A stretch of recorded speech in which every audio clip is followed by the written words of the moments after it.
Gets away with the bat. Browning Rogers.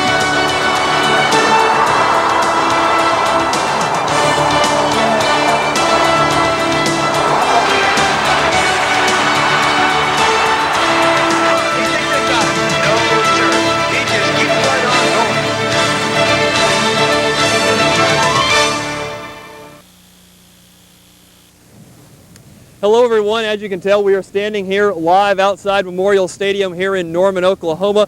Thanks for joining us on the stretch run. For the next half hour we're going to count you down to kickoff for the big game between Nebraska and Oklahoma. We've got a busy show on tap. We're going to take a look at Oklahoma's recent demise. We'll also take a look at the Nebraska Cornhuskers and give them a midterm report card, if you will, and we will also take a look back at a few of the memorable moments in this storied rivalry. So stay with us as we embark on Nebraska's stretch run towards a third straight national title.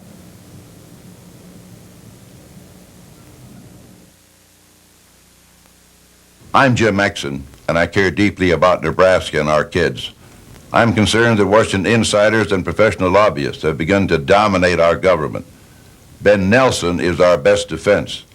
Ben Nelson has proven ability and integrity.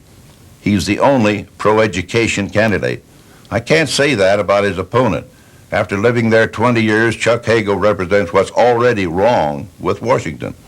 Vote Nebraska's interest and support Ben Nelson for Senate. Folks, let's meet Cindy Lou, one of our finalists. That's my girl. Cindy Lou, honey, what would you do to make the world a better place? I'd buy Ma and Pa a new 4x4. Great idea, Cindy Lou, and Anderson Ford's got them. A big selection of 4x4s all on sale. Drive one home for little or no money down. Could you tell us the difference between a 4x4 and a 2x4? Well, 4x4 is a truck, and a 2x4 is what I'd use upside your head if you don't get your hands off me. Anderson Ford Lincoln Mercury, Central Nebraska's volume dealer. Have you seen that insulting ad? The one where the apple turns into a grenade? Know who's behind it? The same greedy corporations who took $200 million from Nebraska schools. That's right. The millionaires cut our kids' education just to pay for their own fat tax break. Initiatives 411 and 412 will stop them. They'll protect Nebraska schools and cut our property taxes by closing their loopholes. Don't be fooled by greedy corporations hiding behind a rotten apple. Vote yes on 411 and 412. Come and taste what's new, coming out of the blue. You want it piping hot? Come and see what we got. Gotta get a little Long John's now. Introducing new Super Soup Bowls at Long John Silver's. 3 hearty soups and French bread bowls so delicious you'll want to eat the whole thing. Choose from rich broccoli, cheese, and shrimp soup, spicy, chunky Louisiana gumbo, or creamy New England clam chowder. They're hot and just $2.59 each. Get a little Long John's right now. Welcome back, and November is typically the month that makes or breaks national title hopes. As Nebraska enters the stretch run this season, 2 players from Oklahoma are playing very prominent roles in the Big Red's title drive. Who are these Huskers, and how did these native Sooners find their way to Lincoln? Our own Brian Busenbark explains. For Mike Minner, today's game is finally a chance to back up his words. Words he uttered as a youngster, the only Husker fan in his neighborhood in Lawton, Oklahoma. You know, sometimes you got in arguments, real arguments, and so, you know, it was fun, though. You know, it's just things that kids do growing up, and, you know, I just love Nebraska, and most of them, you know, my friends loved OU. Today's game means something different to NU center Josh Heskew.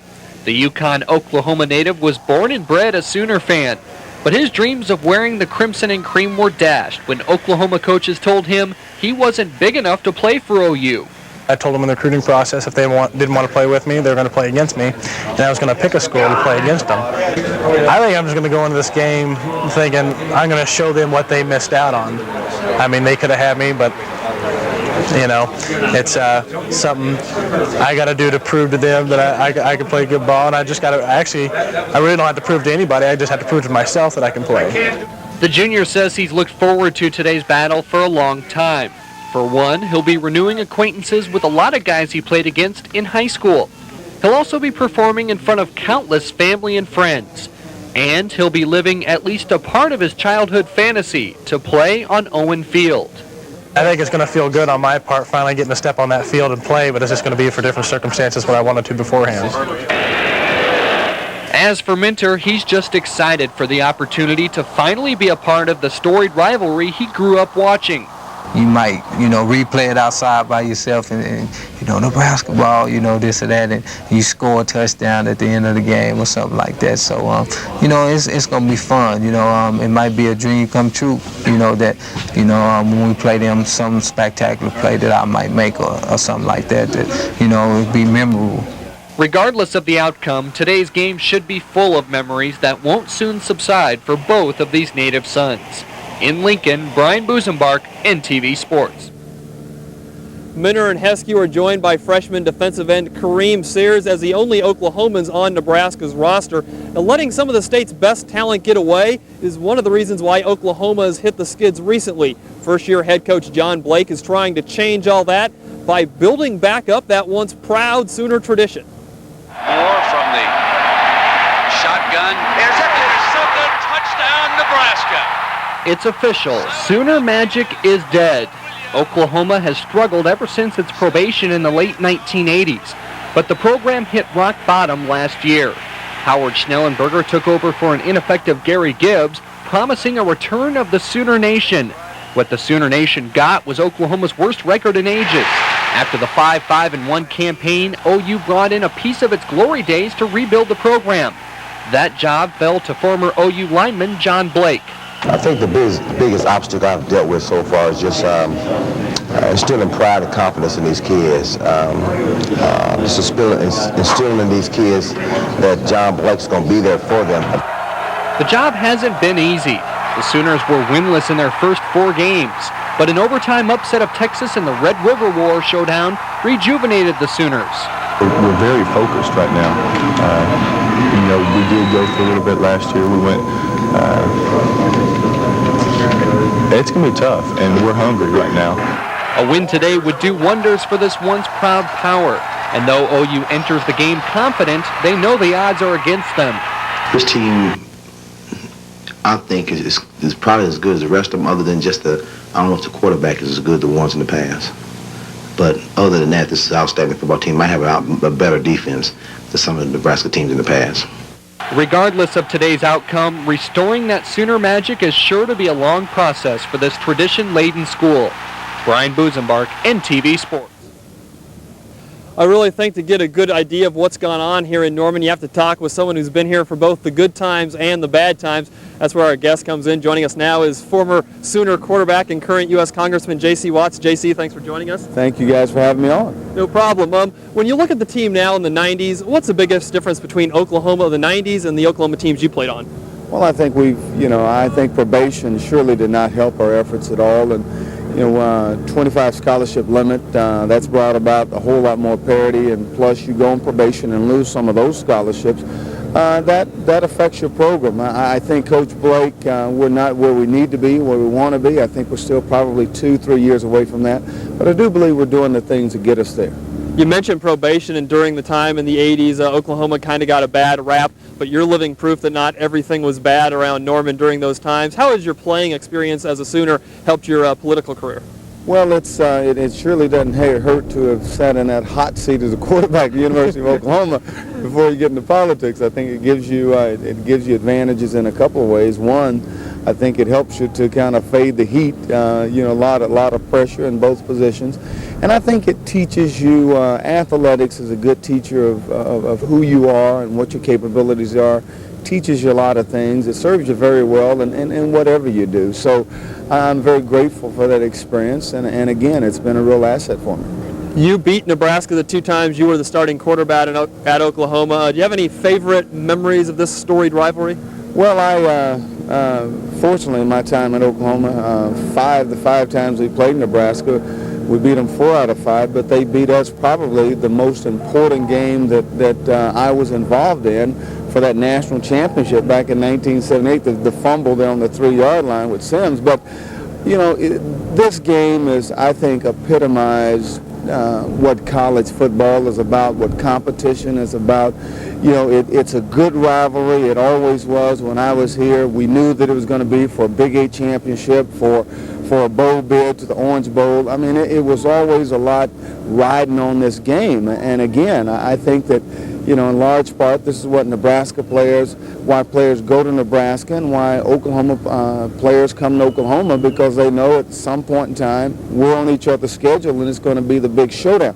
Doesn't mean as much today as it did, you know, 8-9 years ago, but it's still a very big ball game for the fans of Nebraska and Oklahoma. Okay, well, Congressman, we're out of time. Thanks a lot for joining us today, and enjoy the game, and good luck with the upcoming election. Thank you very much. Tell Bill Baird I'll sue him for the showdown in Washington. All right, thanks a lot, JC. Okay. That was former Sooner quarterback J.C. Watson. Just to clear up any miscommunication, JC does stand for Julius Caesar. Well, when we come back on the stretch run, we're going to take a look at a lot of things. One of those is we're going to enter the classroom of our own resident professor, Brian Busenbark, as he hands out midterm grades for the Huskers. That's next, so stick around.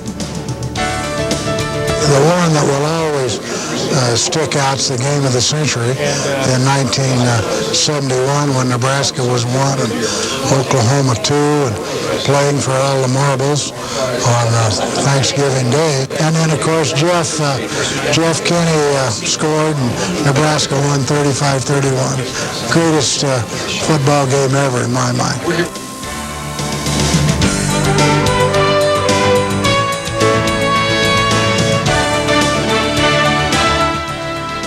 Hi, I'm Jim Hine of Heartland Co-op. Let me tell you about our pre-harvest tire sale. A 23E1 by 26 LSB is only $600 cash and carry.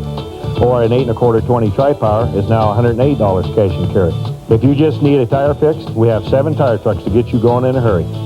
We also carry Kirshner straddle duals. Remember, if we don't have it and we can't get it, then they don't make it. Heartland Co-op has the right tire for you. For 60 years, Nebraska's farms have provided feed grains and other supplies to our state's thoroughbred horse racing industry. Our thoroughbred industry is now in danger of disappearing because of an outdated law. To keep up with other states, we need to offer limited regulated teleracing. If we lose our thoroughbred industry, Nebraska will lose millions of dollars to neighboring states. That's why Amendment 1 is so important. Keep the dollars and jobs here. Keep Nebraska's economy strong. Vote for Amendment 1. It wasn't long ago that the liberals controlled the U.S. Senate. They raised our taxes and cut our take-home pay. They raised our taxes on gasoline and even on Social Security. They voted to let criminals out of jail early and even paid their college tuition. Remember when the liberals tried to overturn the healthcare system and take away our right to choose our own doctor? The liberals never balanced the budget and they increased spending again and again. On November 5th, send the liberals a message. Vote conservative. Vote Republican. All right, you got the list on you? Yeah, I got the list right here. We're going to Napa. It's the best place for parts. Fine. You know what? If I ran Napa, here's what I would do. I would widen the aisles a little bit. I would put a brand new sign so it'd make things easy to find. Okay. And I'd have a state-of-the-art computer system. Okay, but you've got to admit you can't beat Napa for the knowledge. I mean, they carry more parts than anybody. I agree. I just wish they would spiff the place up a little bit. Wow. I could live with this.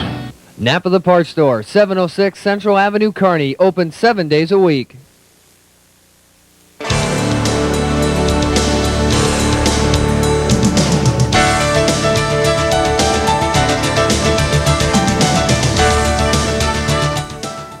As you can tell, the pre-parties are starting to wrap up. Fans are finding their way into Owen Field here today, getting ready for the big game. You know, this rivalry is 84 years old, and for a number of freshmen, this is their virgin Sooner experience. One of those naive newcomers is defensive back Ralph Brown. Now, the Sooners may very well want to pick on the freshman today, but based on his performance this year, he's ready for his first time. Moreno again is being rushed. Here's it out, going for 6, and it is intercepted.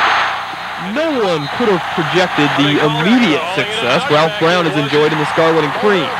I'd be lying if I didn't say going into the first couple of games I was nervous about Ralph being back there just because he's a freshman and he's young, but without a doubt, he's upheld his end of the deal. Ralph's doing more than we could have hoped for. The stats back up Grant's assessment. Brown is second on the team in interceptions with 2, and he's broken up 4 passes, which ranks second amongst the black shirts as well. Now, these are not freshman-like numbers, but then again, Brown doesn't act or think like a freshman. I think he's more aggressive than most freshmen that would be in that position. He hasn't been on his heels as much from an overall situation. He has confidence, but he's not a cocky kid. I think my first game, I was not ready for the atmosphere, the crowd, and, the speed on the field. But the next game, against Arizona State, I kind of relaxed a little more. And this past game, I think I was a little more confident, or actually a lot more confident. And I think I played like a regular person would play on the field. As his confidence matures, Brown won't feel like a regular player, rather a great one. Now, that's a lofty assessment for an 18-year-old, but one that isn't out of reach. If he keeps improving, gaining more confidence, I think he's going to be a dominant player before he leaves here. And Ralph Brown is just one of the many bright spots for the Huskers this year. The entire defense has been sensational, and the offense appears to be getting better and better with each and every game. At this point of the season, does Nebraska's performance make the grade? Let's see how they pass the NTV test administered by the professor, Brian Busenbark. All right, you guys, you've played a really good first half of the season. Now, you all know it hasn't been perfect, but I've seen some really good things out there. Now, I want you guys to listen up while I give out my midterm progress reports. And the pitch to Green, he loses it, he's in the end zone. At times, the Husker offense has struggled, but last week's Kansas win might signal the return of Husker explosiveness. The offense's biggest weakness, they've simply been out of sync and unable to move the ball at times this year.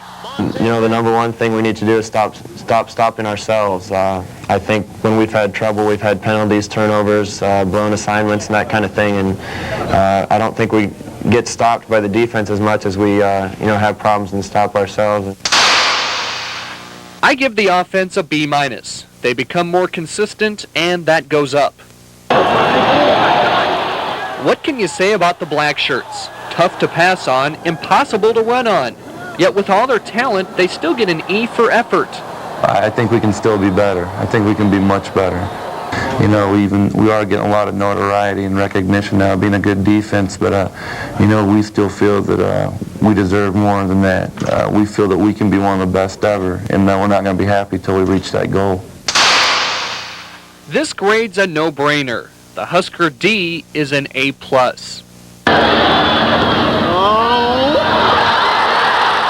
Special teams are often an overlooked aspect in football, but the Husker special units have brought attention to themselves.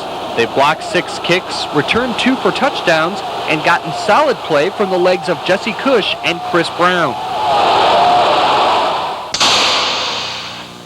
The Husker kicking teams have proven they are special and earn a B+ grade at the midway point.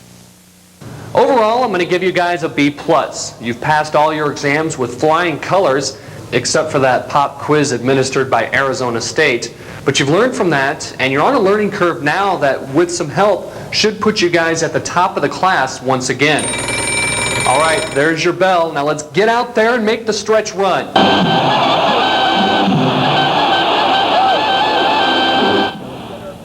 I'll tell you what, Brian handed out a lot of high grades. I wouldn't mind taking a few classes from our resident professor. The stretch run heats up when we return. A current Husker talks about his long-standing dislike for Oklahoma, and today he finally gets to do something about it. Stay with us, that's next.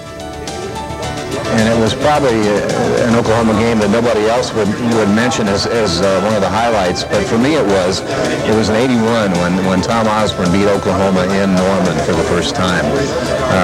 He struggled with Oklahoma for so many years. It felt so good to see the coach and experience that with him and with the football team for the first time.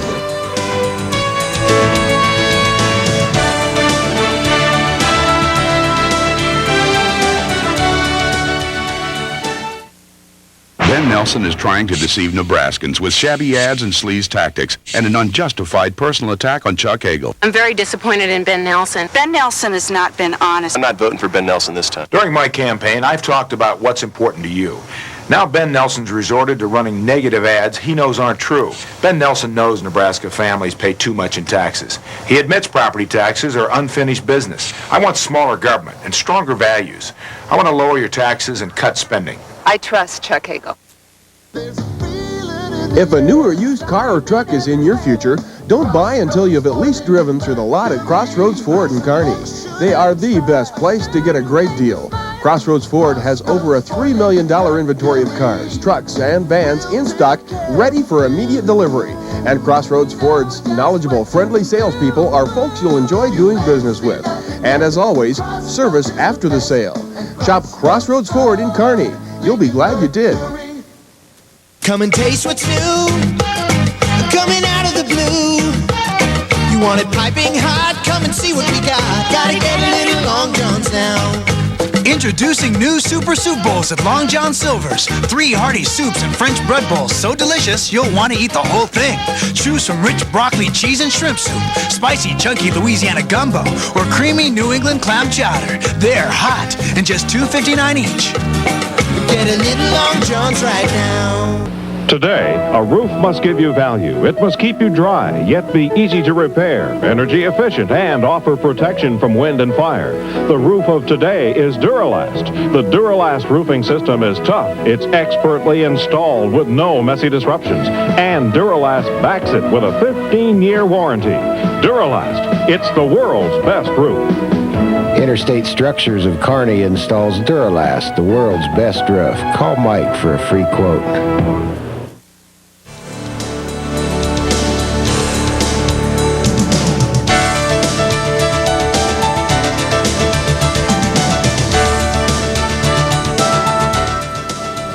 Welcome back to Norman, Oklahoma, and there's no question that the Nebraska-Oklahoma rivalry has lost a significant amount of its luster over the past couple of years. 1988 was the last time that this game decided a conference championship. Now that may affect the national perception of this game, but for Huskers like Sandy Creek's Brian Shaw, the Battle of the Big Reds is still a very big game.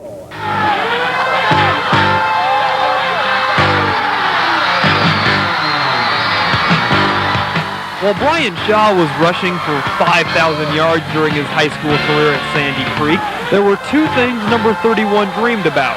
The first was to follow in the long line of great Husker I-backs. Everybody dreams of being a running back, but I guess you just kind of realize that, you know, there's maybe some other positions that you're gonna get to see playing time first, or it's gonna help the team better if you go over to that side. Now, as a redshirt freshman at Nebraska, Brian has a different number and a new position. He's second string at Sam linebacker. That's a phenomenal feat for a redshirt freshman who's also a walk-on. Brian Shaw was the one chasing. I'm surprised where I am, but I'm glad to be where I am, and I'm going to put in my time and do what it takes, so I'm happy. The second thing Brian dreamed about while in high school was getting the opportunity to beat Oklahoma. The Sooners broke Brian's heart a number of times by beating the Huskers. Lo and behold, Brian can make that dream come true today. Oklahoma, Nebraska was always a big rivalry. When, you know, you watch it on TV, that was always the big game of the year, and I think I'm going into this game with a little more excitement because of that, you know. I don't think anybody in Nebraska really didn't like Oklahoma because of that, you know. It's a big rivalry, and, you know, everybody was rooting for Nebraska here in Nebraska, and that's just one of the things you just didn't like, Oklahoma. And even though the Sooners are unranked and owners of a dreadful 2-5 record, for native Nebraskans like Brian, this is still the big game for the Big Red. And Brian is not alone in his feelings. If you talk with any other native Nebraskans on the Cornhusker roster, they all feel an affinity to this football game. The stretch run is winding down, but it's not over. When we come back, we're going to get some final thoughts from both the Huskers, maybe they're crazy fans like this guy, or myself. That's coming up next. Stay tuned. I was at the game where Keith Jackson caught the touchdown pass to beat Nebraska, and so I was at all those games, and that broke a lot of hearts. You know, it was up here, and I remember being at that game, and I thought Nebraska had it won, and then Keith Jackson caught the touchdown pass. I still remember watching him run into the end zone, so that's probably the one I remember the best.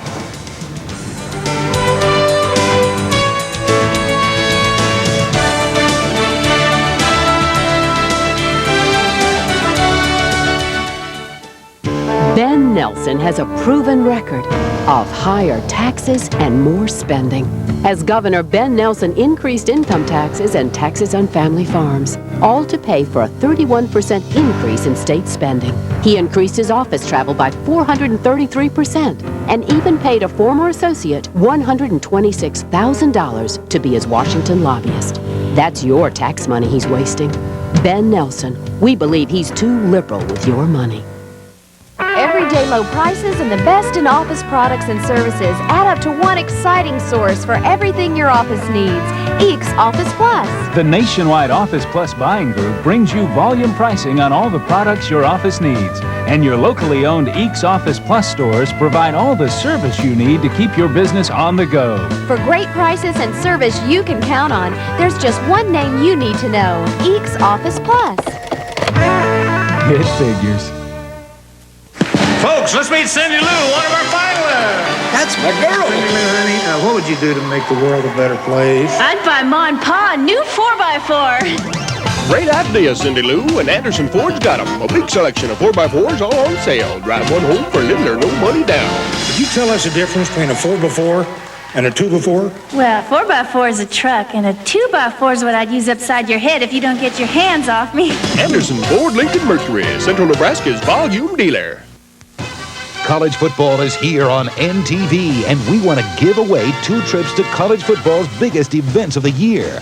The Big 12 Championship and the National Championship game, the Sugar Bowl. All you have to do is watch NTV. When you see a commercial with this Go Big red button on it, write down the business name, day, and time you saw the commercial, plus your name, age, address, and phone number, and send it to NTV Championship Giveaway. P.O. Box 220, Kearney, Nebraska 68848. You must be 21 years or older to enter.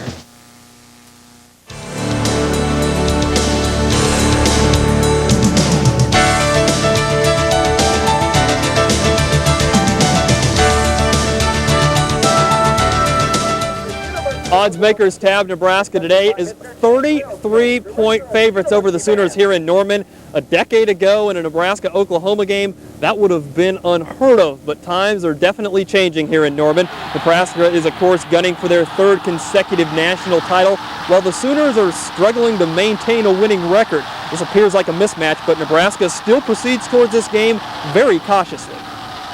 A program like Oklahoma has so much tradition behind it that, even when they are down, they're not a bad football team. And I think they're just starting to realize their potential about the talent that they possess. And, obviously being at an OU Nebraska games, they're going to come out and give us their best effort. And, we're expecting a heck of a ball game when we go down there. Quite often when you play a game like this, people look at the record and they determine how good or how bad a team is. And certainly the first 4 games weren't very good for Oklahoma. But I think recently they've been playing pretty good football. They've won 2 of the last 3. They took Kansas State pretty much to the wire. Nebraska is gunning for their 6th consecutive win over Oklahoma. That would be a school record. We are just minutes away from kickoff here. You may be able to hear the crowd noise behind me. How is this game going to shake down? Well, I see it a lot like last year's game. I think Oklahoma may play Nebraska very tough for a half, maybe even more, but at some point, talent's going to take over. Nebraska has a surplus of it, while Oklahoma, for John Blake, the cupboards are a little bare. I think Nebraska wins this game pretty easily. I see the final score as being 41-10. Well, we're winding the show down. We and you got to both get ready for kickoff. Thanks for joining us live here from Norman, Oklahoma on the Stretch Run. Be sure to join Brian Busenbark tonight on NTV News, the weekend edition at 10 for a complete wrap-up of today's game. Once again, thanks for joining us and enjoy the football game.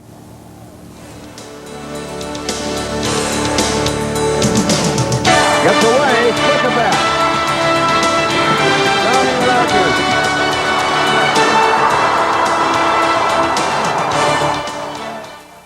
Statistics show that the average person over a lifetime has 75,000 dreams, 3.8 surprise parties, 8.6 different jobs, 39.7 teachers, 12 different hairstyles, plays 6.4 sports, and owns 3.5 pets. But the average person only has one life, so why mess it up with drugs? A message from a drug-free Navy and Marine Corps.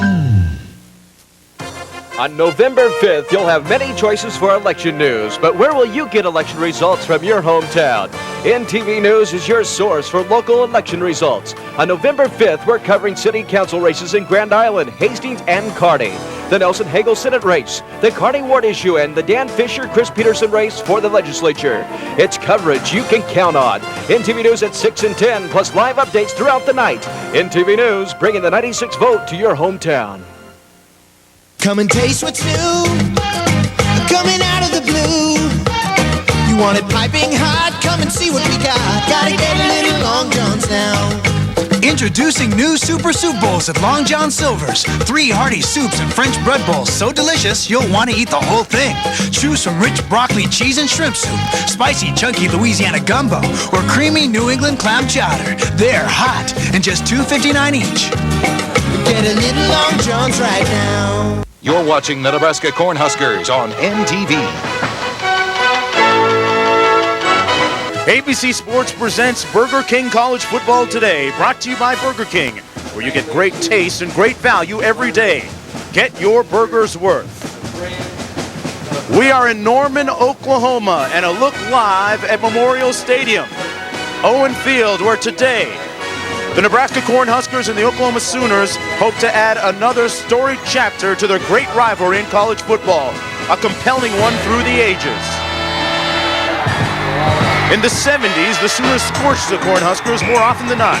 Crimson and cream celebration and jubilation marked the success of the Switzer era. The next decade, the thrilling combatants and their sideline generals transformed their Thanksgiving Day drama into a combustible competition. The 90s, though, belonged to Tom Osborne and Nebraska, looking for a third straight national title, but Oklahoma has plummeted. 3 weeks ago, though, a sold-out Cotton Bowl witnessed Oklahoma's resurrection, orchestrated by that man John Blake, a Switzer disciple. The rivalry continues, the Sooners looking to return to their prestigious past, Nebraska hoping to maintain their status as the beasts of the Big 12. John Saunders in New York. Alongside Todd Blackledge, we'll get you out to your game in just a moment. That's the first of a doubleheader at 3:30 Eastern Time. Some of you will see Northwestern against Penn State. The saga continues. Well, it's an amazing story. This team has won 13 consecutive games in the Big Ten. In fact, to find the last conference game the Wildcats lost, you got to go back to State College. 2 years ago, 1994, the season finale, Penn State won 45-17 on their way to an undefeated season. Since that time, the Wildcats unbeaten in conference play. And still a shot to go to their second straight Rose Bowl. In the Pac-10, everyone's chasing Arizona State, so USC-Washington that much more important. It's a very important game for second place in the conference because it has Cotton Bowl implications. And Corey Dillon, tailback, is the Wally Pipp of college football. He came in off the bench a couple weeks ago. He's run through every Pac-10 defense in his way. All right, those games coming up at 3:30 Eastern Time. One game already done today. They played this thing at 8 o'clock Eastern Time this morning over in Dublin, Ireland. And appropriately enough, the Fighting Irish of Notre Dame win for the 33rd consecutive time over Navy. Now's your chance to vote for your favorite undefeated team in the nation. It's the Burger King fan poll. Call 1-900-773-3000 to cast your vote for the top team in the nation from the AP poll. The cost is 50 cents per call. Lines are open until the end of the first half, so if they're busy, keep calling, and we'll show you the results during Valvoline Halftime 96. 1-900-773-3000. You like Michigan State's chances against Michigan? They've beaten them 2 out of the last 3 years. Yeah, well, Michigan is very solid, but Michigan State, number 2 in the Big Ten in total offense and total defense, and they've got a hot quarterback. That game and Nebraska, Oklahoma coming up after this message and a word from your ABC stations.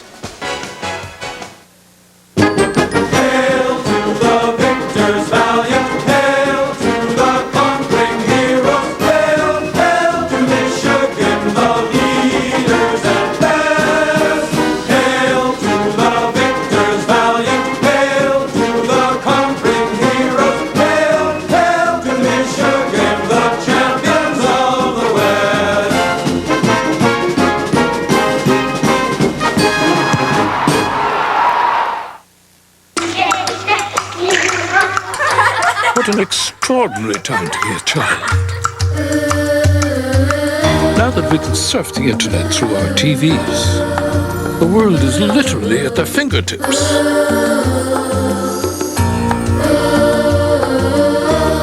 Children are our future. The better we make the world for them, the better we make the world for us. Web TV from Philips Magnavox. The power of the internet now on your own television.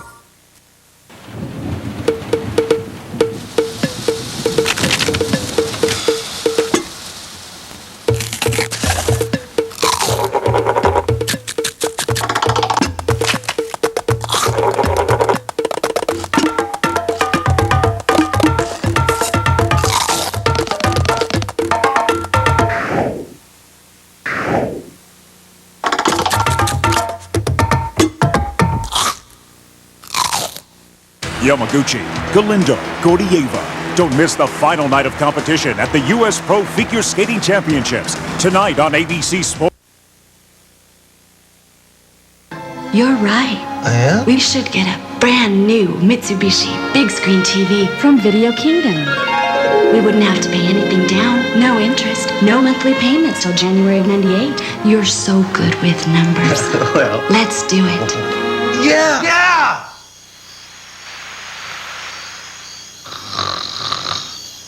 Nuts. Your dream awaits at all Video Kingdom locations.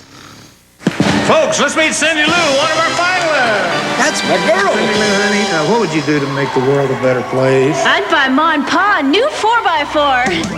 Great idea, Cindy Lou, and Anderson Ford's got them. A big selection of 4x4s all on sale. Drive one home for little or no money down.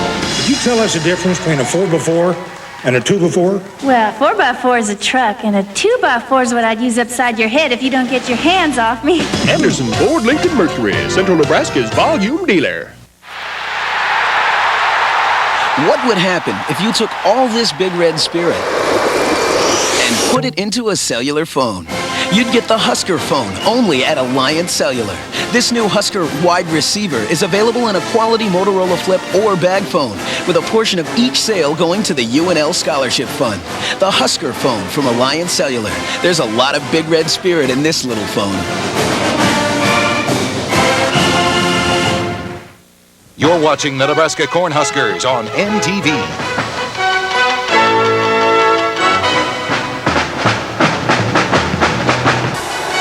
The sights and sounds of college football this week stop off in Norman, Oklahoma. Zip code 73019. ABC Sports College Football presents a Big 12 clash between Nebraska and the Oklahoma Sooners. Let's take a look at the North Division standings in the Big 12. Boomer Schooner ready to rock and roll. Nebraska and Colorado tied atop the division at 4-0. They have a showdown coming up later this month, a game you'll see on ABC. Meanwhile, in the South, Oklahoma and Texas tied for second at 2-2. The Sooners still with a shot at winning the South Division. Good afternoon, everybody. I'm Mark Jones, along with John Spagnola. This is the 77th meeting between these two teams. And, John, for a squad that's just won 2 games, a lot of excitement here in Norman. That's exactly right. Well, you know, Mark, it usually takes about half a season for a new head coach and his football team to get acclimated to one another. In the case of Oklahoma, this is especially true. I mean, this team played horribly in the first half of the season. But ever since their watershed victory against Texas at midseason, hey, they're a respectable 2-1 in their last 3 games. Now, for Nebraska, the defining moment occurred early in the season in their loss to Arizona State. But since that loss, they've outscored their opponents by a combined 240-29. Now, I was on the field before today's game, and I couldn't help but notice how much bigger and more athletic the Cornhuskers are than the Sooners. But with John Blake as the head coach here and everybody believing in him, the Sooner program is definitely headed in the right direction. John Blake has a lot of people believing, including his players. We'll be back in just a minute. Billy Medved has never missed a summer vacation at his cousin's. Hi, Billy. With roadside assistance from Liberty Mutual, he always makes it. Oh, Billy. Wakey, wakey. Fortunately, with roadside assistance, he's guaranteed he can leave. Bye, Billy. If you have car trouble, we'll send help. Anywhere, fast. Safer, more secure lives. That's the freedom of Liberty. Liberty Mutual. Take a stroll down memory lane at the Pro Football Hall of Fame. You crushed my knee. It was your toes. You broke my ribs. It was your nose. Ah, yes. I remember it well. You sacked me once. I sacked you twice. In pouring rain. No, it was nice. Ah, yes. But when you go, don't forget your Visa card, because the Hall takes the NFL's best, but not American Express. See ya, Nitschke. It's Butkus. Oh, yeah. Visa, it's everywhere you want to be. You've been thinking about getting a digital satellite dish. And thinking some more. Well, think about this. The people at Radio Shack can answer your questions. Plus, now they've got great deals. Own an RCA brand DSS dish with programming for about $1 a day plus installation. Up to 200 channels of select movies and sports available on USSB and DirecTV. Think about it. Better yet, stop thinking about it. Radio Shack. You've got questions, we've got answers. There's over 173 different sports in the world, and each has its own special outfit. Running shorts with storm flaps, what's gonna get in there? I don't know! What you need is this, Discus Athletic. Athletic wear made for every sport. Shack! Oh, Shack! One brand for 173 different sports. Discus Athletic, one thing to wear. Well, maybe only 172. Welcome back to Norman, Oklahoma, where John Blake has turned pessimism into optimism. And for more, Lewis Johnson.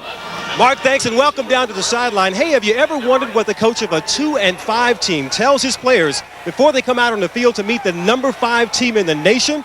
Well, just a few moments ago, we had some comments from John Blake, the Oklahoma coach in the locker room, as he tried to get his troops fired up to come out and meet the 2-time defending national champions. I've asked you one thing to do, guys. Believe in each other. Believe in the coaches who've done it all year long. Come out victoriously. Feed off each other, man. And you guys know. You guys know just being Dean. And I don't care what the odds are. The odds big enough to overcome Jesus Christ. You guys know. You guys know. Ask him to give you the strength to do the best you can. Doesn't mean you win the football game. Ask him the strength to give you the power to go out, to stay focused, and give you 60 minutes of football. A poignant pregame speech from John Blake. Set for the kickoff, Nebraska won the toss. They deferred. Oklahoma will receive. And this is Chris Brown with the kickoff for the Cornhuskers. He squibs it down to the 7-yard line. Darrell Jackson still on his feet. Jackson out to the 28-yard line. John Blake, the first-year head coach for the Oklahoma Sooners, a guy that participated in this Nebraska series as a player and now as the head coach. Meanwhile, his counterpart across the sideline is the very cagey, very cunning and wise Tom Osborne. Coach of the Nebraska Cornhuskers said that this Oklahoma team is a very dangerous team, although they've won just twice this season. They've had a good week of preparation. First down and 10 for Oklahoma. Fuente sacked on the first play of the game back at the 22-yard line by Jason Peter, who had a sack last week and who's playing with a cast on that arm. And look at the starting quarterback for Oklahoma, Justin Fuente, completing 49% of his passes, just 3 of 9 a week ago before being pulled, John. That's right. He was sick in the game. He had the flu. He didn't play all that well, and I know he wants to get off to a good start here today. He's the only freshman starting quarterback in the Big 12. Fuente with a very strong arm. Second down. Here's the counter. A loss of about 3 on that play. James Allen, number 25, tackled by Jared Tomich. As we look at the Chili's backs and receivers, James Allen has been a different player since that Texas victory. Yeah, he has 397 yards in his last 3 games. And a look at the offensive line that he'll be running behind. And this line is not off to a very good start so far in today's game. Bruce McClure, the best player in that front 5. Third down and 21 for the quick-tempoed Oklahoma offense. Fuente to pass, almost sacked, passes it incomplete. And a very, very convincing series defensively for the Nebraska defense. And a look at the black shirt front 7. Yeah, and they sacked him on the first play and knocked him down on the second pass attempt today. And a look at the defensive backfield, one of the better ones in the conference, led by Eric Stokes, number 16, the 5'11 senior. Nebraska's number 21, David Bennett. Punting is number 82, Brian Lewis, who gets off a nice high spiraling punt back at the 37-yard line. And the Cornhuskers will start off with very auspicious field beginning after that 11-yard return. And there's a look at the starting quarterback for Nebraska, Scott Frost, who last week 12 of 16. Osborne says he had his best week ever at Nebraska last week. He looks a lot more comfortable now. Each week he seems to gain more and more confidence running this football team. After that 36-yard punt, Nebraska has the ball at the 48-yard line. It's Scott Frost, a transfer from Stanford University. Handed off on first down to Amon Green. Green, the sophomore, 6 feet, 215 pounds. As we look at the Chili's backs and receivers, Brian Schuster, the lead blocker on those ISOs they like to run. Yeah, he's a guy who doesn't carry the ball much, but those tailbacks need Brian Schuster to open holes for him. And one of the best offensive lines in college football, John. And Adam True doesn't get a whole lot of attention because there's so many other good players, but he's a good athletic left tackle, playing very well this year. Second down, they'll hand it off again to Green, who was brought down just over Oklahoma's side of midfield at the 49 by Travian Smith. Smith, number 36, and Tyrell Peters, number 45, a guy who runs a 4.5 40. Good speed and strength. 3 straight years he's been leading that team in tackles, too.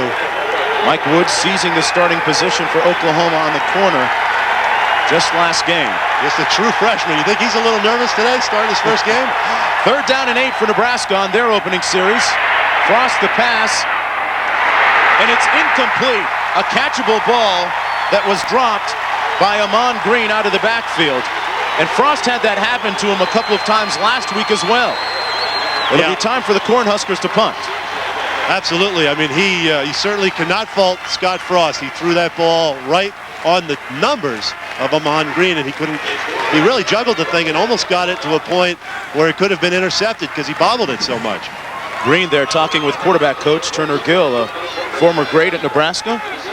Jesse Cush into punt. He's standing on his own 37-yard line.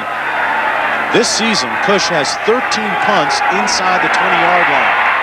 Oklahoma brings a little pressure, and Jackson fields it at the 11.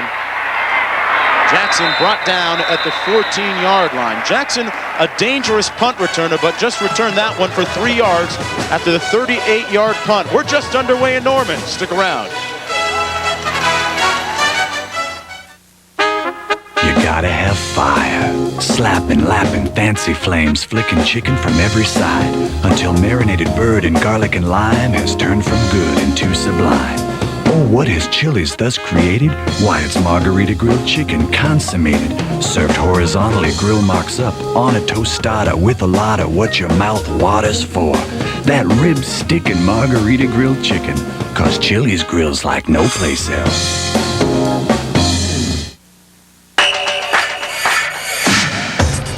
Together we are better than we could ever be alone. We'll be a team forever.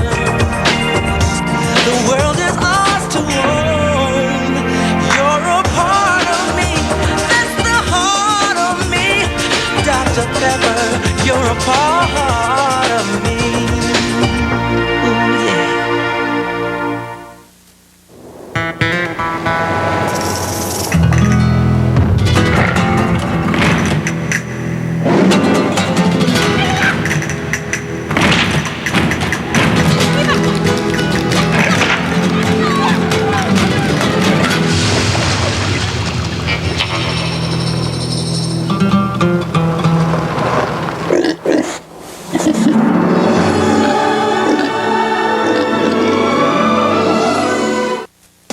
It's a key Big Ten battle when Penn State hosts Northwestern, or regional action from the Pac-10, Big 12, and ACC on an ABC college football doubleheader next. The Big 12 conference standings taking shape by the moment. Nebraska leading the North Division as we look at the game scheduled this afternoon. Kansas trying to bounce back from their loss last week. Well, Texas got his 4 players back. It was announced this morning anyway that that whole scandal with the lunch and everything else, they're supposed to be able to play in that football game. And James Allen stopped up on first down by Terrell Farley, number 43, the All-American candidate who missed a couple of games earlier this season. This series has been an extremely competitive one throughout the ages. Only 5.3 points separate the two. That's the average margin of victory in the last 10 meetings. Nebraska has won the last 5 in a row. And Fuente steps up to the line of scrimmage and calls a timeout. On their first series, they lost 11 yards. They lost 1 on that last down. We'll be right back. Over the years, Jeep engineers have made some amazing discoveries. We found it. Yeah, the perfect power-to-traction ratio. And one discovery led to another. Wow. Increasing the suspension geometry really improves stability out here. Jeep Grand Cherokee. When it comes to making a great 4x4 even better. Amazing. The response time of the heated seats? Yeah. Our engineers never miss a thing.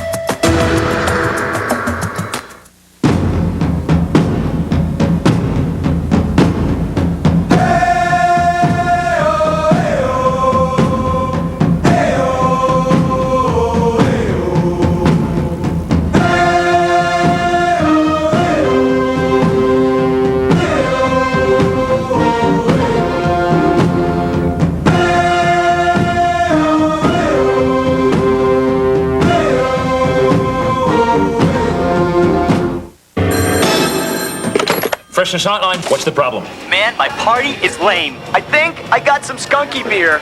Sir, relax. When was your beer born? Born? What are you talking about? It doesn't have a born-on date? A what? Do you have any Budweiser? No, man, you gotta help me. Okay, remain calm, sir. We're on our way. New Born On Dating from Budweiser, because fresh beer tastes better. Go! Sir, put down the skunky beer and slowly back away. College football and ABC Sports brought to you by Jeep, makers of the new award-winning Jeep Grand Cherokee. Valvoline, the #1 choice of America's top mechanics. People who know use Valvoline. Discus Athletic Activewear. Discus Athletic, one thing to wear for every sport. And Chili's Grill and Bar, home of the Big Mouth Burgers. A look at the campus here in Norman, Oklahoma. 2nd down and 11 for the hometown Sooners. Zeros on the scoreboard. Fuente overthrows his intended receiver, number 6, Michael McDaniel, and it'll be 3rd down and 11 for the Sooners. On their first series, they lost 11 yards. Not an auspicious beginning. Boy, Fuente's getting hit every time he attempts to pass. Now look at the top 25 today. Nebraska, number 5 in the polls. 3rd and long. This is James Allen out to the 20-yard line.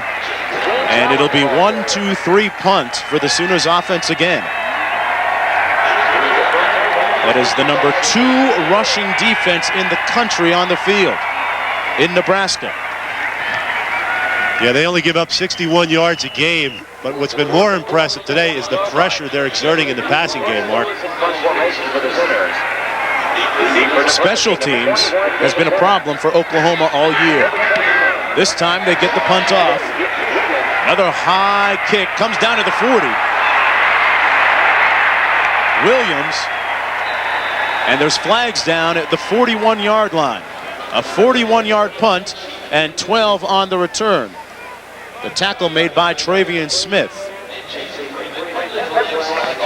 Yeah, there wasn't enough room given to the punt return on this play. You can see some contact. You can't have that in the official. You can see reaching for his flag on that play. So another mistake by Oklahoma, maybe not getting a punt block. They've had their share of that this year, but a mistake in coverage downfield. A look at our Big 12 officiating crew this afternoon. Tom Allers from Urbandale, Iowa. The man with the white hat and the call now. Contact foul, interference with an opportunity for a fair catch. 5 yards from the end of the run. and the fans are booing. I guess they saw it differently. Nothing could be more clear cut than that penalty right there. And they're booing here. Oh, you got to love the hometown fans. A look at some of the sellout crowd here at Memorial Stadium, a game that has been highly anticipated and debated for a number of weeks.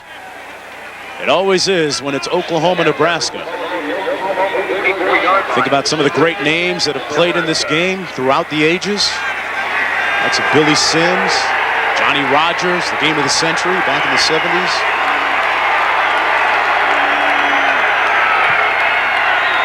Ball on the 44-yard line, 1st and 10 for the Cornhuskers out of the eye. The toss. Brought down right at the line of scrimmage is Amon Green. And there's more of the top 25, the second 10. Northwestern and Penn State, number 11 and number 15 in a key matchup later on today. Boy, Northwestern still getting some great breaks, huh? Yeah, they know how to win the close ones, that's for sure. 2nd down and 10 out of the eye. Play fake. Frost has a man open downfield and he barely overthrows him. Vershawn Jackson, number 34, had a touchdown had Frost not overthrown him. That's a play that they started off with last week for a completion against Kansas, a game that really helped Frost with his confidence. That's exactly right. It was a 41-yard completion, his first completion of the game to Vershawn Jackson. But that, there's so many people loaded up against the run that it's very easy to find people wide open down the field. Scott Frost just knows he threw that a little bit too far, frustrated with himself. 3rd down and long. Frost back to the air again and incomplete. And I think there you get an idea of, in a known passing situation, Nebraska is a lot less effective than when they work off of play action. But 2 good defensive stands by Oklahoma, and both times Nebraska had very good starting field position. Frost now 0 of 3 on the day. Look at the quarterback from Wood River, Nebraska. Transfer from Stanford. Jesse Cushion to punt now, standing on his own 40, and Jarrell Jackson back deep for the Sooners. He's standing on his own 10. Jackson played a big part in Oklahoma's turnaround this season, returning a punt for a touchdown against Texas. And here he calls for the fair catch at the 13-yard line. A 32-yard punt and nothing on the return. Well, tomorrow night on ABC, the wait is finally over. One of the movie's classic films, Disney's The Lion King, comes to ABC tomorrow night at 7, 6 Central Time. Then ABC's double feature continues with the world premiere of To Brave Alaska, starring Alyssa Milano. 4 great hours at the movies tomorrow night right here on ABC. I love The Lion King. Huh? Simba's something else. James Earl Jones, one of the great voices, yeah. And now Damon Parker in. And Damon Parker getting the same kind of reception that James Allen got. Mike Minter making the stop. Stop was made by number 10, Mike Minter.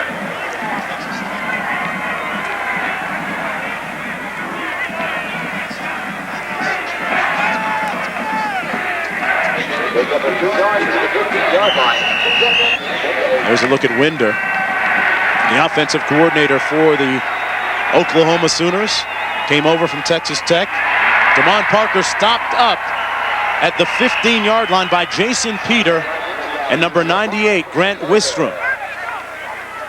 Wistrom from Webb City, Missouri, 6'5", 250-pound junior. Has 7.5 sacks to lead the team. Wistrom and Jared Tomich, 2 tremendously talented bookends playing on the end for Nebraska. 3rd and long, Fuente to pass, and he's sacked back at the 11-yard line by Tomich. So if one doesn't get you, the other one usually does. Tomich had a sack last week, now has 4 on the season, and it's time to punt. He's one of 4 team captains on that black shirt team. And he was just named as one of 4 of the finalists for the Lombardi Award. And that was just announced earlier this week. So Jared Tomich, it looks like everybody in that defensive line's taking turns, taking shots at Justin Fuente. Lewis punting out of his end zone. Chevin Williams, and it bounces off an Oklahoma player's helmet. No, guys, I don't think that can happen. That's not in the rule book. But you know what? If you're ever in doubt, take the football and run in the end zone. Let them sort it out later. That's what Arizona State did in overtime against USC, and it worked for them. One more look. Mo Little, poing. That's using your head, right? Love those cerebral players. We'll be right back.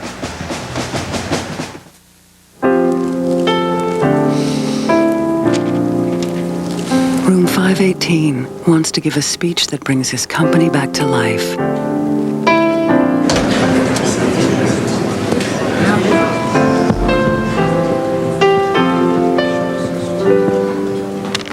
Good morning.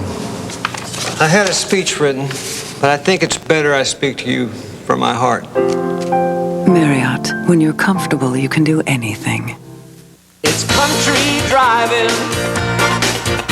It's fancy coat and tie. Ooh, it's the football team, your beauty queen. It's why we're right nearby. And best of all, it's thrifty, renting cars in your neighborhood. Ooh, best of all, it's thrifty, coming through like you knew we would. Isn't it funny how something can appear completely different just by seeing it in another way? Is it big or small? And sometimes, if you look at a thing just right, you might see it in a way no one ever has. The world is full of surprises. You just have to know where to look. The Chrysler Town & Country LXI. Luxury from an entirely new perspective.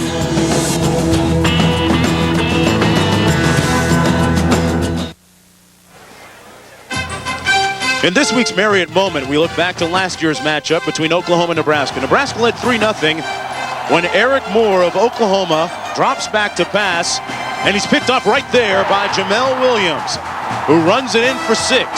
They increased the lead to 10-0, went on to win 37-0, making it the last Thanksgiving feast over Oklahoma. And I guess you could say that Oklahoma made a real turkey on that day. I don't know. That turkey better hide. Get out of there. It's getting close. Yeah. Don't go out in the clearing. It's getting close. Green and Schuster out of the eye. This is Amon Green, who was rocked at the 50-yard line. Number 92, Baron Tanner, made the convincing stop. And let's go downstairs to Lewis Johnson. Mark, thanks. Just a bit of a follow-up regarding these two teams playing each other. They are scheduled to take a two-year hiatus because of this new Big 12. You know, they've been playing since 1928. But if they can work it out, they'd love to keep this big, great shootout going on, maybe in a non-conference format. Mark? Be a nice thing to see. The Big 12 causing some changes in this rivalry. One consistent thing, though, tough sledding up the middle. Number 93, Martin Chase and Baron Tanner making the tackle that time for the Sooner defense. It'll be 3rd down and long for the Cornhuskers. Green now has rushed 5 times today for a total of just 2 yards. Very uncharacteristic for Amon Green, and not staggering totals by any stretch of the imagination for either side. 3rd and 10. Play fake by Frost. Under pressure, sacked back at the 45-yard line by Travian Smith. And the Sooner defense is up to the challenge so far. One thing for certain, John, they're not intimidated by Nebraska. Not at all. They felt that they matched up pretty well defensively with Nebraska's offense. On the other side of the football, they realized they have some problems today. You see, the play-action fake on 3rd and long does not necessarily help Nebraska's offense. Scott Frost has to turn his back downfield. Now he has to locate receivers, and it just gives the defensive lineman more of an opportunity to get headed upfield. I am not a big fan of play action on 3rd and long. Cush gets his punt off with the wind at his back, sending Jackson back, and this one travels into the end zone. Oklahoma will get the ball on its own 20-yard line. A 55-yard punt, and nothing on the return. Neither team able to mount much offense so far in this, the 77th meeting between these two teams. You know, all of this football game, though, is being played in Oklahoma's side of the football field. Nebraska's enjoyed good field position, and around midfield, Oklahoma's working deep in their end zone. You know, this is where turnovers and a lot of things in the field position work can really hurt you as a football team. Here's the counter. James Allen with nowhere to go. Now cuts it back. He's got an alley. James Allen out to the 31-yard line, and the first down of the ball game by either team. An 11-yard pickup. Jay Foreman making the stop for Nebraska. James Allen out of Wynwood, Oklahoma, Told me yesterday at practice he has a lot of people watching him here at the game today. James Allen's been playing so well lately. This defense is so fast for Nebraska. They over-pursue strong side, and Allen has the smarts to take it back on the other side of the football field and make the best game today for Oklahoma. They try to set up the flanker screen, John, to Jackson that time.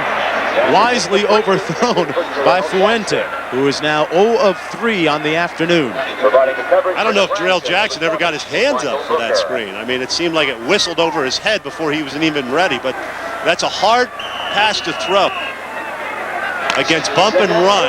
Let's get an idea. See the bump and run up top by the Nebraska defenders. It's hard to throw this kind of plays against bump and run quarterbacks. They send a man in motion and they run it. This is James Allen again. The burgeoning talent from Wynwood, Oklahoma, out near the 38-yard line, tackled by Jay Foreman. Allen came out of high school as perhaps the premier running back. Really hadn't had the type of career that most people expected. But here in the middle of his senior season, he's recapturing some of that form that brought him that lofty status. 3rd down and 3 for Oklahoma. Fuente to pass. Has time this time. And it's incomplete at the 40-yard line, intended for his trusty tight end, Steven Alexander. Boy, but Eric Stokes, the free safety, was stride for stride with Alexander running down the football field. Really not much of an area for Fuente to throw that football. Fuente looks a lot better than he did a week ago when he was pulled early in the ball game. Brian Lewis into punt. He's standing on his own 23. Chevin Williams, one of 3 men back deep for Nebraska. This punt gets a very fortuitous roll. And brought down at the 30-yard line is Octavius McFarland after a 5-yard return on that 37-yard punt. Hey, and the Sooners got it right. They didn't tackle the guy too soon. It didn't hit anybody on the head. What do you know? That's progress. But at least they have Nebraska now backed up on their own 30. This is the worst field position so far today for the Cornhuskers. 2 tight end formation, 2 wideouts, and a single back set for the Nebraska Cornhuskers. Out of their ace formation. They run the counter tray. Nothing happening on that play. Kelly Gregg, number 97, ran it down from the backside on Amon Green. Well, you know, Kelly Gregg is playing on raw courage today. He has a very badly injured shoulder. His coaches said they didn't even expect him to play. Here he is making a couple of big plays early in this football game. Former state wrestling champ, has great leverage, not really good in rushing the passer, but he plays the run especially well. They've rushed it 6 times for -1 yard. Frost on the flanker screen, incomplete and almost picked off that time. This is a swarming crimson and cream defense for Oklahoma today. Now that's a play that was very effective last week against Kansas for Nebraska. Brendan Holbein scored a couple of touchdowns on that type of play.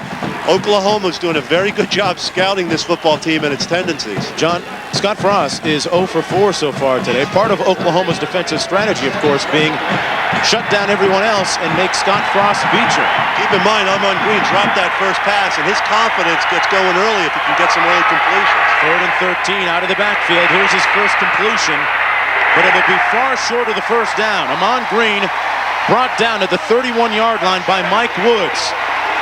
And if you don't think this crowd loves it, have a look and have a listen.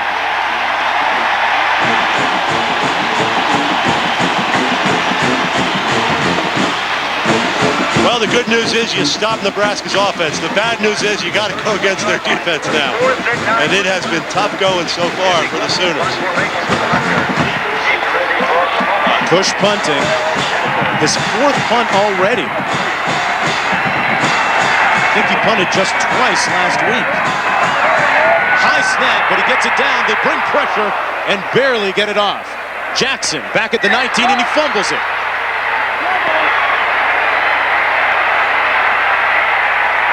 And Jackson will be down at the 8-yard line.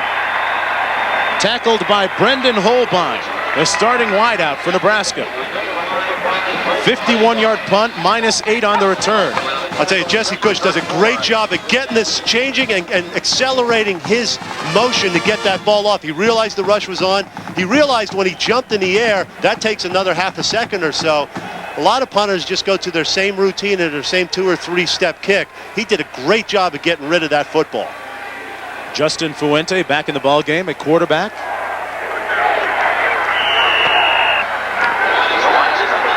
.316 remaining in the first period. 0's on the scoreboard. Allen and Chandler working out of the offset eye. Oklahoma with 1 first down to date. Allen running between the tackles, falls forward to the 14-yard line. Tackled by number 43, Terrell Farley. Well, the best seat in the house today is inside the Bud 1 airship. There's a look at it. Flying overhead to bring us these beautiful shots. A panoramic view of Memorial Stadium. I'm wondering who's higher up, the Bud blimp or us? Right? I think we're looking down on the blimp. Well, we can reach up and give them a high five.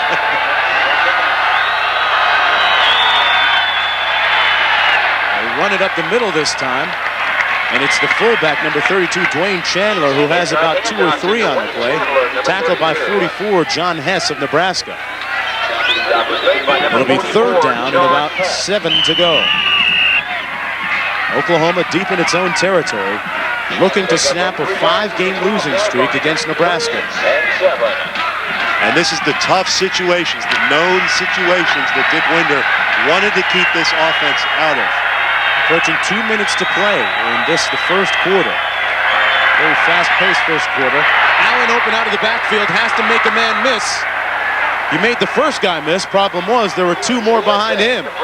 And Oklahoma comes up short again to the first down. Terrell Farley with his 2nd tackle of the afternoon, along with Jamel Williams. And Oklahoma will have to punt. Yeah, there's just so much speed on this defense. Terrell Farley and Jamel Williams are 2 guys who could very probably play safeties in the NFL. They have that much speed. So certainly when they get one-on-one in the flat with the back, they usually come up with the play. Lewis now, John, with his 5th punt in the first quarter. A low-line drive, shanked. Let's see where they mark this one. Somewhere in the vicinity of the 45-yard line. So Nebraska will start off again with good field position. It's been the story of the afternoon for the Cornhuskers, but they have yet to put any points on the board. A look at the first half possession so far for Nebraska. They've started off on the 49, 44, and 49, and this time in Oklahoma territory. 1:20 remaining in the first quarter. Backside of the eye. Amon Green running over the left side over Dishman and Adam True. And Green is stopped up after a gain of about 2. Oklahoma with 6 national championships. Might be a while before they get their next one, but John Blake at least has the program on the right track. And he has a lot of support from President Bourne. 2nd down and 9. Frost on the out pattern, complete near the first down marker to number 25, John Vedral, the former walk-on. Scott Frost completes the pass to number 25. And we'll have to see where they mark this. You know, part of the reason this play was successful is Scott Frost is able to get outside of the pocket. The reason for that is, look right here, Travian Smith takes an inside track. He needs to stay outside and contain. Watch how he takes an inside course, and Schuster does a nice job of forcing him back inside. The fullback keeps him inside. That gives Frost the opportunity to see a clear throwing lane and throw the football. Frost doesn't have the picture-perfect throwing motion, but he got it there that time. And it's serviceable for this offense. He's better off throwing off a play action than he is dropping back. They give it to the fullback, number 28, Schuster, who is going absolutely nowhere on that play.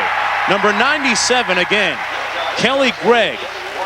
Coaches call him the ultimate yes sir, no business, no frills, Happy Meal guy. And Notre Dame beats Navy 54-27. They doubled them in Dublin. Well, the first 15 minutes of play is in the books. Defensive coordinator Bill Young's team holding up so good so far. Zeros on the board in Norman. We'll be right back. Instead of always being one thing or the other, can something be one thing and another? The Chrysler Town and Country LXI.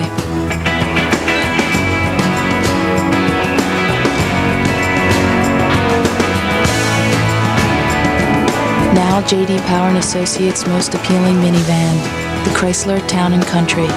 It's nothing short of everything.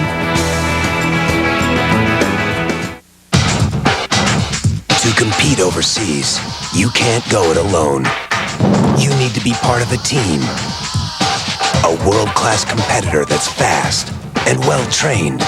A team that knows the territory around the world. Global delivery services from the U.S. Postal Service. If you're going places overseas, ride with us. No one delivers like the U.S. Postal Service. Some of the most admired cars you'll see are owned by the guys who know cars best. They're ASC certified master mechanics, and the #1 brand of motor oil these guys use in their own cars and trucks is Valvoline, makers of Durablend, the leading semi-synthetic for a cleaner engine due to better control of harmful deposits. So use the oil the mechanics who take care of your car use to take care of theirs. Valvoline. People who know use Valvoline.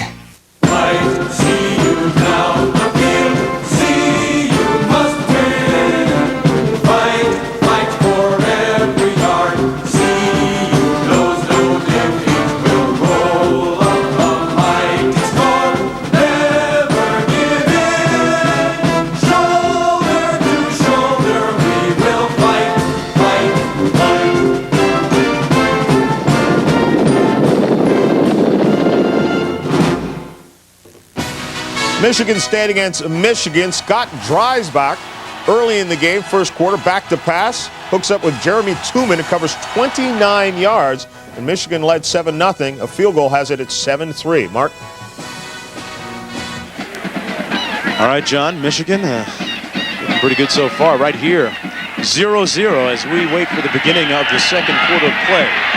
Nebraska has the ball on Oklahoma's 35-yard line. It's second down and 11. Damon Benning now seeing his first action of the day in a tailback. Holbein in motion. Under pressure, Frost wisely, astutely throws it away. And it'll be third down and 11 and a late flag down. The official indicating maybe grounding. Yeah, that's exactly right. And Scott Frost, of course, pointing out to him where his intended receiver was. Keep in mind, there's a difference between the NFL. If you're outside of the pocket in the NFL and you throw the ball away, there's no flag for grounding. In college, there is, if you throw the football away. Now, there's a side judge downfield. He's talking to the referee, and they're talking about where the football went in relation to the intended receiver. But Oklahoma does an excellent job right there. Looks like he's going Brendan Holbein, number 5. Now, that's certainly an intended receiver. But the ball was thrown in a way that it was thrown out of bounds.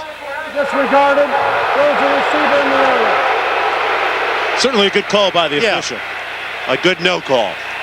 Isn't that what they say? Sure. Yeah. You know, one thing's for sure, though. I'm impressed with Oklahoma and the job Bill Young is doing. There's Tom Osborne. I mean, this is a very poor pass defense. It's ranked 108th in the country in pass defense efficiency. Bill Young knows this, and oddly enough, Nebraska's a better chance of winning this football game through the air. But right now they're playing some pretty good pass defense and keeping Scott Frost contained.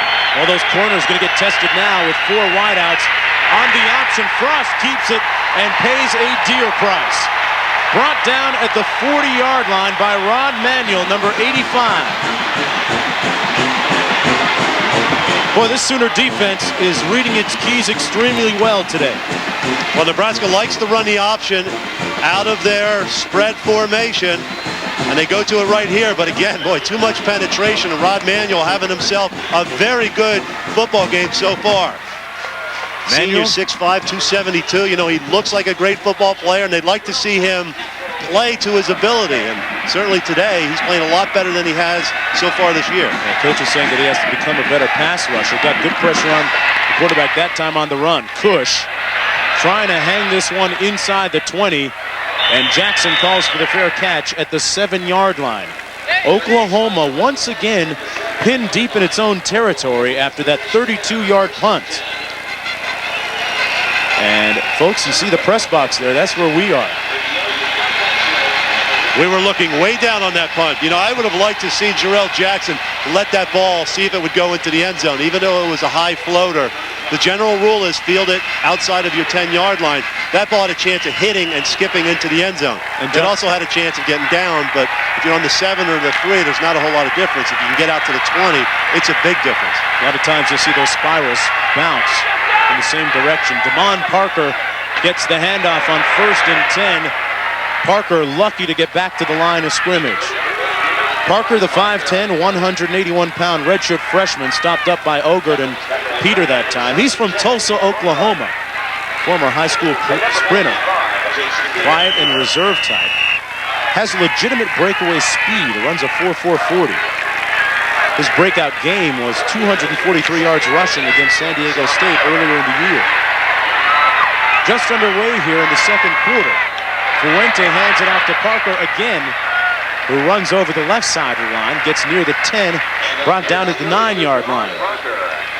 You know, you're seeing right now that the offensive line is just overmatched right now by that defensive line for the Cornhuskers. They are so good, they're so strong and so quick, and they love to get the upfield penetration. This is a team that puts a lot of pressure on an offense. Now, Texas Tech, a couple of weeks ago, had some success running inside.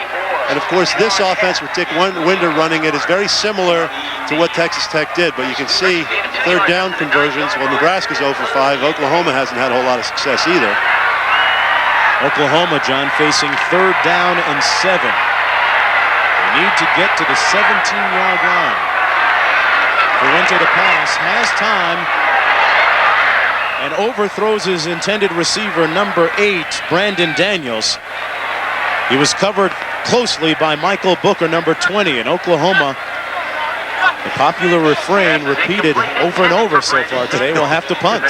You know, we better take a look at that NCAA record book and see what the record is for combined punts in a football game, because I think we're on a fast track for that record. Oklahoma's 6th of the afternoon coming up, John.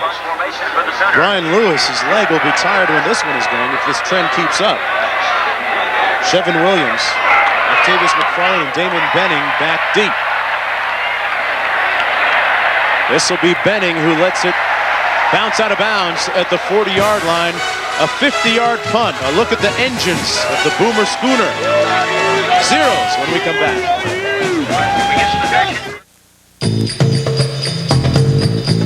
The engineers of the Pontiac Grand Am designed cars for people who get a kick out of driving, complete with a powertrain built to precise aerospace tolerances. And that's kept more Grand Ams tearing along even after 11 years than any car in its class. So buy a Grand Am for a good time. Have it around for a good long time. Grand Am. Built for kicks, built for keeps. Starting around 15.2. Oh, Mr. Jordan! Next year, when I grow up, I'm going to win an NBA title. And when I'm 9, I'm going to be in a movie like Space Jam. And when I'm 10, I'm going to eat deluxe sandwiches, just like you. That's pretty ambitious. Now at McDonald's, try our deluxe sandwiches with a grown-up taste and collect these fun Looney Tunes stuffed characters from the movie Space Jam. Just $2.99 each with the purchase of a new deluxe or any other large sandwich. Come on. You want to learn how to jam? Yeah. Space Jam at McDonald's. Come hungry. Leave stuffed. It's simple. For every hard-fought, bleary-eyed inch of up, you will receive a single millisecond thrill of down. Is it fair? Is it worth it? Is it yin meets yang? Well, Grasshopper, there's only one way to be absolutely sure.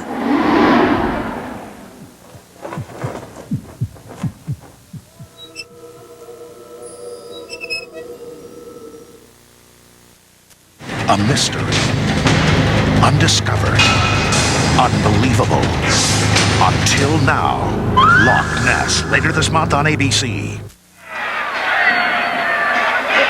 Back in Norman, where the score is 0-0 between Nebraska and Oklahoma. Nebraska with more auspicious field beginning and position so far today, but they haven't been able to cash in. Both teams punting a lot, frequently. Total of 11 punts so far today. That's a game's worth of punts, and we still have 12 and a half minutes left in the second quarter. 2 tights and 2 wides, a single back set for Scott Frost, who fires incomplete for Vershawn Jackson, number 34. A catchable ball again. An update from New York with John Saunders. Mark, hard to believe. Miami, though, is struggling against Temple. Henry Burris, 31 yards to Troy Kersey for the touchdown. Second TD pass for Burris in the game. The first given up by Miami's defense this year. It's tied at 14 apiece. Mark. John back here, second down and 10 on the option. That's Damon Benning to the short side of the field, cuts it up. And he's brought down by Terry White, the strong safety who made the tackle on the play. Damon Benning is at the top of his game right now. He was bothered earlier this season by some ankle injuries, but he's starting to round into form. Well, he sure is. How about that punt return against Texas? Was that Texas Tech? I mean, that was a ball that should not have even been caught. Not only did he field it, but he had a 51-yard punt return to set up a touchdown at the 5-yard line. What a great play that was. He's pretty explosive. Third down and 6 for Frost. Passing. On the out pattern, incomplete for John Vedral. Folks, if you like punts, we got a whole bunch of them for you today. Nebraska will have to do it again. And Scott Frost had John Vedral wide open in that play, and he clearly missed him. He was upset about it. But Nebraska not able to take advantage of some opportunities here. Dropping passes, not hitting open receivers. And here he's got a Vedral wide open. He just, doesn't quite step enough and get that football out there. You have to rotate those hips out to the outside and deliver that ball. He didn't seem to quite do that. Cush gets the punt off, bounces at the 30. Here's Jackson. Did he get it back? Nebraska says they have it. Let's wait for the official indication. You see Big Adam True, number 77. He's always the first one down there. The center, left tackle, is the long snapper. Jackson fielded that one very carelessly. The officials say Nebraska ball. Adam True, number 77. Watch him. He's the snapper. Does a good job. He never gets blocked because nobody thinks a guy 305 pounds can run. Watch him hustle down there. There he is, the first guy. Jackson does not use good judgment. He wasn't in front of the football. It was bouncing away from his body, and he saw the recovery. And he's also got a future as a referee. Chad Kelsey made the recovered the football, and Nebraska has been very opportunistic this year, scoring 84 points off of turnovers. First and 10 at the 17-yard line. Oklahoma 17. That's the freshman, D'Angelo Evans, who runs it inside the 15 down to the 13-yard line. Evans out of Wichita, Kansas. Rushed for over 100 yards in 2 consecutive games earlier this year. He's a true freshman. He only played 6 games in his senior season in high school, but he was so good, everybody was knocking down his door to get him to come to their school. And he went out of state, always wanted to play for Nebraska. He was booed lustily at Kansas State. He sure was. Second down and 6. Evans again down to the 12-yard line, tackled by Tyrell Peters, number 45. Peters from Norman, Oklahoma. Well, tonight on ABC, see the luminaries of the pro figure skating world in sparkling performances. Former world champs Kristi Yamaguchi, Katarina Witt, Dorothy Hamill, and Kurt Browning highlight the competition. Don't miss the dramatic conclusion of the U.S. Pro Figure Skating Championships. That's tonight at 8, 7 Central Time here on ABC. Right now it's third down and 4 for Nebraska. Vedral in motion. Frost on the option, gets to the perimeter where he makes something happen. Frost has the first down at the Oklahoma 3-yard line where he's tackled by Ghana Joseph. Frost made some very good decision-making, John, in that play. Yeah, and the inside fake really holds that Oklahoma defense and allows Frost to get outside. He's got the speed. He's one of the faster 10-yard runners on this team, believe it or not. He's not as fast as everybody else in the 40, but he's about 5th in the team in a 10-yard sprint. Here's Evans, tripped up at the 8-yard line. Number 84, Dale Allen, making the stop. Deep in the Nebraska backfield. Allen, the 6'2", 208-pound sophomore. And he's starting today because Broderick Simpson has been hurt. Did not practice all week. Again, Dale Allen, number 84, at the top of your screen. Comes knifing through, fights off the block of Schuster, and does a real good job of playing off the block and getting the tackle on Evans. Double tight end formation. Frost on the option, and the Sooners are option sound. Baron Tanner with the stop, all the way back at the 13-yard line. Defensive coordinator Bill Young for Oklahoma said they would have to be option sound, and they have been on the last 2 plays especially. Yeah, they are. Nebraska likes to run the option out of every formation, so you have to be aware of what you're doing defensively. But Baron Tanner, without hesitation, by Bill Young, the defensive coordinator, told us Baron Tanner is playing the best of everybody in that defensive line. Watch him come right through and make the hit on Scott Frost. 1st and goal. Evans stopped up at the 8-yard line. Well, even if Oklahoma's defense gives up just 3 points on this sequence, it'll be considered a minor victory. Travian Smith made the tackle that time. Bill Young came to this team this year when John Blake was named the head coach. He was the offensive coordinator at Ohio State for 8 years. We asked him, why would you leave Ohio State and come here? Because I'm from here. I always wanted to be here. I want to finish here in the Oklahoma area, and I love coaching here. His team's doing a great job so far. Here's Chris Brown's field goal attempt from 25 yards out. And he knocks it through the pipes. But as I mentioned moments ago, a moral victory of sorts for the Oklahoma Sooner defense. Brown now 9 of 13 on the year. The Cornhuskers lead it 3-0 when we return.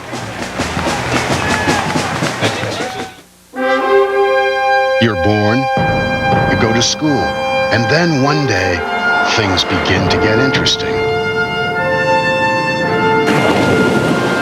Where there was once only a wall, there appears a door. You take a deep breath and walk through to the other side. Things are very different here. Now, instead of preparing, you're doing. Instead of waiting, you're moving. The stakes are a lot higher than they were in high school, because out here, the tests you're given are of your honor, your courage, and your commitment. This is your journey. It's time you got underway.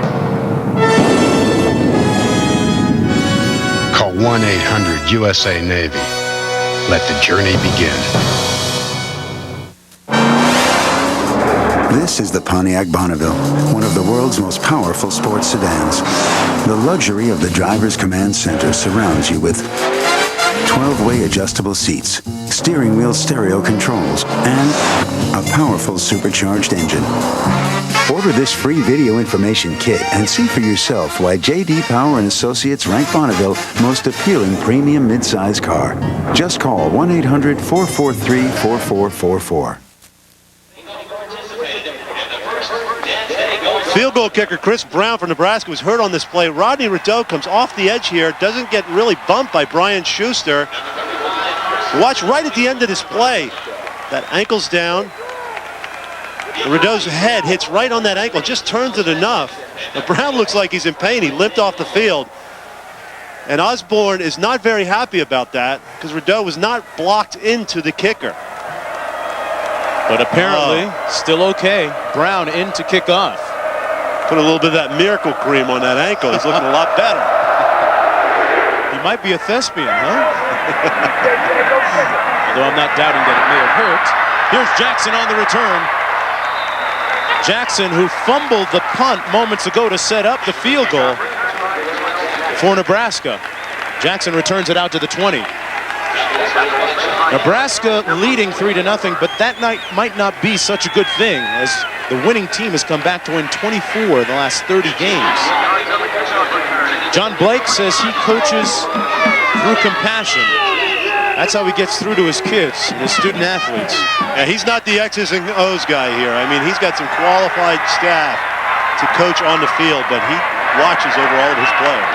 James Allen brought down at the 20-yard line, flag down at the 15. Jason Peter, number 55, making the tackle. And it'll be a hold against the Sooners. They are having a difficult time running the ball against Nebraska. Well, you know, when you have a football team that has trouble making 10 yards, to try and make 20 yards is unbelievably difficult. Look at first down yardage. 6 rushes, 1 pass, 0.7 yards. At the beginning of this drive, the Sooners only had 22 yards in total offense. And they're going backwards again. The Nebraska defense, John, likes to limit teams on first down. Here's the call. On the offense, half the distance from the spot of the foul, repeat first down.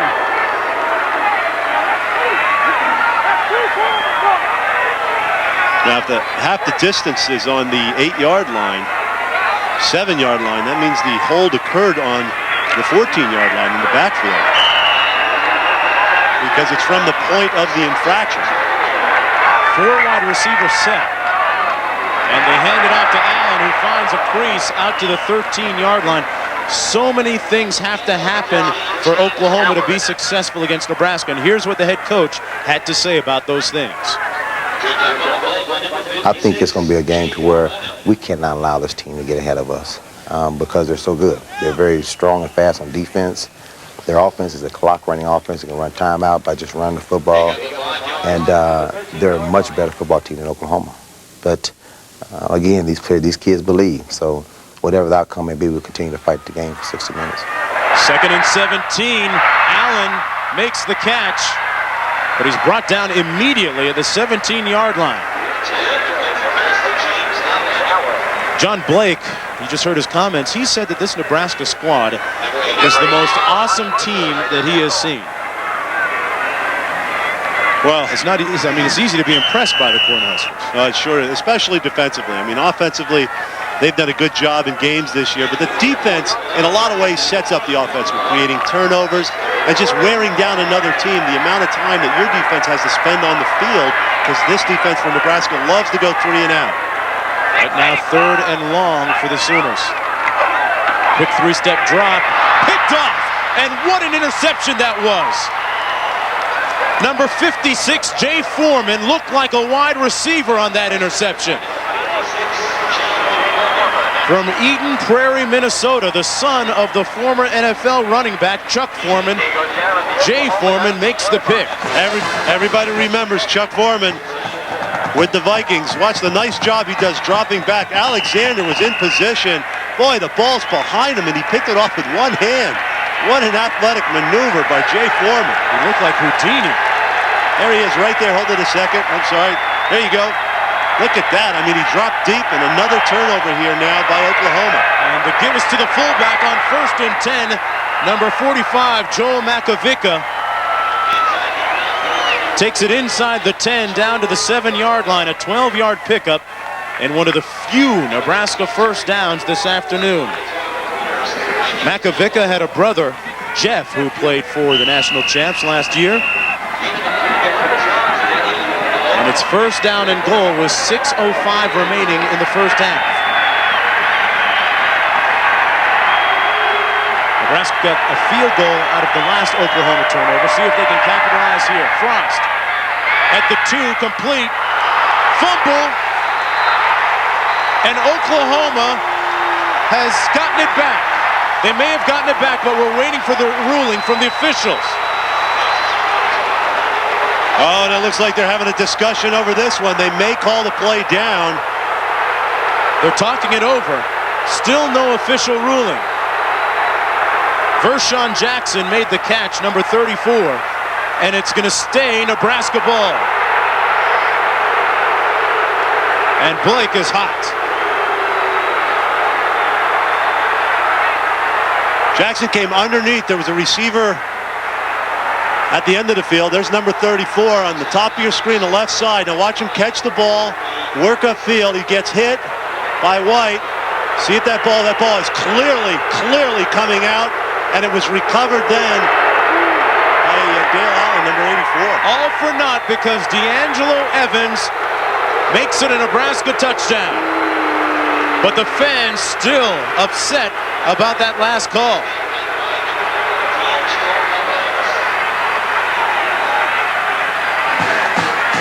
One more look at that non-fumble call. Again, Vershawn Jackson turns upfield. He's having a little trouble with the football right now. White comes in, strips it out. His knee's not down, his arm's not down, nothing's down. I mean, that's clearly a fumble. And then Dale Allen, 84, beats him to the football, and you can see him recover it. So definitely the Cornhuskers get a big break there, and the Sooner faithful are not all that happy about that play. And the second time today that Oklahoma has turned it over and Nebraska has converted.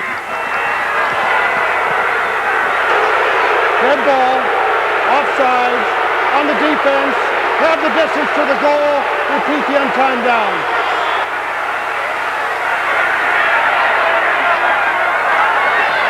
Chris Brown, whose ankle apparently okay, will kick the extra point. Out of the hold of John Vedra. And the Nebraska Cornhuskers lead 10-0. Being showered by a chorus of boos are the officials. We'll be right back.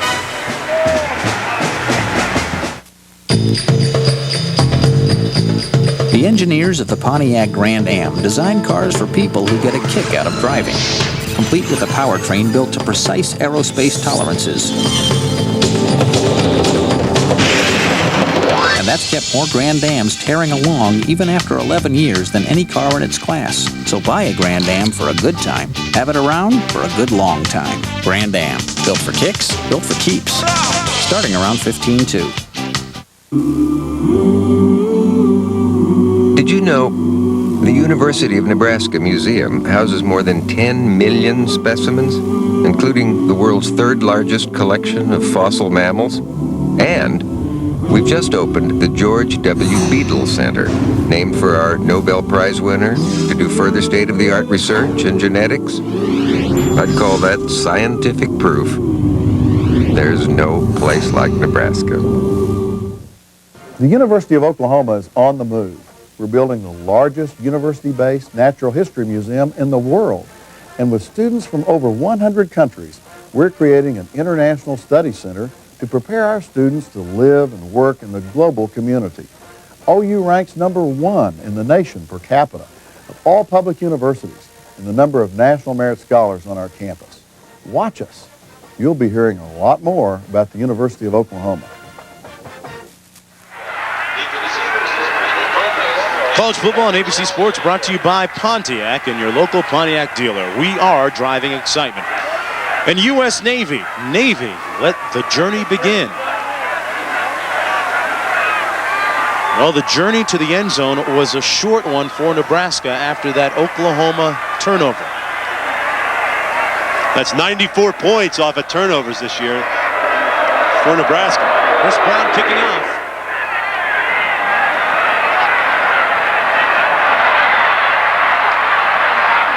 Allen on the return at the 14-yard line. But a controversial call just moments ago, John. Well, it was a bad call. I'll tell you why, because it's not only a fumble, it's an incompletion. Watch Vershawn Jackson and watch his hands, watch the football. He never really has control of this football. Look, he's still fumbling, still trying to get a handle on it. White comes in and strips it away. At the very most, that should have been an incomplete pass. And here's the play by D'Angelo Evans going right up and over afterwards. So Nebraska taking advantage of that opportunity there. And right now, Eric Moore is the number one. The new quarterback for the Sooners hands it off to Devon Parker, who's brought down at the 13-yard line. But let me tell you something about Eric Moore and his skill level. Last week against Kansas State, he came in late in the ball game. Actually was fairly early. Was 11 of 23 for 234 yards and threw 4 touchdown passes. Yeah, he played very well in that game last week. Justin Fuente had a flu. He wasn't playing real well. Keep in mind, Eric Moore was a starter all last year. Here he is on the waggle. And they hand it off. Well, now there's a late flag. Well, there was a flag that stopped the play. And then the fans here thought that Eric Moore was hit late and that there should have been a personal foul, dead ball foul. Dead ball, false start on the offense, 5 yards with 2 seconds left. But that's the only dead ball foul they're going to get here. But, you know, the one thing about Eric Moore is that he's a lot more mobile than Justin Fuente, and he may be able to do some things outside of the pocket. The official disappearing from sight. That's the old trap door trick. Where'd he go? I bet you the Sooner fans would like to see one of the officials go through the trap. They do with all the officials right now. Under 5 minutes to play in the first half. 2nd and 15. Moore on the quarterback draw. And the hole closed up extremely quick. Yeah, Brought down at the 4. Jared Tomich. Boy, oh boy, they're just taking times, aren't they? I mean, they are playing so well up front. There's what you talked about, Mark. 234 yards passing, 4 TDs. Most of those occurred in the 4th quarter. And a furious comeback by this football team. They had a chance to tie that game against Kansas State, but Eric Moore was picked off by Chris Canty with 95 seconds left in that game. Chris Canty's victimized a lot of quarterbacks this year. 0 for 7 on 3rd down conversions for Oklahoma today. They run the quick hitter to the fullback, finding no room at the 5-yard line. Dwayne Chandler stopped up for a gain of maybe 1. You know, this is what I talked about when we first talked about this team today, the difference in size and speed and athleticism from top to bottom. John Blake has got to fill his shelf. Dick Winder giving his offensive lineman a piece of his mind. But he's got to go out and recruit and get the kind of players in here where he can start to fill in and get some depth and talent, and then weight train these guys and get them to where the Nebraska Cornhuskers are. Out of his own end zone, Brian Lewis with the end-over-end punt. 45-yard line, that's Williams.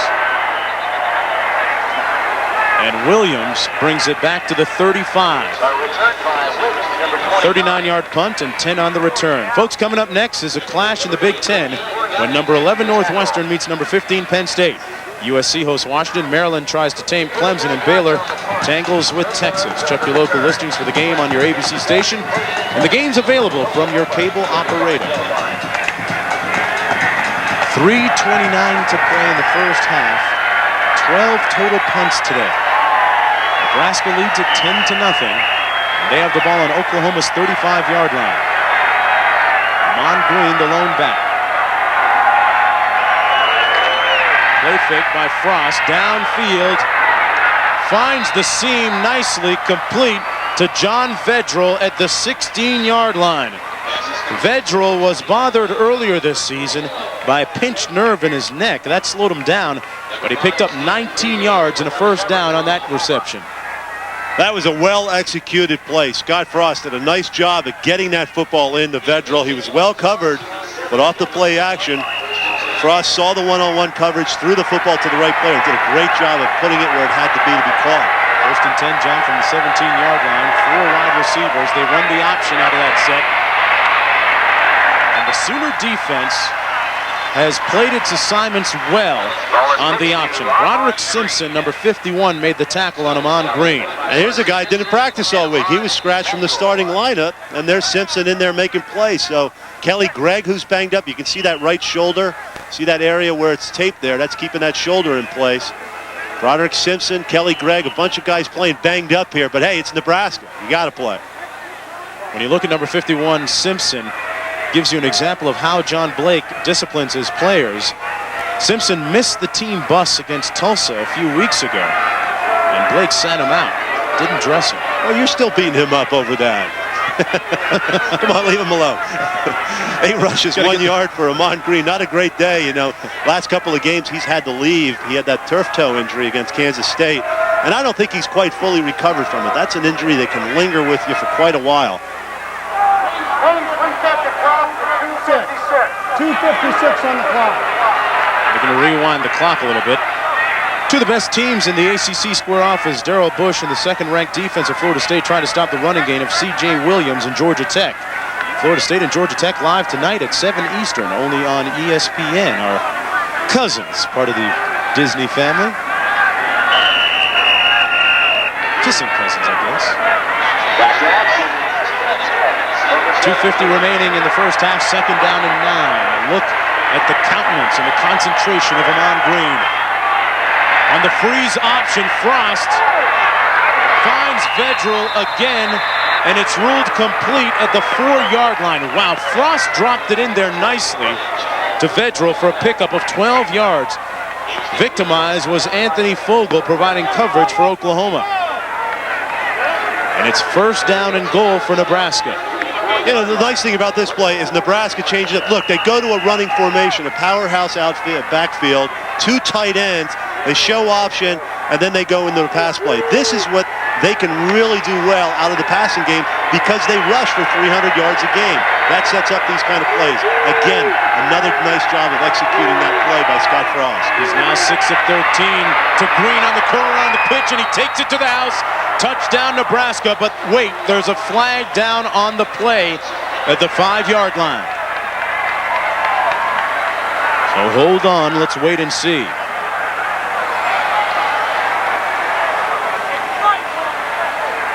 Well, when you play a football game in somebody's territory. Offside on the defense, decline, touchdown. So the touchdown stands, much to the chagrin and disbelief of John Blake. And as I say, when you play the game continuously in somebody else's end of the field, the mistakes, the turnovers, and the fact that you're not moving the football offensively, you just start to see that the Sooners are getting worn down, not only physically, but mentally in this football game. Yeah, John, they work with a short field, too, which makes it much easier. Nebraska now leading 17-0. We're going to take a break and check in now with John Saunders. Coming up on Valvoline Halftime 96, all the day's scores and highlights. Plus, Todd, you had a chance to go to Chicago and meet the miracle worker. Yeah, Gary Barnett, very impressive guy, very charismatic, and the magic continues. It's all coming up on Valvoline Halftime 96. All right, John, back here, 17-0. Nebraska leading Oklahoma. Look at the last touchdown run by Amon Green. Well, last time they got in a formation like this and they threw the football, the Oklahoma defense is set back a little bit, and now they execute the option to the short side of the field with the efficiency that everybody's been accustomed to seeing here at Nebraska. You know, the average starting position has been the Oklahoma 44-yard line for all of Nebraska's drives here in the first half. And again, 35 yards in 4 plays. Not far to go to score a touchdown. Scott Frost right there on your screen received some pivotal advice last week from his head coach, Tom Osborne, who told the quarterback, Scott, you're a little too uptight. I want you to go out there, relax, and just play football. And on the heels of that advice, Frost had his best day ever as a Nebraska quarterback. And by the way, Tom Osborne has been suffering from laryngitis, so the players haven't heard much from him this week. But their game is speaking loud and clear. They lead 17-0. Brandon Daniels brought down to the 13-yard line on that kickoff. Well, the Budweiser blimp, and it's eye in the sky. There's a look camera. Proud to provide you with these live shots 1,000 feet above Owen Field. And we're about 990 feet above Owen Field. Well, you know, Oklahoma's playing true to form so far. Every game so far this year, they've fallen behind early, either lost those games or they've mounted furious comebacks in the second half. And again in the first half today, they have not played very good football. Eric Moore, John, in on his second series. James Allen brought down, calling for a face mask, and there's the flag, albeit a late one, at the 20-yard line. Terrell Farley made the tackle, and he points to himself and says, my bad, it's on me. No doubt a face mask. Farley, the former Bupkis candidate.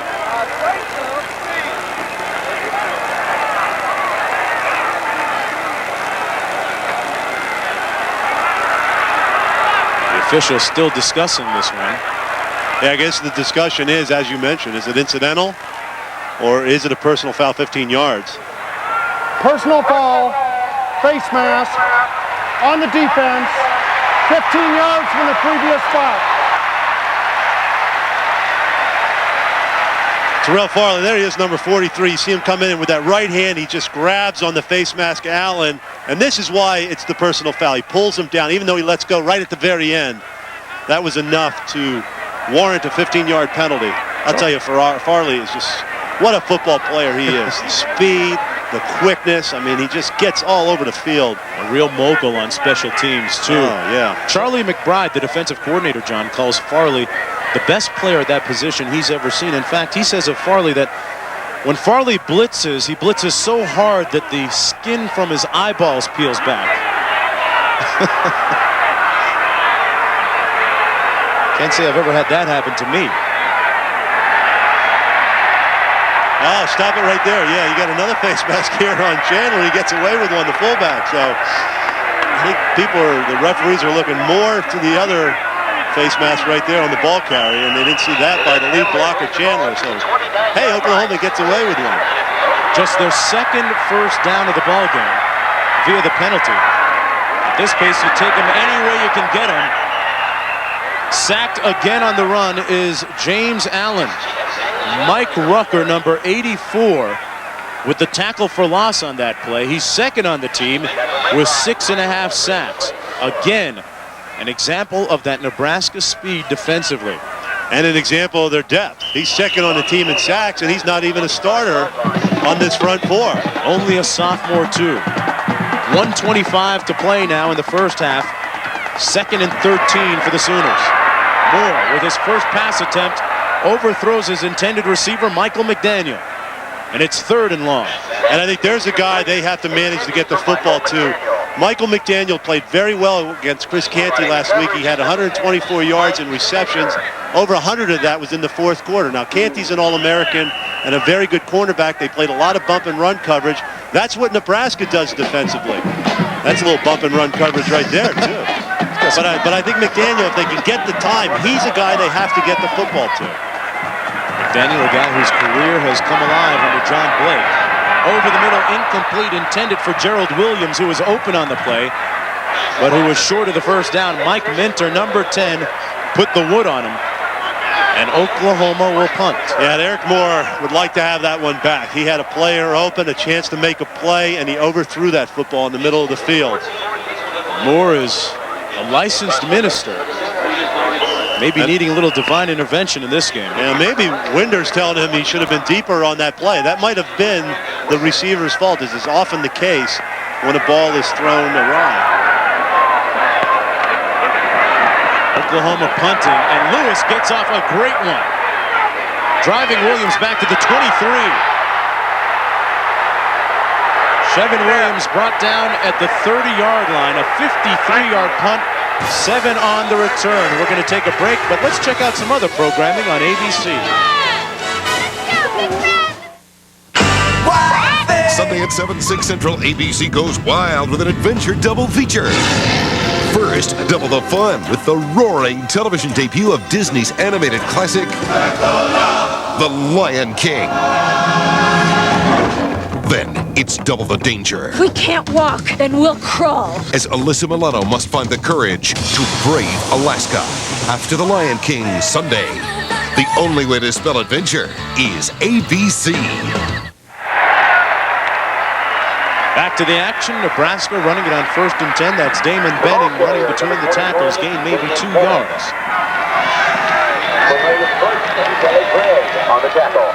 You know, Mark, you were talking about Scott Frost and the fact that Tom Osborne had spoken to him and how it soothed his nerves a little bit. I like what he said earlier in the year, too, when he took over this football team. He said, you know, people don't follow other people because of titles. He said, I've got to earn the respect of my teammates. I have to show courage, and then they'll follow me. And I think as this season has progressed, his play has gradually improved, and this team is rallying around him, and there's no question he's the leader now. And speaking of Scott Frost, boy, there's action abound here. A rugby game. They gotta get that scrum going a little better. What's this guy doing here? It looks like it's ballet. What is that?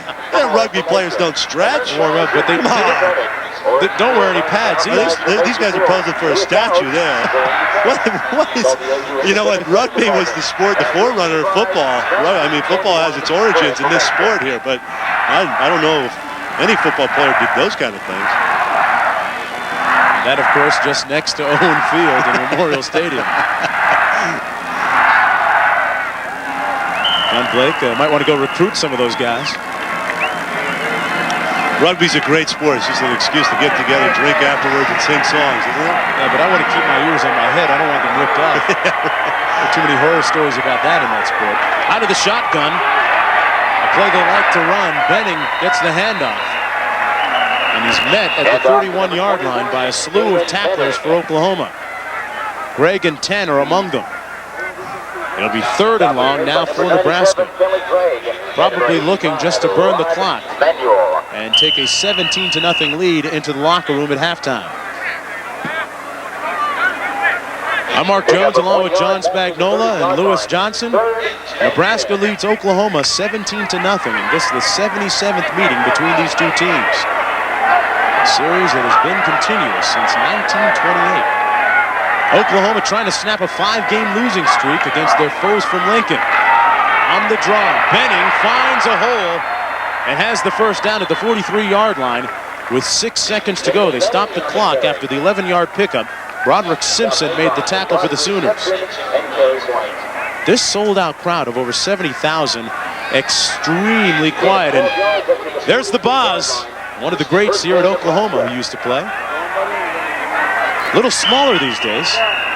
He doesn't have that hairdo he used to have either. What was that, a mohawk cut or whatever? Called it the Boz. Is that what it was? Yeah, he named it after himself. Why not? When you're good, you can do that kind of thing. Frost incomplete to end the first half of action. Tom Osborne and his crew leaving the field leading 17-0 after 30 minutes of play. Valvoline halftime is next. When young policyholders come to me, I look at them and think, boy, that was me 15 years ago. I remember very well how quickly things changed for Debbie and me. Marriage, children, our first house. It's exactly why State Farm's family insurance checkups are such a good idea. Your agent helps you put it all in perspective so you can make the right decisions. The way you were 5 years ago is not the way you are today. It's comforting to me when I can say to my policyholders, hey, I've been there. State Farm is there. Dear Mom, camp is rough. Being out in the wild sure makes a kid hungry.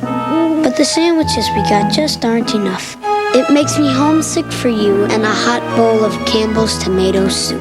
Nothing turns an ordinary sandwich into a hot, satisfying meal like rich, wholesome Campbell's tomato soup. Mom? I brought you something for those sandwiches. Wow, tomato soup. You're the best, Mom. Campbell's makes everything. Better. This is the Pontiac Bonneville, one of the world's most powerful sports sedans. The luxury of the driver's command center surrounds you with 12-way adjustable seats, steering wheel stereo controls, and a powerful supercharged engine. Order this free video information kit and see for yourself why J.D. Power and Associates rank Bonneville most appealing premium midsize car. Just call 1-800-443-4444. Visa salutes American Olympic champions. The 1984 Games provided an Olympic first. And there you go. The first ever Olympic women's marathon. Joan Benoit Samuelson ran away from the field early and took this historic gold medal. In continued support of amateur athletics, Visa today is proud to donate another $1,000 to the U.S. Olympic team to support future Olympic hopefuls in their quest for the gold. I'll buy 10 of these. You're Deion Sanders. Deion Sanders? It's him. You're the greatest, man. Mind if I get a picture? Thanks, bro. You mind if I write a check? Sure, Deion. I'm just going to need to see some ID. Say what? Yes, like a driver's license, a library card. Checks. What a pain. Your license? Employee ID. But now there's a better way. The Visa Check Card. It's an ATM card with a Visa logo that deducts from your checking account automatically everywhere Visa's accepted. I'm going to have to call to see if you can cover this. The Visa Check Card works just like a check, only better.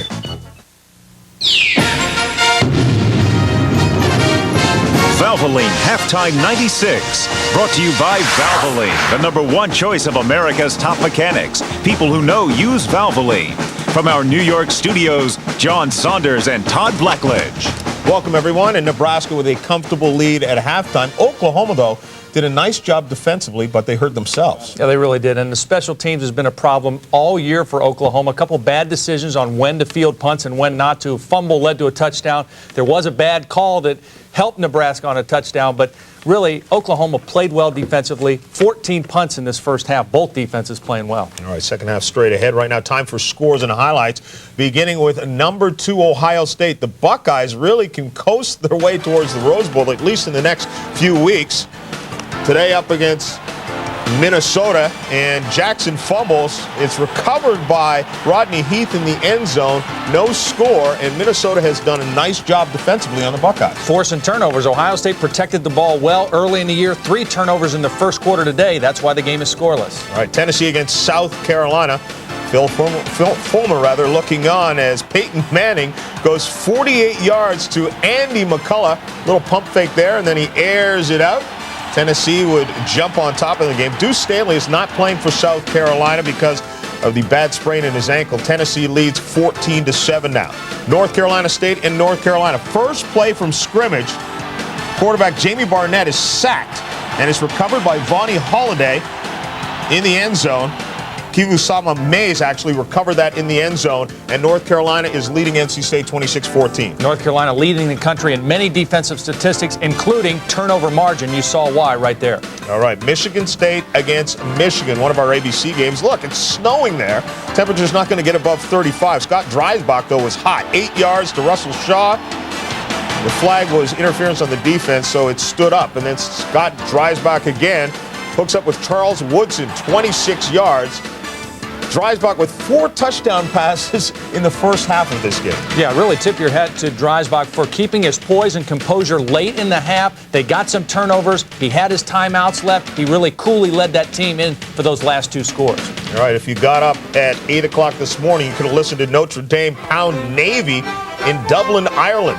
54-27.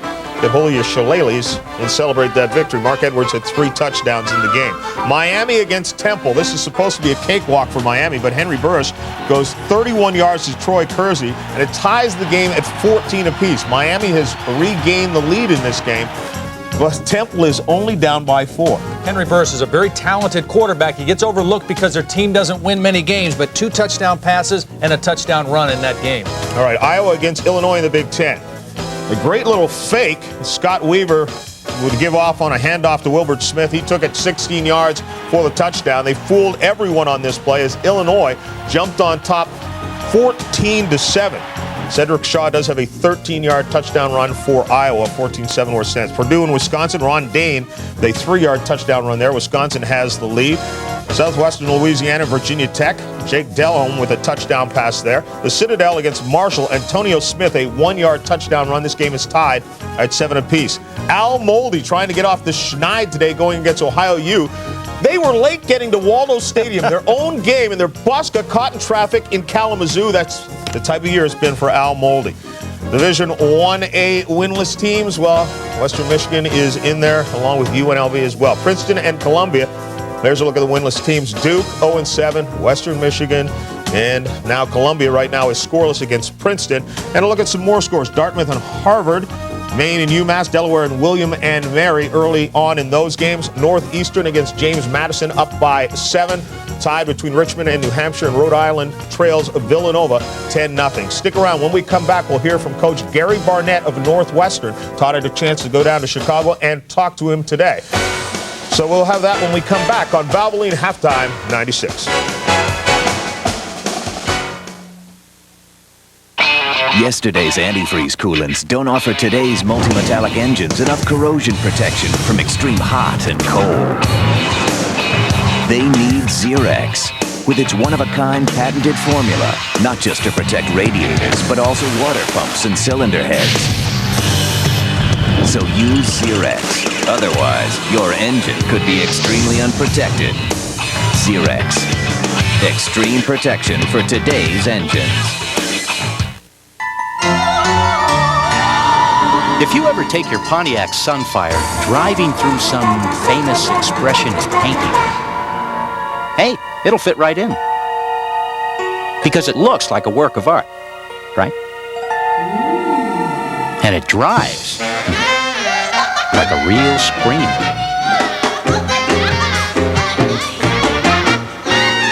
Pontiac Sunfire, driving excitement for round 13.5.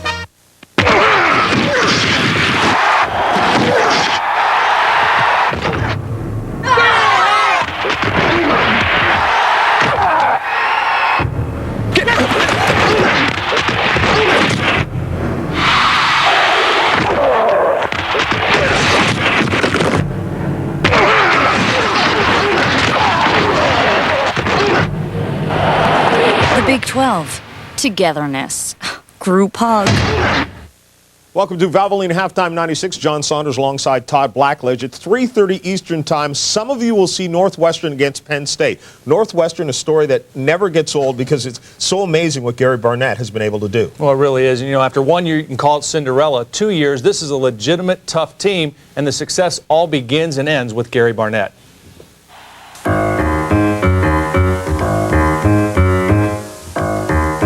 In 4 years as head coach, Gary Barnett turned around one of the weakest programs in the history of Division 1A.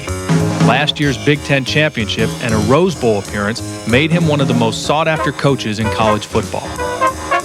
What prompted you or made you make the decision to stay here at Northwestern?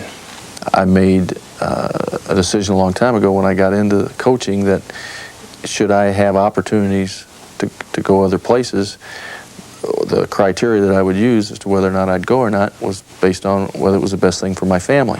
Now my family's grown. I have 10 coaches and their wives and 26 kids that my decision affects. I also had 85 players I'd recruited here and promised them that I was going to be here till they graduated. So what's right and what's wrong? Well, one's absolutely right and one's absolutely wrong, and it was just that simple. The one thing I didn't think would happen would be to repeat a game early in the season like you had last year with Miami of Ohio. I mean, how has that been coming off that Wake Forest game? You know, we started out the life of this 96 team not respecting our opponent, and there was a lesson there.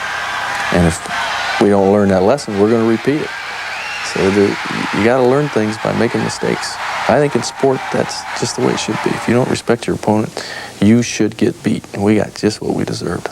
Last 4 weeks, 4 wins by a total of 10 points, all decided in the last minute of the game. I mean, is this the new trend for the Wildcats? I don't know, but I like the bottom line. I don't know if I like the way it gets done, but I got to tell you that kicking that field goal twice against Michigan and seeing our kids roar back in that fourth quarter and then seeing them roar back at Wisconsin, those are all pretty special moments. You know, it's been my experience. A team kind of takes on the personality of the head coach. What about you do you see in your football team? I think I take a certain intensity into everything that I do, and I think our team does that. What has sustained your enjoyment of coaching? I think Mike Krzyzewski said it best. He said, man can do just about anything, but getting them to do it is what's really fun. That's sort of what your job is to get them where they can't take themselves. That's fun. You go into a kid's home and he's considering Penn State, Ohio State, Northwestern, Michigan.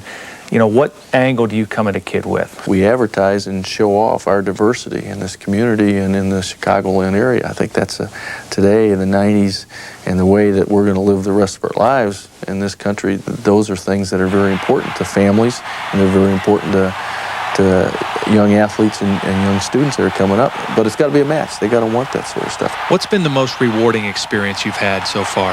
For me, running our team onto the Rose Bowl and seeing that unforgettable sight and then playing the game. That was one of the magical moments of my life. You're a father in this business, and what you get your most joy out of is watching your players, whatever they do, mistakes, knowing that you got to help them, get them corrected, things that they accomplish, knowing that they did it and the kind of sacrifice they made to do it, and how hard it is to do it. That's what it's all about. That's why you do it, and that's why you come back, is to see what they're going to do. very charismatic guy. His players really believe in him, and they mirror his poise and passion on the field. One of the greatest stories in college football history. Joining us now from State College, Pennsylvania, where he'll call the game, Keith Jackson. And Keith, you can point to a lot of reasons why some schools turn around, but with Northwestern, you just point right at Gary Barnett. I think so, and I think the fact that he was able to keep his coaching staff intact. And a lot of these members of the staff come from small schools, so they're teachers, and they're low-key as they go about their daily work. It's fun to go there and watch them work because they do so much individual contact with the players. But the simple bottom line is the honesty that wins the kids. Keith, a lot of talk at Penn State this week about the quarterback situation and your time there. What's your feel going into this game? Now, we asked Joe about that yesterday and asked him if there was a quarterback controversy, and he said, not with me. It's a competition. And Wally wasn't moving the team last week. It was a game they could have lost, and everybody knew it. And he put Mike in, and Mike did the job for him. Wally starts today. So Joe's not about to be drawn into any kind of quarterback controversy. You knew how his mindset. He'll have none of it. All right, Keith, thank you very much. We'll see you at 3:30 Eastern Time, Northwestern and Penn State. All right, That's all the time we have right now, and we'll continue with more of Valvoline Halftime 96 right after this. Stick around. Plenty more to come. Presenting the Valvoline Xerox Big Play Rebate. Get $4 back on a case of Valvoline or $6 on a 3-pack of Xerox Antifreeze. It's up. It's good. Whoa, Nelly. People who know use Valvoline. Enterprise rent-a-car for my trip? Looks expensive. It's not expensive, Mom. They pick us up? Sounds expensive. Pickup's free, Mom. Well, if it's not expensive, why didn't I get a convertible? Pick Enterprise. We'll pick you up. Good morning. This is your wake-up call. And this is the new Norelco Reflex Action Razor. A great shave with less irritation than blades. In extreme temperatures, yesterday's antifreeze coolants don't offer enough corrosion protection. Because today's multi-metallic engines are more susceptible to damage than ever, they need Zerex. Extreme protection for today's engines. You want to play sports at an NCAA Division I or II school? You must be certified by the NCAA Initial Eligibility Clearinghouse. Get one of these student release forms from your coach or guidance counselor and send it to the clearinghouse. Remember, if you're not certified, you can't compete as a freshman in Division I or II. For more information, call toll-free 800-638-3731. Want to play? Know the rules. This message provided by the NCAA. Valvoline Halftime 96. Brought to you by Valvoline, the #1 choice of America's top mechanics. People who know use Valvoline. Second half is coming up, but first, here's a look at what we have on tap at 3:30 Eastern Time. Northwestern against Penn State. We talked about that game earlier. Washington and USC. Maryland and Clemson in the ACC, or Baylor against Texas in the Big 12. Check local listings for the game available in your area and on pay-per-view. It's time now for the results of the Burger King fan poll. The Ohio State Buckeyes, the overwhelming favorite of the callers, 53%, followed by Florida, Arizona State, and Florida State now with a lot of respect. They're number 2 in one of the polls. But in any event, I tried to look for a way to slide Ohio State into number 1. I think they've been very impressive this year, but Florida has been so overwhelming in their victories, I'd have to stick with the way AP has it. Yeah, great minds think alike. I agree with you. Florida, tough to argue with them. Great offense led by Danny Werfel and an ever-improving defense. I think they've been the most dominant team in the country. We agree. All right, reminder, if you missed a score, log on to College Football Today on America Online. Keyword ABC Sports. We'll return after this message and a word from your ABC stations. Their goals are as basic as a first home, an education, a secure retirement. Yet they own over half of all the stock in America. They are individual investors, and for them nothing is more valuable than information. Today, NASDAQ is delivering news about companies, performance tracking, even timely stock quotes, instantly. So if you're an investor who seeks vital information, you now know where to find it.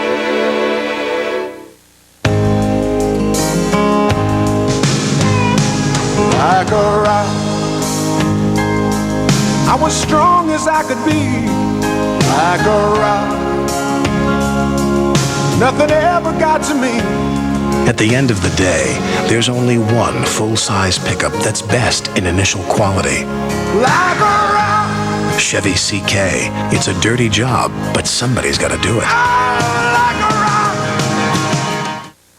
Christy Yamaguchi, Rudy Galindo, and Ekaterina Gordieva. A star-studded field takes the ice for the final night of competition. It's the U.S. Pro Figure Skating Championships, tonight on ABC Sports. The wait is over tomorrow. Oh, I just can't wait. For the first time on network television, To be king. The Lion King, tomorrow at 7/6 Central on ABC. Ben Nelson has a proven record of higher taxes and more spending. As governor, Ben Nelson increased income taxes and taxes on family farms, all to pay for a 31% increase in state spending. He increased his office travel by 433% and even paid a former associate $126,000 to be his Washington lobbyist. That's your tax money he's wasting. Ben Nelson, we believe he's too liberal with your money. Real athletes find all the Nike they need at The Sporting Edge. With all the newest Nike in the store right now. The Sporting Edge has the newest Nike coats, Nike trainer jackets, Nike basketball and cross training shoes, Nike sweatshirts, and the newest Nike warm-ups. Real athletes get the edge on practice with the newest Nike bags, Nike t-shirts, Nike shorts, Nike socks, and Nike accessories, all from The Sporting Edge. While they last. So when real athletes need Nike, they get all the Nike they need from The Sporting Edge. Hilltop Mall, Kearney. By the way, Father, I had the most delightful meal yesterday. Really now? Freshly baked with a flaky crust, juicy chunks of chicken, lovely peas, lovely carrots. Glory be, what was it? Chicken pot pie. Pot pie. At KFC, our chunky chicken pot pie is so good, some people may never believe it. I'll be seeing you in confession, Michael. To make you a believer for a limited time, our chunky chicken pot pie is just $2.99. You're watching the Nebraska Cornhuskers on NTV.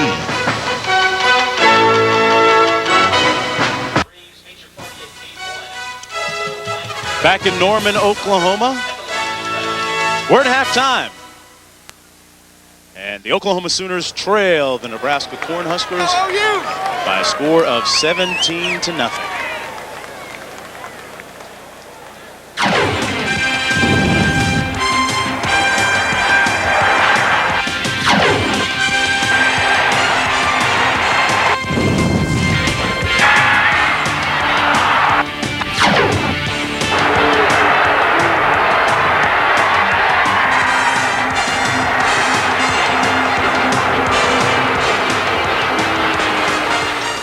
Well, Oklahoma trails 17-0, but they are a good second-half team. If you don't believe me, look at the screen, look at the numbers, and ask Kansas State from last week. I'm Mark Jones, along with John Spagnola and Lewis Johnson down in the sidelines.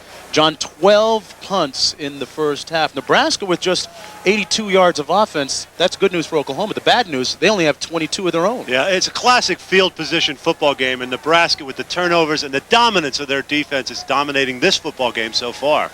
It's interesting that neither team has really moved the ball that well. Nebraska team that averages close to 600 yards of offense a game, too. Yeah, that's right. If you look at the first half of this football game, and I'm going to erase this. Don't even look at this right now for a second. I mean, if you look at this, you can say Oklahoma's doing a great job. 6 first downs for Nebraska, only 2.2 yards on first down.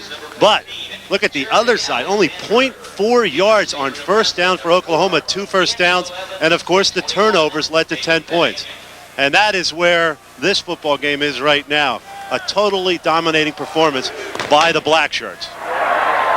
Oklahoma kicking off, and Damon Benning of Nebraska lets it go through his arms and out of the end zone. They'll start at the 20. Lewis Johnson spoke with John Blake just moments ago. Coach, the controversial play, the controversial call by the official midway through the second quarter, did that psychologically affect your team? No, it didn't. I won't allow that to happen. I know that's something we've kind of dealt with all year long, some tough calls against us, and we can't let that happen. We got another 30 minutes of football to go play.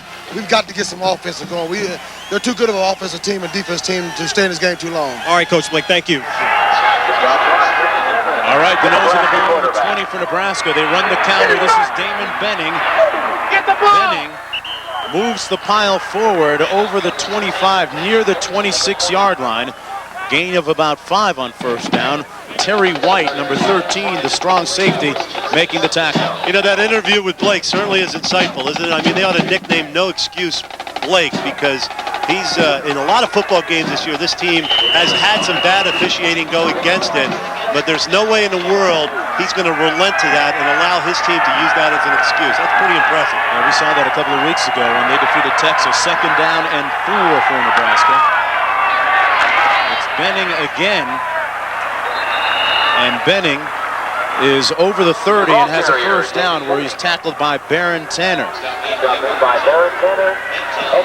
be 1st and 10 for Nebraska. Now there's Benning with the turf toe. Again, it's been the 2nd quarter the last 2 weeks, and now it's in the 3rd quarter. And when that injury gets aggravated, he has no power. There's a lot of pain in that toe, and he can't push off on his foot at all. So that's going to linger with him through the rest of the year, it appears. And D'Angelo Evans is in the game. He gets the play fake. Frost up top has a man, and it's dropped. Vershawn Jackson, who was the center of that controversial call in the first half, dropped the pass. Ghana Joseph on the coverage for Oklahoma. Yeah, Ghana Joseph was beaten badly on that play. Again, the Sooner defense has to overload against the run, but he's beaten. He's able to recover. Well, watch the effect that the play action had. Look how everybody is playing run. Now all of a sudden, see Ghana Joseph coming back. There's 34. There's Joseph, number 29. All he gets his hand in there and seems to tip the ball away, but it didn't look like Jackson had his hands in very good position to make the play. Run the counter tray. D'Angelo Evans brought down short of the first down at the 33-yard line. Tackled by Chris Justice, number 40 for Oklahoma. Evans, the freshman, now in the ball game. He's the 3rd string tailback, but then again, 3rd string at Nebraska, you know, it's 1st string somewhere else. Gains 3. It's 3rd down and 7. Carpenter, the tight end, number 90, sets up to the right. Motion on the left side of that offensive line. Sheldon Jackson, number 88, may have jumped offside. You know, it's interesting with Sheldon Jackson. He's a guy. Ball start on the offense. 5 yards. Repeat 3rd down. He's a guy, Mark, I'm surprised they're not trying to get the football to more. I mean, he has a lot of speed. He reminds me almost of a young Keith Jackson. Maybe it's because of the number or whatever, but he can really get downfield. Now they're getting the ball to Vershawn Jackson. I'd like to see him take a couple shots at him once in a while. Yeah, you look at his build, 6'4", 250, and his speed, as you mentioned, almost a Johnny Mitchell type, too, a guy that played here at Nebraska not too long ago.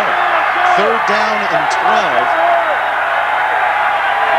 Look at what Nebraska's done with 3rd down conversions, over 10 yards. Frost trying to change it, and it's picked off by Terry White. So the Sooners have their first takeaway of the ball game. We said they're a 2nd half team, and they may have awakened. Well, that's incredible. That's only the 3rd interception this year for the Sooner defense. That's one of the reasons why this team is ranked so low in pass efficiency defense. The much maligned secondary, John, coming up with a theft. Yeah, the blitz came in and Frost was able to escape outside. Now he's got pretty good vision downfield, throws the ball, but it's a little bit behind the receiver, and a good break on the football by Terry White. Eric Moore in at quarterback in relief of Fuente. Here's James Allen. Flag down on the play. Allen down at the 38-yard line. It's Oklahoma's first time in Nebraska territory all day. The Sooners have recorded 9 turnovers this season. 20 have been recorded each year since 1960, at least 20. Yeah, I don't know if they'll get to that magic 20 number. It's been a long time. Holding on the offense. 10 yards from the spot of the fall. Repeat 1st down. I mean, this is a team that ranks 101st in the country out of 111 teams in turnovers. So they don't get them very often. And I think, you know, part of what Scott Frost is hearing right now is because of that pressure, he had to wait a little bit longer before he threw the football. And that's one of the things that hurt him in the timing and rhythm of that play. Futile passing by both Oklahoma quarterbacks so far today. Only 8 yards in passing offense. I mean, that's dominance defensively. Well, they weren't in Nebraska's side of the field long. Moore completes it, though. Down to the 40-yard line, his trusty, sure-handed tight end, Steven Alexander, who picks up 12 yards before being brought down by Mike Minter. The Management Information Systems major makes the catch.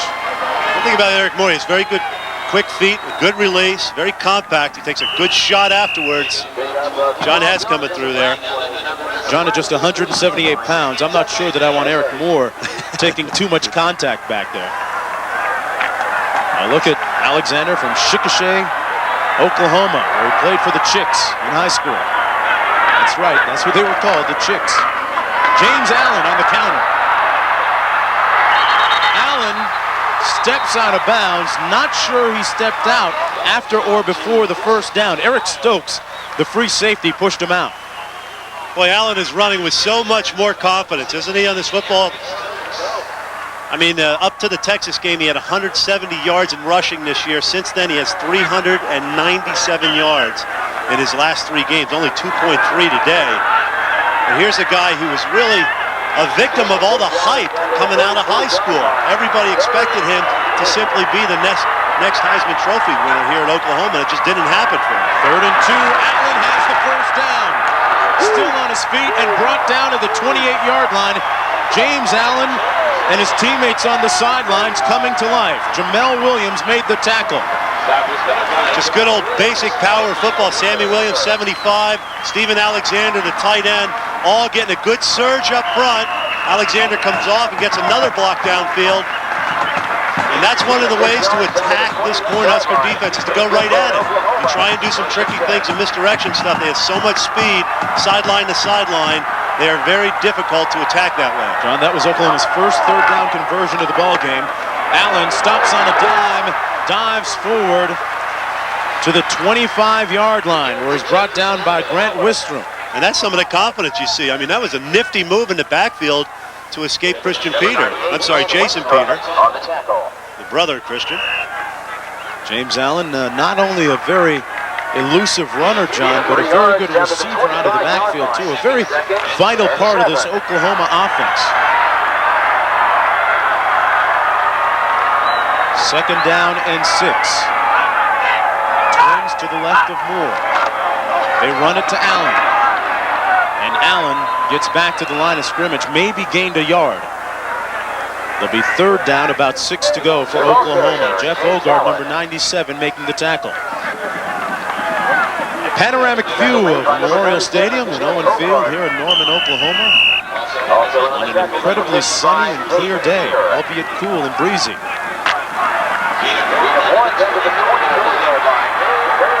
Some of the games right there in the Big 12 today. 3rd and 6. Moore on the slant, and he's picked up. That's the freshman, Ralph Brown, still on his feet. And Brown just might go. He has more to beat. Double deuce is on the loose. Touchdown, Cornhuskers.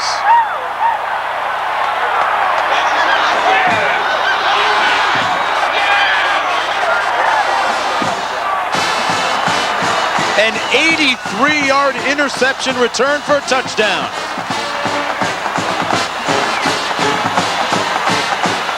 People have tried to pick on that freshman, but he has come up time and again. That's his 3rd interception of the season. From Walnut, California, Ralph Brown. Some people think, or thought, the operative word being, that he was the weak link in that secondary. But he proved otherwise there. Chris Brown now in for the extra point. And that takes a lot of steam out of the Sooner engine. Out of the hold of John Vedral. Brown converts the extra point, and Nebraska leads 24-0. A rookie, a freshman, belying his years. Oklahoma leads, Nebraska leads when we come back.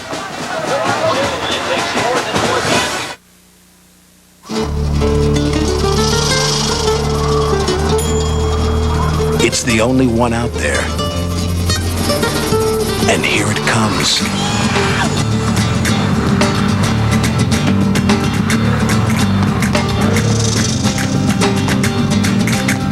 The only compact pickup to offer a third door. Okay, folks, show's over. Chevy S10, like a rock.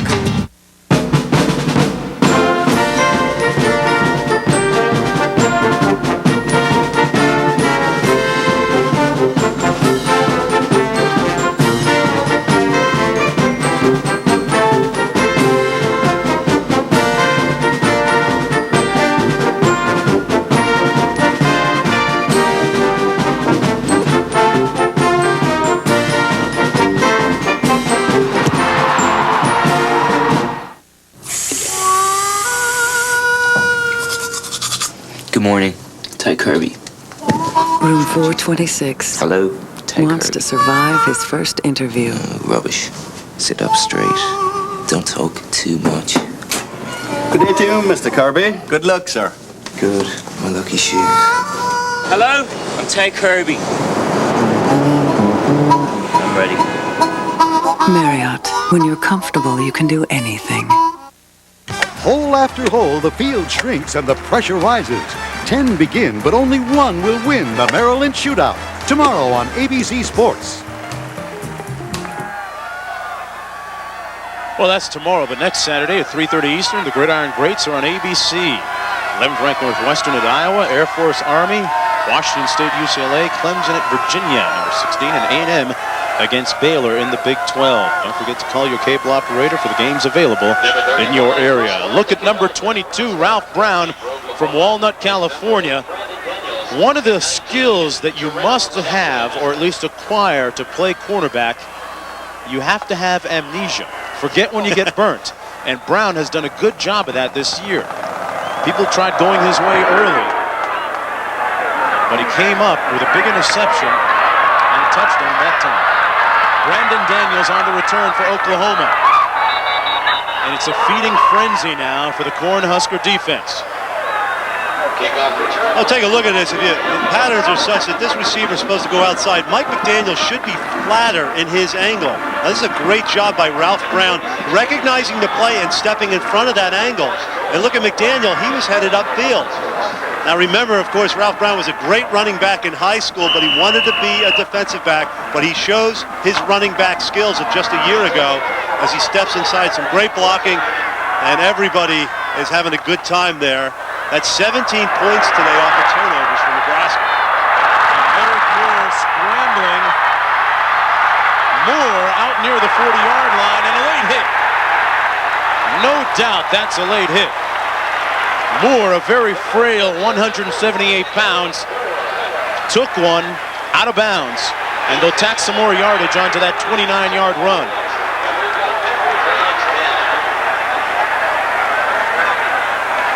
Mike Minter came in to make the hit. See the back judge there on the right side with no hat on his head.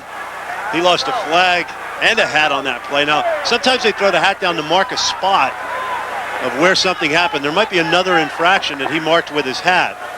Then after that, he takes his shirt off. Then he throws his shoes down. He uses all the clothing he can to mark things. But there's Eric Moore. And there's the late hit afterwards as he's clearly out of bounds. And of course, when those kind of things occur on the Oklahoma sidelines, you're going to get a lot more activity and a lot more influence over those officials.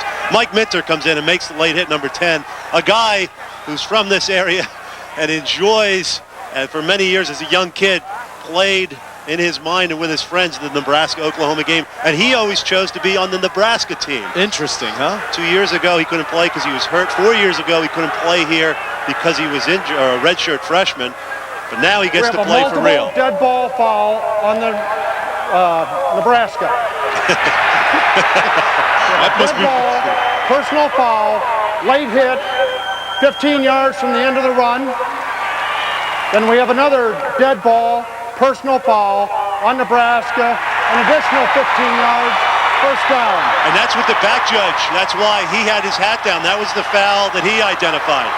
I guess on the second one, that's when you throw the hat, huh? Yeah, that's Mike Minter there. Minter from Lawton, Oklahoma, as you just mentioned. For more on the strong safety, downstairs to Lewis Johnson. Well, guys, Mike Minter's folks have wanted to see him play here for many years. They won't be happy with that one. But he's got about 40 folks in the stands watching him today. This is his first and last chance to live out his dream from a 3-year-old. He wanted to be in this game, and he's out there, and he's gotten a little bit of attention on that play. Yeah, not the type of attention that he wants, I'm sure. A year ago, he underwent knee surgery. Actually, that was in '94. Missed this game. The ball all the way down to Nebraska's 27-yard line. They blitz. Moore gets it off and has a man open. Incomplete to the tight end, Steven Alexander. He might have gotten hurt. You know, he has a bad shoulder. I think it's his right shoulder right there. He may have landed on that as he went for the football. Alexander playing with not a whole lot of use in that right arm. But that was a great throw by Eric Moore. And he is writhing in pain at the 2-yard line. One more look at that last incompletion. Eric Moore, to his credit, put the ball right where it had to be and paid a price for it, and so did his intended receiver. We'll be right back.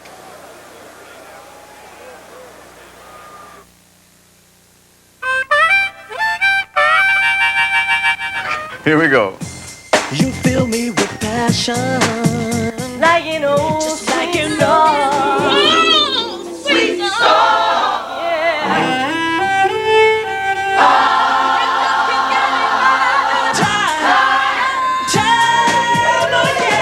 Cause you're a part of me, that's the heart of me. Dr. Pepper, you're a part of me. You worry? You're overprotective, you're a parent. Isn't it nice to know that there's something almost effortless you can do to protect your family even more? Just ask your State Farm agent for a free family insurance checkup. It's a smart way for you to decide if your family's insurance coverage is up to date, so they'll be better protected. And maybe you'll worry a little less. State Farm is there.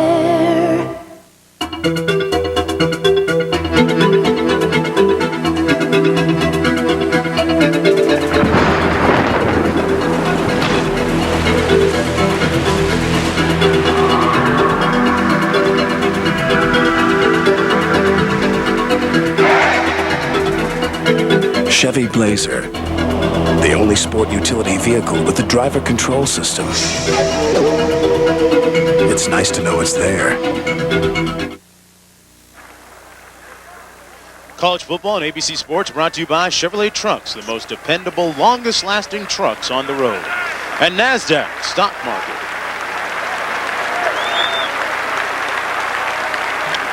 Steven Alexander leaving the field. Oh boy, clutching that right shoulder, it looks like. Man, he is in severe pain. And here's what happened on the play. Oklahoma had something going here. Eric Moore gets crushed, but he gets the football off. Look at Steven Alexander go for it. Watch his right shoulder. Bam! Right on it. And you can see the way his arm is right there. And it hurt immensely.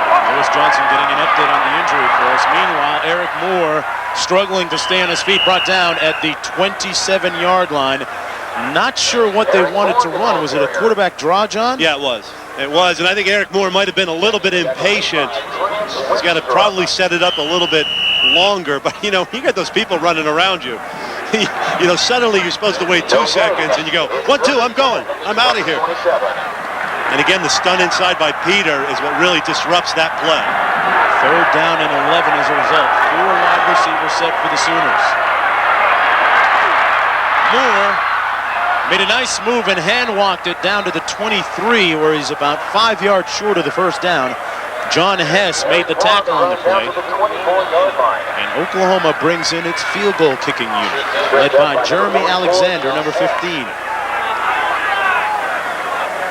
Winder with a few words for his quarterback. Alexander in to attempt a field goal from 41 yards out. He is 6 of 10 on the year with a long of 49.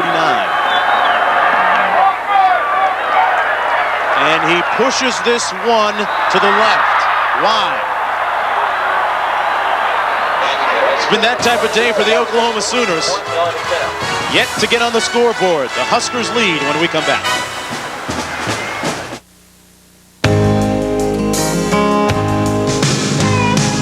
Like a rock, I was strong as I could be. Like a rock, nothing ever got to me. The most satisfied full-size pickup owners are Chevy CK owners.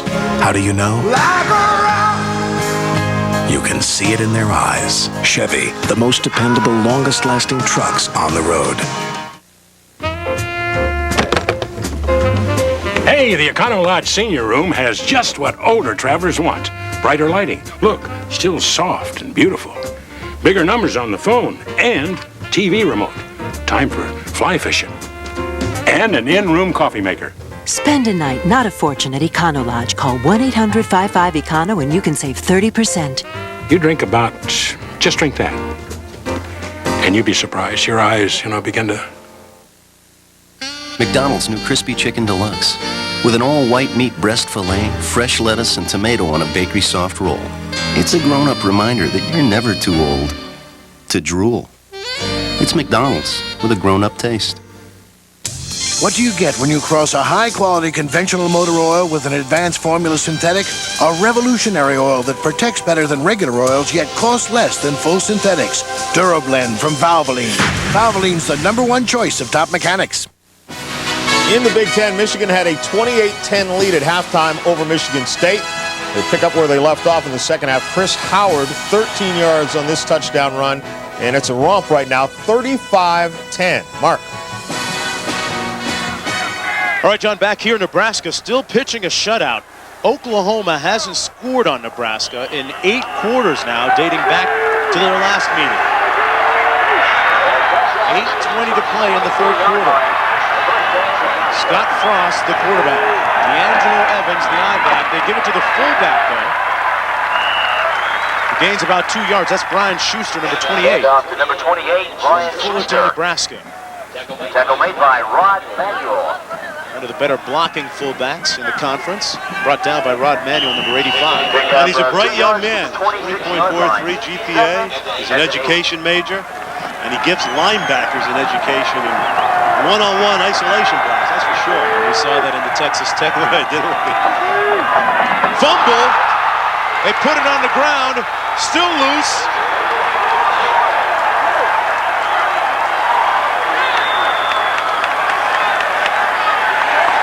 And it's Oklahoma ball at the 22-yard line. Terry White, number 13, made the fumble recovery. If there's 2 things that hurts this team this year in their 2 football games, they lost 4 fumbles to Texas Tech, 3 fumbles to Arizona State. Those were games, they lost one and one was pretty close. But there it is, Evans stumbles as he's about to take the handoff as Frost tries to seat the football. He's not able to get it in there. And there's the recovery by Oklahoma.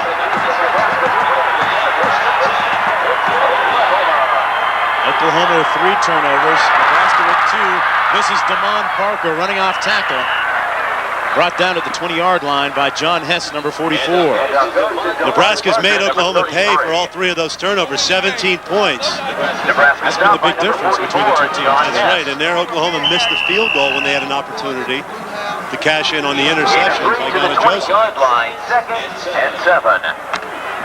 7:16 to play in the third quarter. Set by the receivers for Oklahoma. Moore's going to pass. Now he steps up. Flag down. And Moore is brought down at the 17-yard line. Could be in the vicinity of a hold. And Moore comes up limping a little. Ogard and Whisper making the tackle for Nebraska. And it's against the Oklahoma Sooners.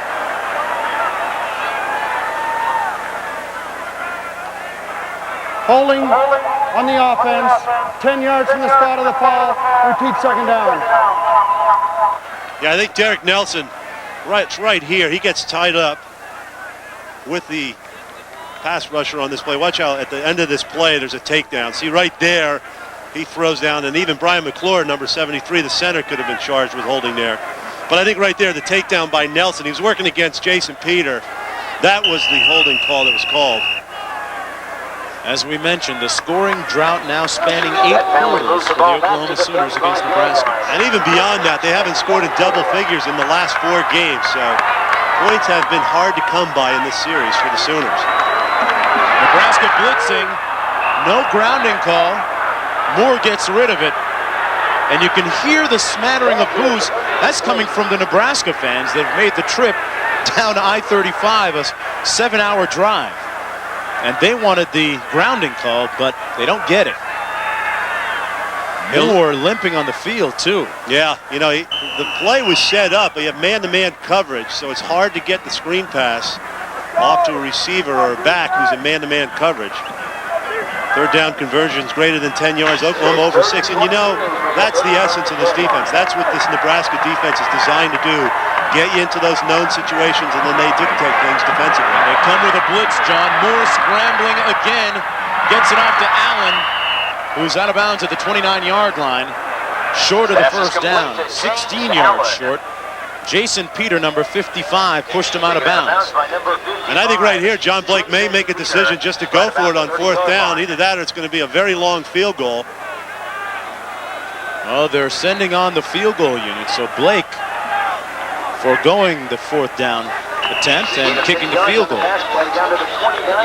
Alexander missing a field goal not too long ago. This one coming from 46 yards out, with a slight wind at his back.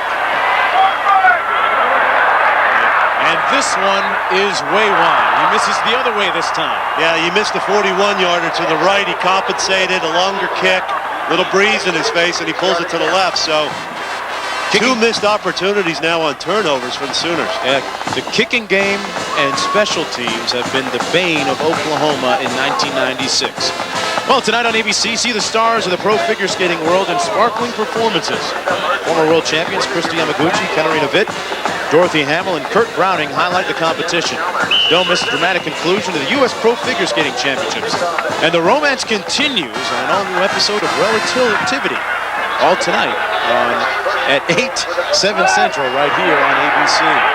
Frost out to the 35-yard line, tripped up by Terry White.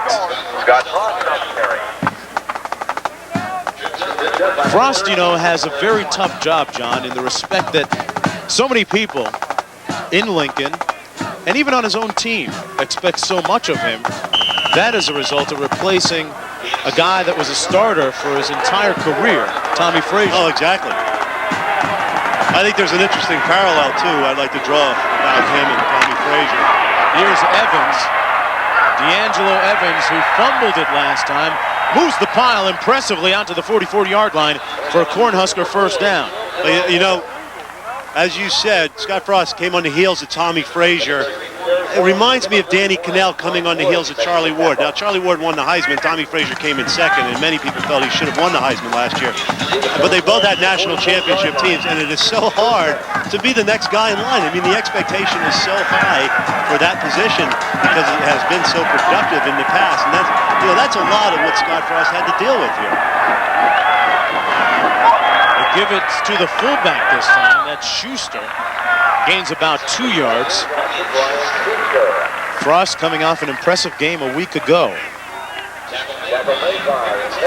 There's a look at Schuster. Talked about Schuster, number 28 right there on your screen. His impressive blocking on those ISOs and those lead plays when they give it to the tailback. Last week he was involved, actually a few weeks ago, he was involved in a violent collision at Texas Tech. Ended up with a stinger on his shoulder. He was still rubbing it yesterday at practice when he was but the other guy was hurting worse than he was. That's all he cared about. Run the counter. This is D'Angelo Evans out over midfield. Falls down right at the 50-yard line. Tackled by Martin Chase, 93. A panoramic view from high of Memorial Stadium here in Norman, Oklahoma. This live view is courtesy of the Bud 1 airship, which has been seen by millions It's ongoing goodwill tour. This Bud's for you. 3rd down and 4 for Nebraska. Backs are out of the eye. Frost on the option, makes the pitch to Evans, puts his hat down, and a display of very, very strong running by D'Angelo Evans. Ran over a would-be tackler to pick up 9 yards in the first down. Well, you know, that's something you don't often see from a true freshman. You get a sense of the power at 5'9", 210 pounds of stature and build, very similar to a guy by the name of Emmitt Smith. Plays a little bit south of here. Look how he just lowers the shoulder, the leg and the arms, and knocks over Mike Woods, another true freshman who doesn't get hit very often like that. These are kids that, you know, right out of high school, and all of a sudden he's got to tackle a guy like that, saying, boy, they run a lot harder here than they did last year in high school. John, 1st and 10, 4:05 remaining in the 3rd period. They look for the flanker screen. Frost downfield, has a man. Touchdown Huskers. Lance Brown, 41 yards on the strike. Lance Brown is looking around like he did something wrong. He only had caught 2 passes so far this season, but he did an excellent job. Boy, running down that football, making the catch, and a little bit of gymnastics right at the end of the play, too. There he is, the old flip for the touchdown. Make sure you tuck the head. That's good. Oh, what a great job. Good dismount by Lance Brown. And in comes Chris Brown, no relation, for the extra point. Nebraska silencing the sellout crowd at Memorial Stadium with a 31-0 advantage. And a moment ago, we were talking about the quarterback, number 7 for Nebraska, Scott Frost, and the expectations on the heels of Tommy Frazier. Well, Frost threw a strike right here. One thing Frost has, though, is look how much room there is between Lance Brown and Anthony Fogle, number 9. That's a lot of area to be able to throw that football in. What I like about that play is the ability of Lance Brown to run that football down. But typically, when Frost throws the football in this offense, that's the kind of cushion his receiver usually has from the defensive back, because defensive backs are so run-oriented. You have to be so careful when you face that option. And it's so tough when you see that option all the time. You get used, John, I guess, to coming up all the time to support. Oh yeah, I mean, you have to make plays. Look at this Corn Husker offense over the 30-point mark. They've been doing it for the last 20 years. And they've averaged, Nebraska has 30 points per game per season. Since 1977, they have 31 on the board today, with just under 4 minutes to play in the 3rd quarter. Chris Brown getting set to kick off. A look at that last scoring drive.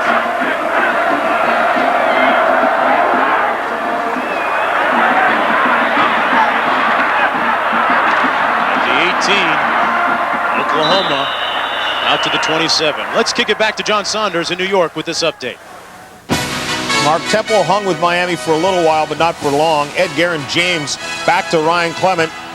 He goes 43 yards to Tony Gator on the flea flicker, and the Canes have opened up a 3-touchdown lead. Mark. Right, that's unfair. He shouldn't be able to do that against Temple. He should have a no trickery rule against Temple. They turned it around real quickly in that one. Fuente back in at quarterback. It's up in the air, and it's picked off. Fuente, on his first play back in the lineup, is picked off by none other than Oklahoma's own Mike Minter, number 10. It was tipped at the line of scrimmage by Jason Peter. And Mike Minter with an interception and a clip for the highlight reel in front of 40 of his hometown fans. You think he's reliving the days when he used to run around with burning leaves smelling in the background? Mike Minter is just the only one that gets a track on this football. And he comes in, and Fuente certainly doesn't feel real good about that interception coming off the bench. And Herbie the Husker is just geeked up about it, isn't he? First and 10. On the end around. Down to the 22-yard line at Chevin Williams. Oklahoma being bitten by 4 turnovers today. Nebraska able to convert those into points, too. Yeah, that's right. 3 out of the 4. Let's see what they do with this one here. But every time, they have 17 points off those turnovers. 2 touchdowns and a field goal. Very unpropitious return for that quarterback right there. Justin Clemente. 3:15 to play in the third quarter. 2nd and 8 for Scott Frost in Nebraska. Last year, Nebraska defeated Oklahoma 37-0. Right now, it is 31. Frost audibling at the line of scrimmage. Sometimes they have trouble hearing him, but with a silent crowd, no trouble getting the call there. Evans down to the 23. Well, at the conclusion of today's game, we'll select the genuine Chevrolet Most Valuable Player of the Game from each team. To date, Chevrolet has awarded nearly $6 million to the scholarship funds of America's colleges and universities. 2:34 to play in the third quarter. The face of John Blake pretty much tells the story so far for Oklahoma. The one thing about Blake, though, he will not give up. And he won't allow his players to give in either. Play fake by Frost. Has room, but is dragged down and stays on his feet. Miraculously, eluding the grasp of number 40, Chris Justice, and Frost picks up 10 yards. Vogel and Peters finally bringing him down. Scott Frost, very good athlete. And you get a sense of the strength and the legs of this young man. He takes Chris Justice for a real nice long ride there, right beyond the first down marker. See what Adam True does. Now here's when your quarterback's in trouble. Okay, look, hey, he gave him gave him a little turnstile shot there in the rear end, didn't he? He tries to kick the turbo in. They give it to the fullback. That's Joel Makovica. He plows his way down to the 10-yard line. I tell you what, Adam True could be a good little bullfighter, couldn't he? At 305 pounds, stepping out of the side of the running back. No doubt. Frost, who after a shaky beginning for his offense, has settled down. Done a good job. It's 2nd down and 8. Frost with 13 yards rushing. Into the end zone. Incomplete, intended for Brendan Holbein. Holbein had a couple of touchdown catches last week. There he is, number 5. He's covered by Woods on the play. Holbein, the team's leading receiver. At only 5'9", the one thing that you have to note constantly about these Nebraska wideouts is that they're very good blockers. They are, and they don't recruit wide receivers. Both starters, John Vedral and Brendan Holbein, are walk-on players who've done well here. I couldn't help noticing he has 37 career receptions coming into the game. That's number 36 all-time. He's 2 behind Larry Frost, the halfback. That, of course, was Scott's father, who played here about 20 years ago. I wonder if Scott's not going to get the football team purposely. Frost completes it and completes it for a touchdown. Number 25, Vedral. And the beat goes on for the Big Red from Lincoln. I don't know what it is, but when Nebraska gets a turnover, they just make other teams pay for it, don't they? That's 3 touchdowns, 1 field goal today, all off of turnovers. And by and large, that's the story of this football game. This will be one for John Blake to forget. Nebraska leading 37-0. Make that 38 with the extra point. One more look at the touchdown tots. This is Vedral's first touchdown reception of the year. It's a blitz, man-to-man coverage. 45, Tyrell Peters comes in. Boy, what a nice catch by Vedral. That ball out in front of him, low and away, a difficult catch. He does an excellent job of bringing it in. Let's go downstairs to Lewis Johnson. Okay, Mark, thanks. Just a preliminary piece of advice or information regarding Stephen Alexander, the Oklahoma tight end. News is not too good for him so far. Doctors are saying that they think his AC joint in the right shoulder is bad. They're examining the x-rays right now, and I'll have confirmation on that, or if it's a separated shoulder, probably in just a few minutes. Mark? All right, Lewis, and I'm sure that you'll have it for us. AC joint, acromioclavicular. you've got to have it a few times before you can pronounce it. And I have had a couple of those, and that is really painful, that separation. It's not been a good year for Steven Alexander. He had a concussion in preseason. He had cramps earlier this season. Now he has a separated shoulder. He's been one banged-up warrior. And a look at what Nebraska has been doing on turnovers today. They have been opportunistic. Brown's kickoff comes down short of the 15. It's still loose. Finally picked up by Brandon Daniels. They have trouble fielding the kickoffs all day. I wonder if the sun is in their eyes from that angle, but it seems that the deep backs are not getting up and in position to field the kickoff. Looks like they're kicking into the wind, Nebraska is. Maybe that's playing havoc with the kick returners for Oklahoma. It is rather puzzling, though. The wind and the sun. That's an excuse every little leaguer uses, right? That and the dog ate my homework. Fuente almost, is he picked off? Yep. Yes, he is. Eric Warfield, number 3, with the interception. Fuente's last 2 passes have both been picked off. And he's simply trying to get a pass play or a screen play thrown off to his fullback, I believe. Dwayne Chandler. See if we see it there. The fullback's number 32.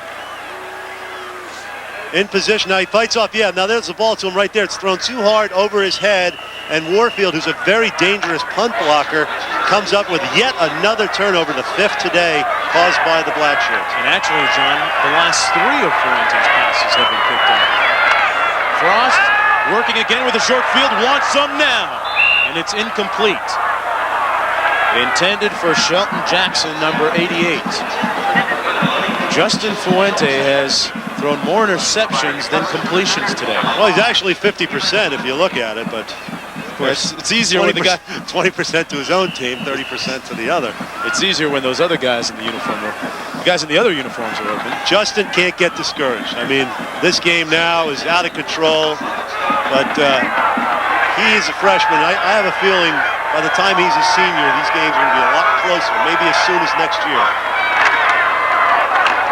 Here's D'Angelo Evans dancing down to the 10-yard line. He's about 3 yards short of the first down. 45 seconds to play now in the 3rd quarter. Dale Allen making the tackle. And I think, you're looking at Fuente there. He's obviously disappointed in himself. But that's what this Nebraska defense does to you. I mean, it just makes you accelerate. Whether it's a quarterback draw that you're running or a pass that you're throwing, you just tend to do things a lot faster than you should within the normal rhythm and timing of your offense. That's the pressure that defense puts on you. And a lot of teams in the country are trying to copy this very defense. A different Nebraska team since losing to Arizona State. Frost keeps it on the option. Is near the first down at the 7-yard line with 7 seconds to go in the 3rd quarter. White and Peters making the tackle that time.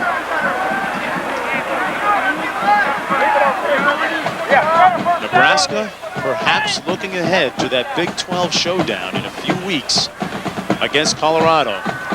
Back in the days of Switzer and Wilkinson, you didn't see that happen. Fans didn't leave early too often. Some have made their way to the exits. This crowd came in pumped up today. He came in pumped up, excited, and it was a very good football game early, but the Nebraska defense just is starting to wear away and has completely worn away this offense now. Backs out of the eye on 1st and goal for the Cornhuskers. Evans scooting and touchdown Nebraska.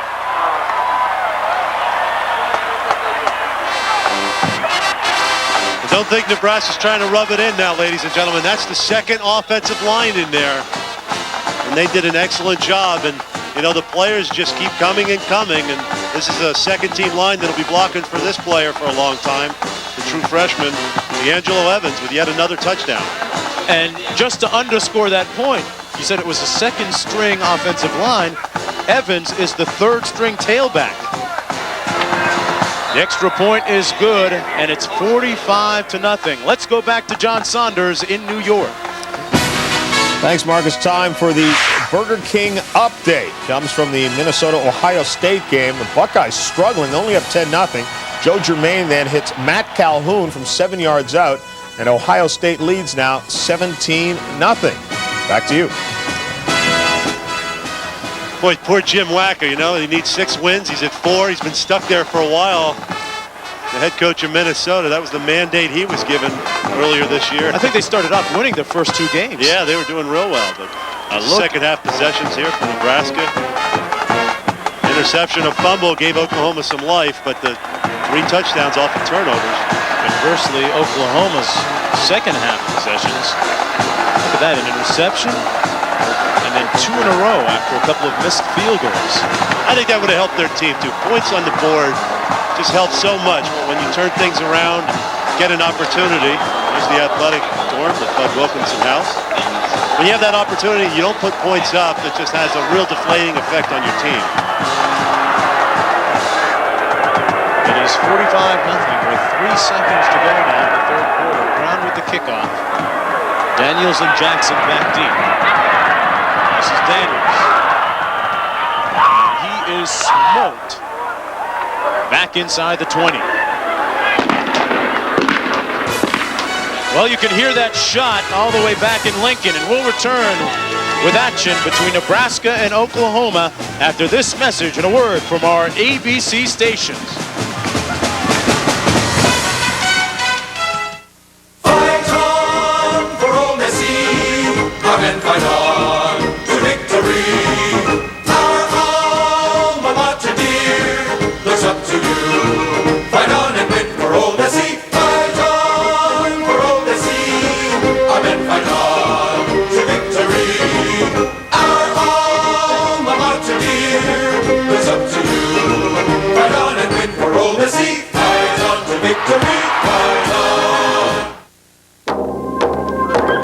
Only by going alone in silence can one get into the heart of the wilderness. All other travel is mere dust and hotels and baggage and chatter.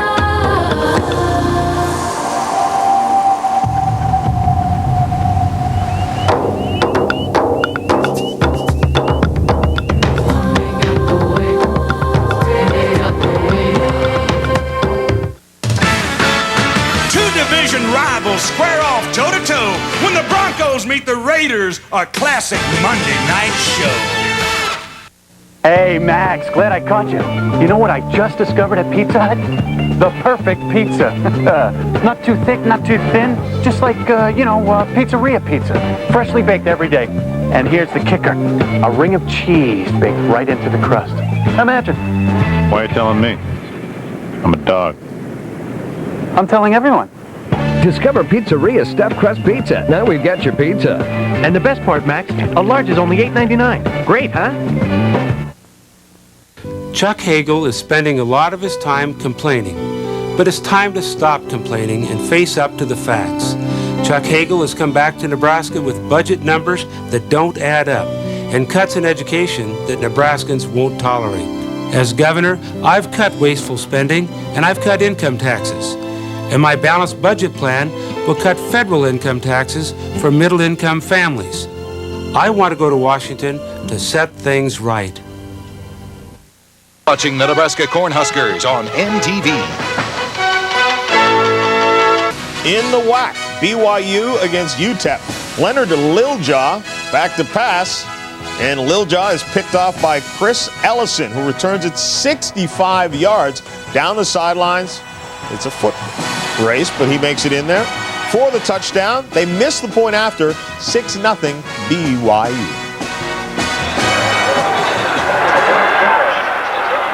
All right, John, back here.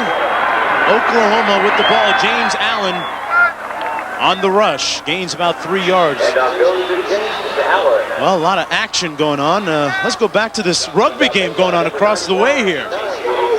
See the hooker? See, in the scrum. There's the scrum. They get it. Now, here's the smart guys. See, right there. They stay out of it.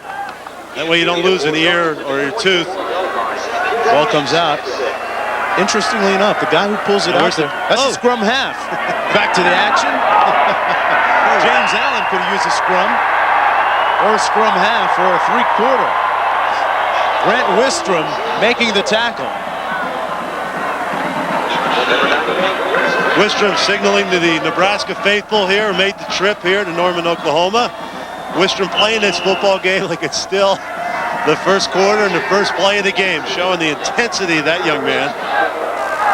There's a look at that rugby field just to the right of Memorial Stadium. That's way over here where that action's taking place, and we'll be keeping you updates. We'll get John Sanders. Backside pressure. Ooh, and he fumbles it. Fuente lost it after the hit, but Oklahoma got it back. And we have just received word that Steven Alexander has a separated AC joint. And Fuente almost had a separated something after that vicious hit. Yeah, and Eric Moore was walking around with that bad ankle of his. I don't know if you can get an Oklahoma quarterback to answer the bell on the next offensive series. The Nebraska defense just doesn't beat you. They beat you up sometimes. Yeah, they do. And as I said, they wear you down mentally, too, and emotionally. I mean, because you have so little success against them. Lewis's punt comes down at midfield and takes a good bounce for Oklahoma. Williams is brought down at the 35-yard line. A 51-yard punt, -1 on the return. It is all Nebraska when we come back.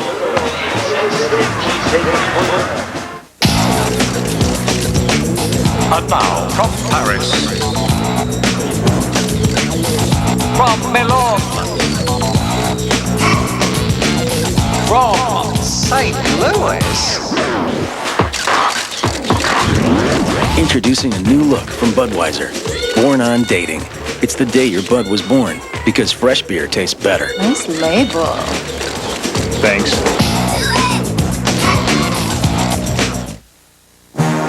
The forecast called for a calm, quiet meeting, but a tempest rages instead. It's often the case in today's international business climate, which is why the employee owners of United have prepared a place high above it all, with worldly comforts that refresh, restore, and renew. United Airlines, the calm before and after the storm. We don't just work here. Come fly our friendly skies. Ford Ranger has always been able to adapt to just about any environment, because Ranger gives you a wide choice of body styles and an incredible variety of available features, like anti-lock brakes and a whopping 4-liter V6. So, no matter how the scenery changes, you can fit in without ever blending in. Ford Ranger, the best-selling compact pickup in America, starting at just $10,880. World champions Michelle Kwan and Todd Eldridge lead the field in the first competition of the season. Thrifty Car Rental Skate America, tomorrow on ABC Sports. Look at the top 25 action today in college football. Ohio State leading in their battle against Minnesota. Although the margin so far isn't what people thought it would be. Look at Colorado losing in their football game today. That's a surprise. Certainly has implications in the Big 12. And Colorado and Nebraska both at 4-0 coming into this afternoon's action.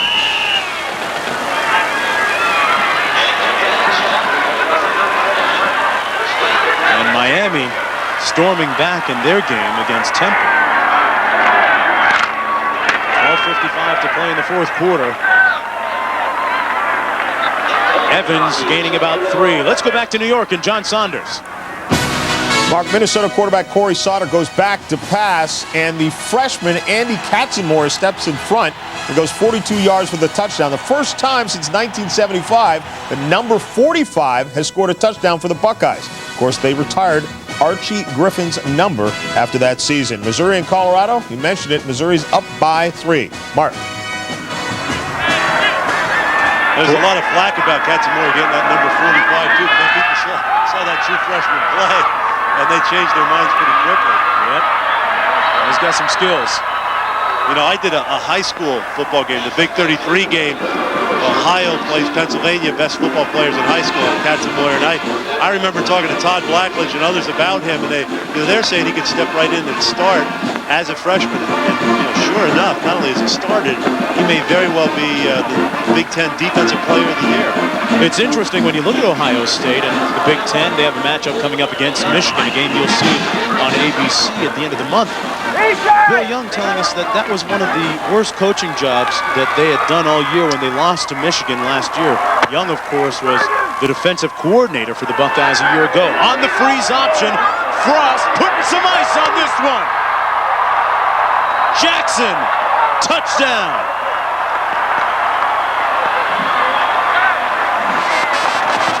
A 51-yard strike to Jeff Blake and another Cornhusker touchdown.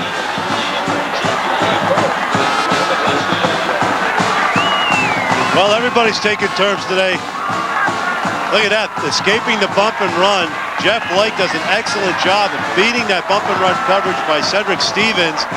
And with the one-on-one coverage, boy, he just races down the field. That's a real nice move by that wide receiver. And you know they get in a lot of opportunities to face bump and run because that's what their defense does. Ted Retzlaff in for Brown with the extra point. Frost putting the deep, deep freeze on the Sooners today. Bullwinkle, we passed by here an hour ago. Where's here? I thought we were there. Bullwinkle. Oh, don't Okay, worry, Rob. that's enough TV for today. Dad! Let's go for a ride. Yeah, come on, we're out of here. Dad, where are we going? This better be good. I gotta go to the bathroom. Oh, honey, see that? See? That's cool. When we gotta be there. Dad, stop, wait! Dad, can we take him home? Ford Explorer, because the world's too big to be left unexplored. We're there. We at Dr. Pepper never thought anyone would duplicate our one-of-a-kind taste. But someone finally did. We did. Discover what millions already have, the great taste of Diet Dr. Pepper. Now, with 50% more tender filet than before, McDonald's new Fish Filet Deluxe is sure to satisfy your grown-up needs and desires. For lunch. It's McDonald's with a grown-up taste. Life isn't just measured in days or years. It's measured in doorways and walkways. Or a favorite sweater, long outgrown. At State Farm, we give our policyholders a yardstick of their own. It's called the Family Insurance Checkup. It helps them measure their own needs and pick the coverage that's right for them. So call your agent for a checkup. Because insurance, like other things in life, is something you never want to outgrow. Like a good neighbor, State Farm is there. What's up? Hey, Northwestern has had a real Cinderella season. They take on Penn State next, or Washington, USC, Maryland, Clemson, or Baylor at Texas. Call your cable operator for the games available in your area. Chris Brown in to kick off for Nebraska. And there's a look at Scott Frost, who just threw that touchdown pass. What's up, Dad? What's up, Mom? The longest pass of the season for a touchdown.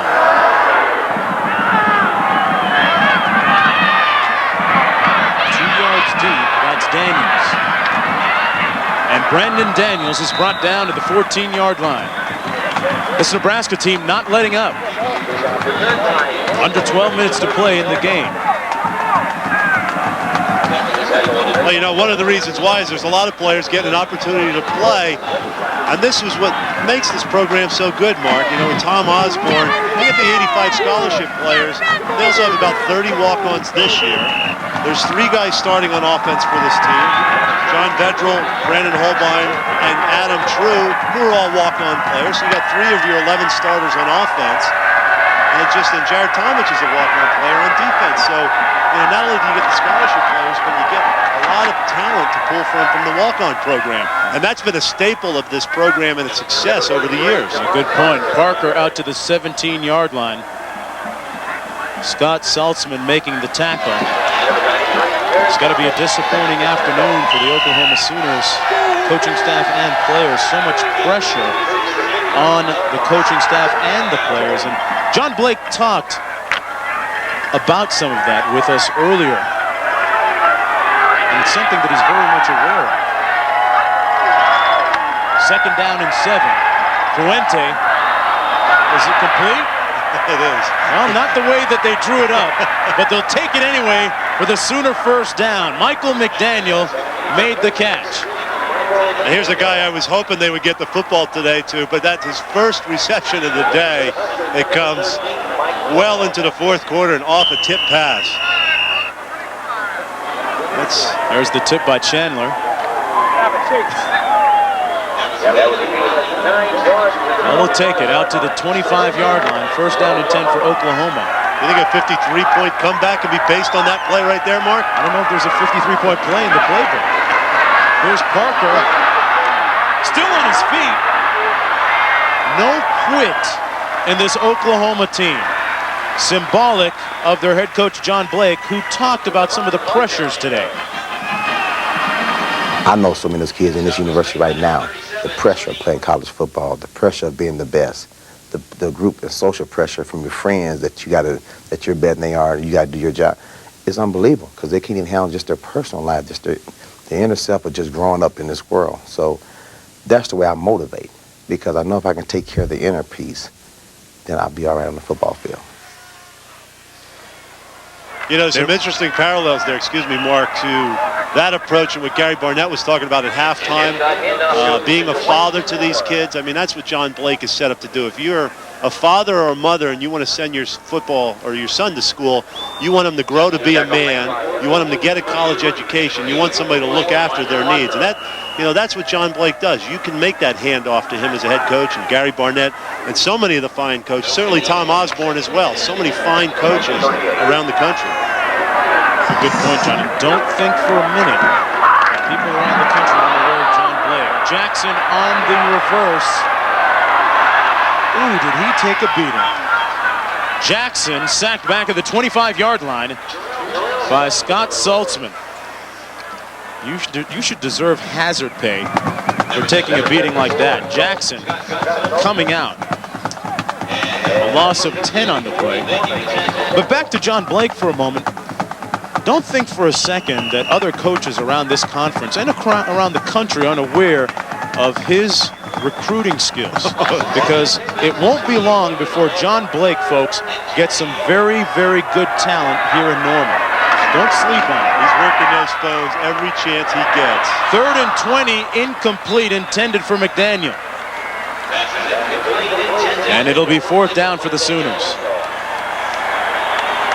You know, I saw practice the other day. Eric Moore threw a pass, and it wasn't a very nice pass.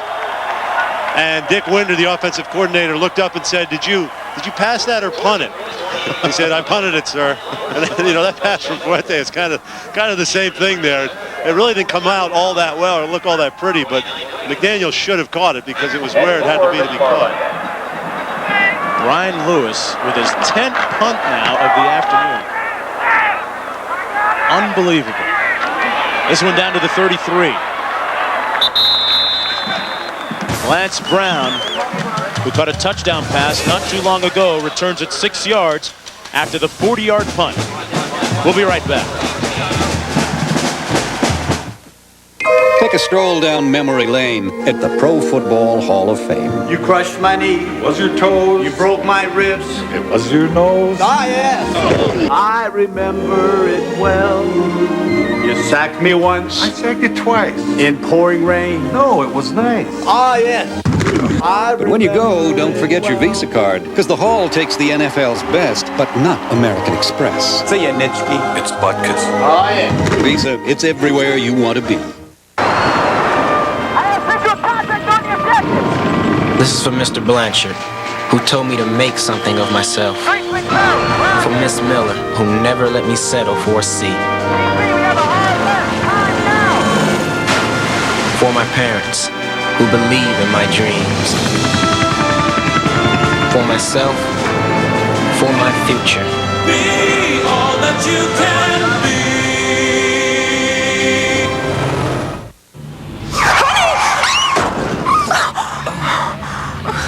Are you okay back there, Sarah? Mommy? Are you hurt? No. She's okay. Are you hurt? No, I think I'm all right. Is everyone okay in there? Yeah, we're fine. Man, that guy pulled right out in front of you. Are they okay? Yeah, these people are all safe. All right, I'm gonna go check on the other guy. Mommy. No, just stay in your seat, sweetheart. It's okay.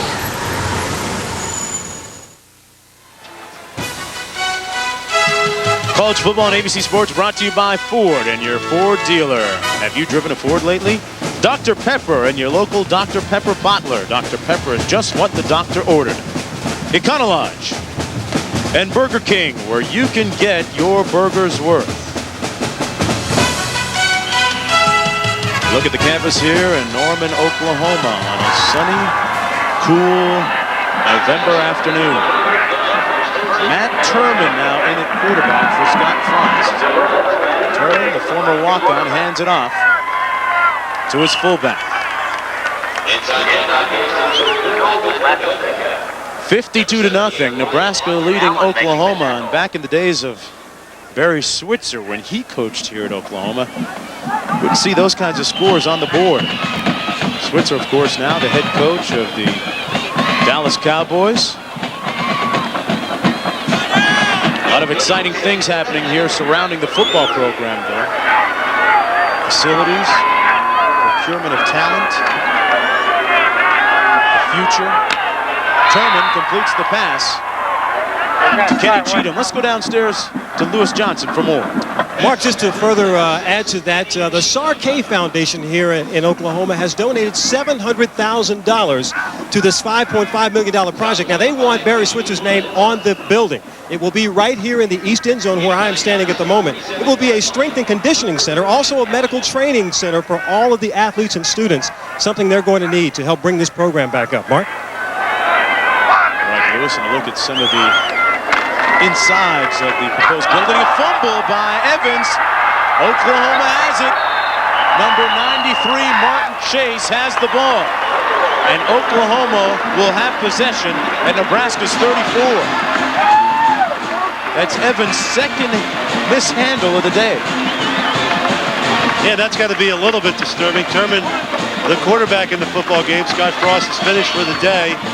And that ball again, before Evans fumbled when he stumbled, it looked like it's just stripped out of there, and Chase tries to make Chase into the end zone. He's a pretty active player today. He had a good first quarter back when the Oklahoma defense was playing real well. Chase was very active along with his other friends in the defensive front. John, 8 turnovers today combined. 3 from Nebraska, 5 from Oklahoma. Damon Parker is not going to turn that over, though. Touchdown Sooners. And that's the first rushing touchdown against Nebraska, going all the way back to their opener against Michigan State. And finally, this sellout crowd, it started as a sellout crowd, has something to cheer about.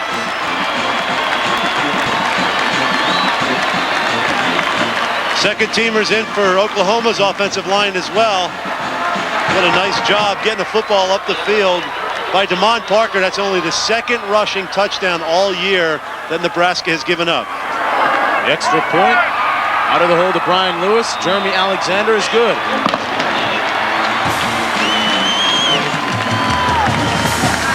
Damon Parker with an education and acceleration. Oklahoma gets on the board. My name is John Anderson, born in 1914. My age is 90.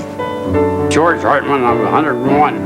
As we approach our 100th anniversary, we honor those who worked at the side of Henry Ford. Their spirit and commitment to quality lives on in every man and woman of today's Ford Motor Company.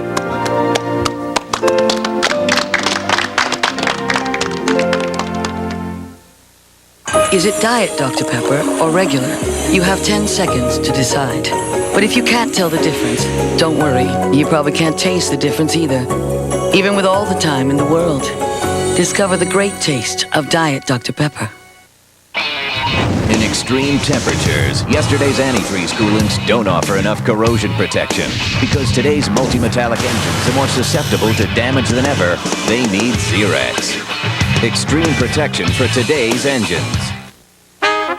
You gotta have fire. Slapping, lapping, fancy flames, flicking chicken from every side until marinated bird in garlic and lime has turned from good into sublime. Oh, what has Chili's thus created? Why, it's margarita grilled chicken consummated, served horizontally, grill marks up, on a tostada with a lot of what your mouth waters for. That rib stickin' margarita grilled chicken, 'cause Chili's grills like no place else. Well, the fumble that led to the touchdown by Damon Parker. Matt Turman, the quarterback. Now, these two probably don't work together a whole lot. Looks like the ball is seated a little bit low for D'Angelo Evans. See how it's under his left arm and then it slips out. Recovered by Martin Chase, and then Damon Parker scores on a 33-yard touchdown run to get Oklahoma at least on the board in this football game.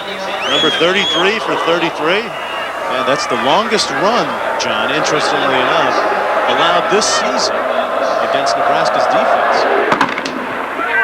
I bet some of the second teamers are hearing it from the first team. There's another fumble by Williams.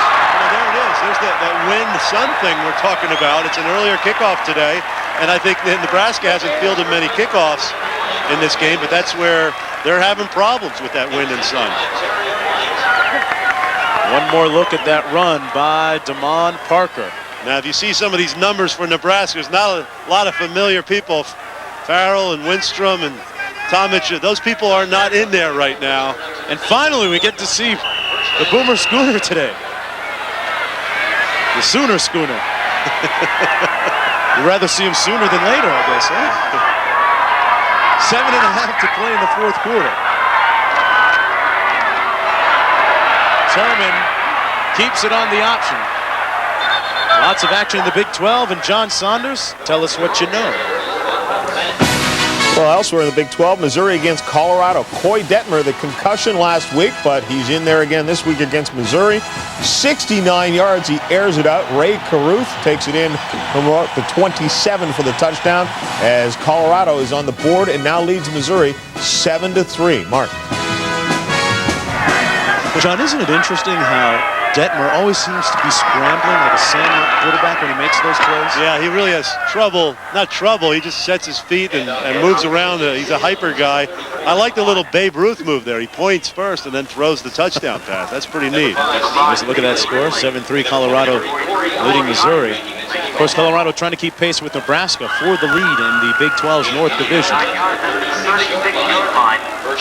6:40 to play in the fourth quarter. You're looking at Matt Turman in relief of Scott Frost at quarterback. Full house backfield, Sims in motion. Nebraska now emptying its bench out.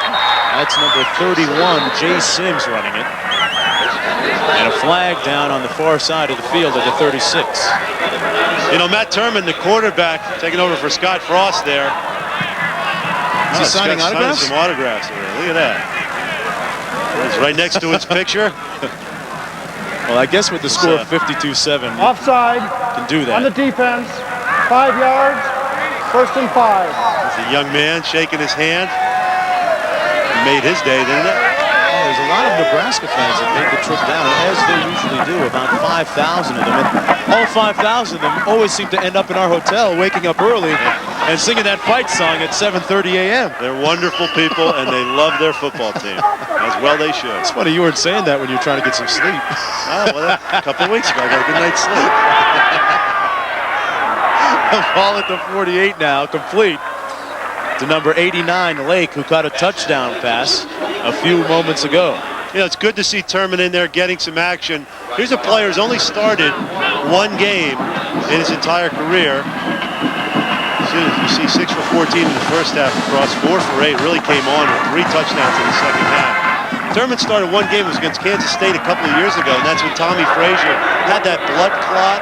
Brooke Behringer had a problem with his lung and did not play in that game. And that was Turman's only start. They won that game. That was when Chad May was the quarterback for Kansas State. Did a nice job of running the offense. It was a pretty closely contested game, but they won that football game. There again, an example of Nebraska's depth. That was Sims on the run that time, out to midfield, tackled by Chris Justice. With 5:33 to play now in the fourth quarter. So Nebraska will improve to 5-0 in conference play, 7-1 overall.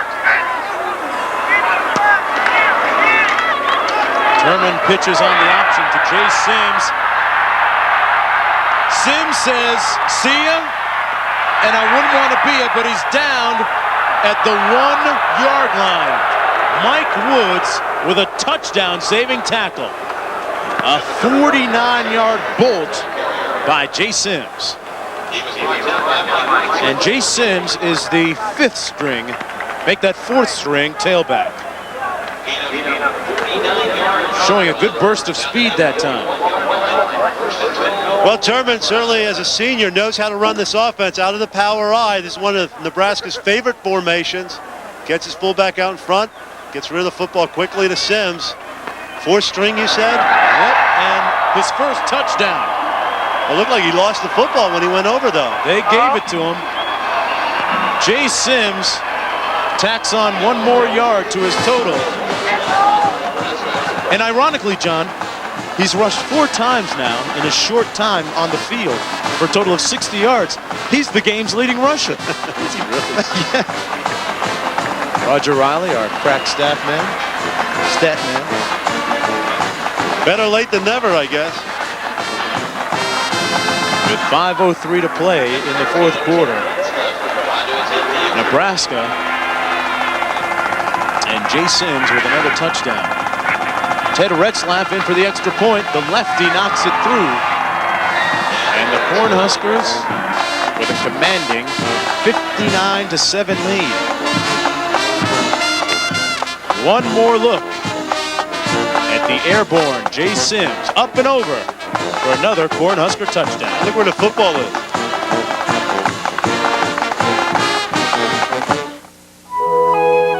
On Saturdays, your customers can receive 2-day packages from FedEx. Cost? An extra $10. On Saturdays, your customers can receive 2 to 3-day priority mail packages from the U.S. Postal Service. Cost? $3. And there's no extra charge. On Saturdays, your customers cannot receive 2-day packages from UPS. Sorry. So, what's your priority? Priority mail from the U.S. Postal Service. We've invested billions to help businesses grow and provided billions more to improve homes and finance educations. We developed special insurance to pay for nursing home care and low-cost life insurance for people over 50.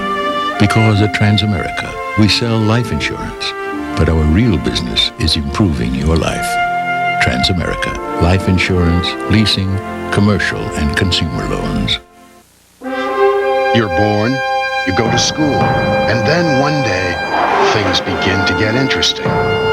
Now, instead of preparing, you're doing. The stakes are a lot higher than they were in high school. Because out here, the tests you're given are of your honor, your courage, and your commitment. This is your journey. It's time you got underway.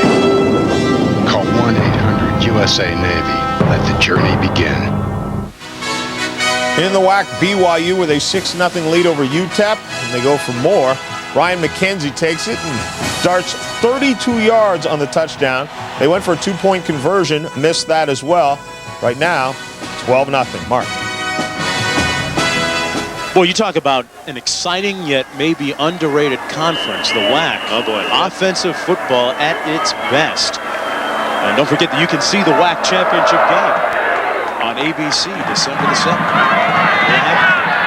I'll tell you what, there'll be a big showdown there first between BYU and Utah, though. They're both playing very good football, ranked in the second 10 in the country.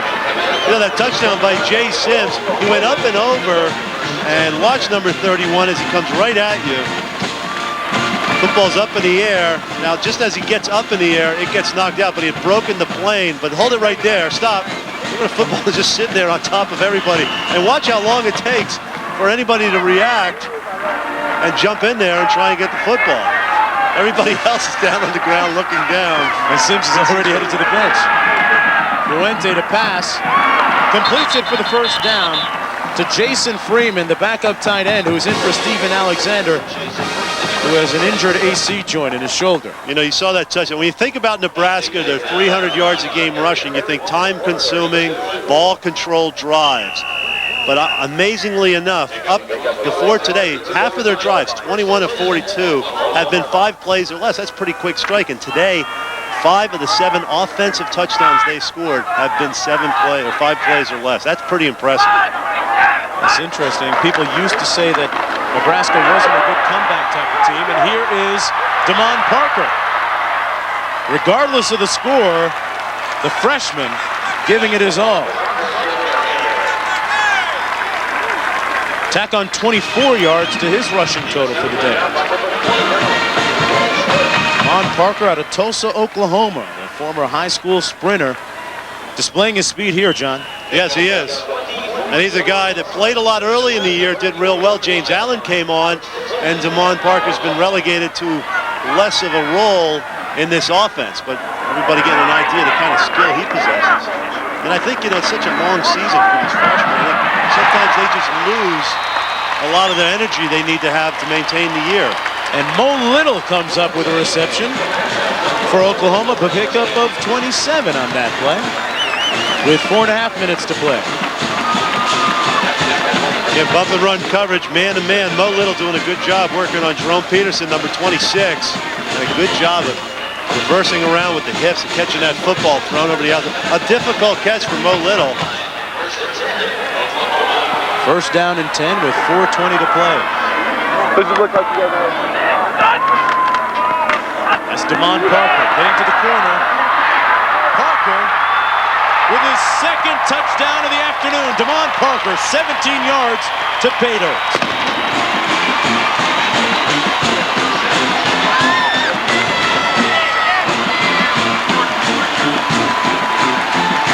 Damon Parker putting his impression and signature on this game, albeit a little bit late, with a total of 98 yards rushing now. Well, I think some of these first-teamers are going to get after their second-teamers and third-teamers on this Nebraska defense, because this is a team. The Nebraska defense has only given up 100 yards twice this year. Arizona State, Texas Tech. And now Damon Parker, you see at 98 yards, so Oklahoma goes over the century mark. But this has all occurred in the fourth quarter. This game well out of reach. Yeah, the first stringers and the black shirts in Nebraska probably on the seconds. Guys are killing the numbers, killing our stats. And actually 136 yards rushing today, so that's the most yards by any team rushing against Nebraska this year. Well, tomorrow 2 Eastern, 1 Central and Pacific. Current world champions Michelle Kwan and Todd Eldridge skate in the first major international competition of the season. Thrifty Car Rental Skate America International at 4 Eastern, 3 Central and Pacific. 10 PGA stars play 9 holes of golf in a unique shot-making showdown. The Merrill Lynch Shootout, that's tomorrow here on ABC Sports. And the Schooner active again. Well, there's a low clearance there. I wasn't sure if they were going to be able to clear that thing. Take that bad boy to the airport. Back for the kickoff. The New Zealand black shirts against, or is it the South Africa black shirts, or is it the Sooners against the, I'm not sure what it is. There's the lateraling. You talk about a game based on the option. It's all pitch in this one, huh? Look at this. Oh, how do they do that? There's no, they don't wear equipment, and they're all knocking into one another like that. This thing, this is, and he kicks the ball. It's like, the only thing you need here is Mo, Larry, and some cheese, don't you? Look at that now, you got to be kidding. Here's the onside kick. And it's fielded by a member of the hands team for Nebraska, so they retain possession with 4:08 to play. That was Brian Shaw.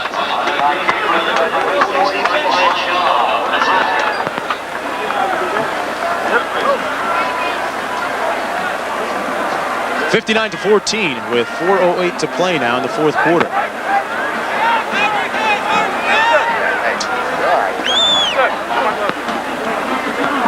The one thing that, if I'm Nebraska, I'm a little bit concerned about is Amon Green and his turf toe injury. Green not having to play much this afternoon, but at some juncture during this season, they'll need him. That's a good point. I think, they have some games here coming up that are not all that difficult for them in their schedule. They have Missouri next week, and they're at Iowa State.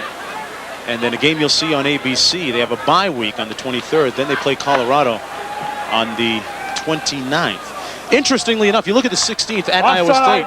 The last time they lost a conference game was against the Cyclones 27 games ago. Meanwhile, the Sooners take on Oklahoma State next week on the road, and then on the road again at College Station before returning home to take on Texas Tech.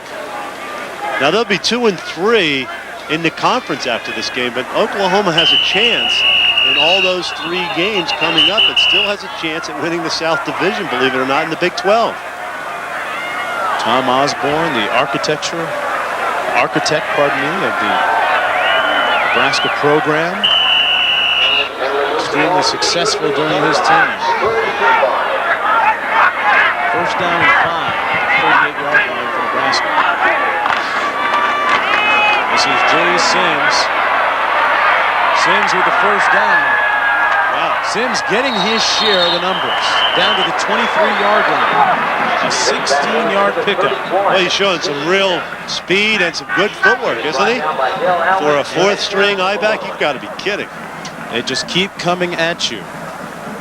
And here's a look at Nebraska's schedule next year, starting off with what some people might call a couple of cream puffs. Well, that non-conference schedule, yeah, Akron. Central Florida was a late addition. They had to fill that position there. And then Washington will get into the Big 12 conference, but I got a feeling they might win those first 2 games next year. Nice to see you go out on the limb. Let's go downstairs to Lewis Johnson. Okay, Mark, thanks. You know, Nebraska defensive tackle Jason Peters will not only be happy about the win, he'll also be happy to get the cast off his right broken hand. Now, this is the one he wears during the week. 2 fingers exposed there. But during the game, because he can't grab properly, he has the 2 right fingers here, the 2 left fingers taped down. He says that absolutely drives him nuts. So when the game is over, they'll cut the cast off that you see right there on his right hand, and he'll get the regular cast back on. Mark, want a cast? No, thank you. I like my bones together in one place. Thank you very much, Lewis. The pass incomplete. Have our 3rd-string quarterback in now for Nebraska.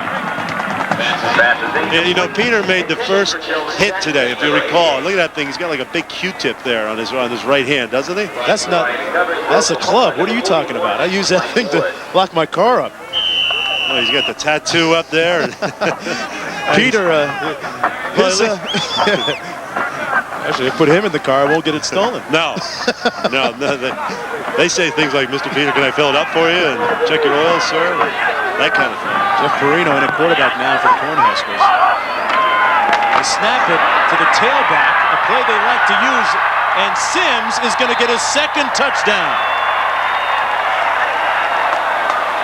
22 yards for the score. Well, you know, there may be some Sooner fans who are going to accuse Tom Osborne of running the score up, but, you know, when you have your 4th-string tailback in there and you're running your offense, you know, you can't tell these guys not to play hard and not do the things they're supposed to do. I agree with you. And you talked about the play they like to do. That's you know, a direct snap. That's your 3rd-string quarterback in there, Jeff Perino. This is your 4th-string tailback. It's a traveling squad roster, so it's scaled down somewhat than what they'd have at home, but you know, these kids are playing hard and give them credit. That's what they're taught to do. And the 2nd-string place kicker in for the extra point, Ted Retzlaff. And Jay Sims could hit the century mark before this one is over with 2:30 to play. Well, it's like a horse race with a couple of horses coming late down the stretch and winning the rushing title. Damon Parker comes in. He's a late entry. And Jay Sims is a late entry. Tom Osborne's team with the most points ever scored against Oklahoma. 66, and the meter is still running. 2.5 to play in the ballgame. Tom Osborne never really seems to change much. There's the cast. I wonder if he signed it. Yeah, it looks like a hoagie, doesn't it, in his hand? Yeah, speaking of hoagies, you know, the Peter family runs a very successful restaurant back in New Jersey called Fromagerie, where his brother Christian is presently helping out their father run the business. Christian Peter, of course, played for the Cornhuskers a year ago. Well, you know, Mark, with your insatiable appetite, it sounds to me like you're setting yourself up for a free meal right now. Hey, if we make that flight, I'm right there, baby. Well, look at that. Shout out to Brittany Queen in St. Louis. What's up, my sisters, my people? James Sims, championship looking due as well.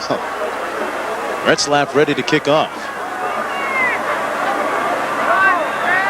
Who's the second game? It has been all Nebraska since the second quarter on.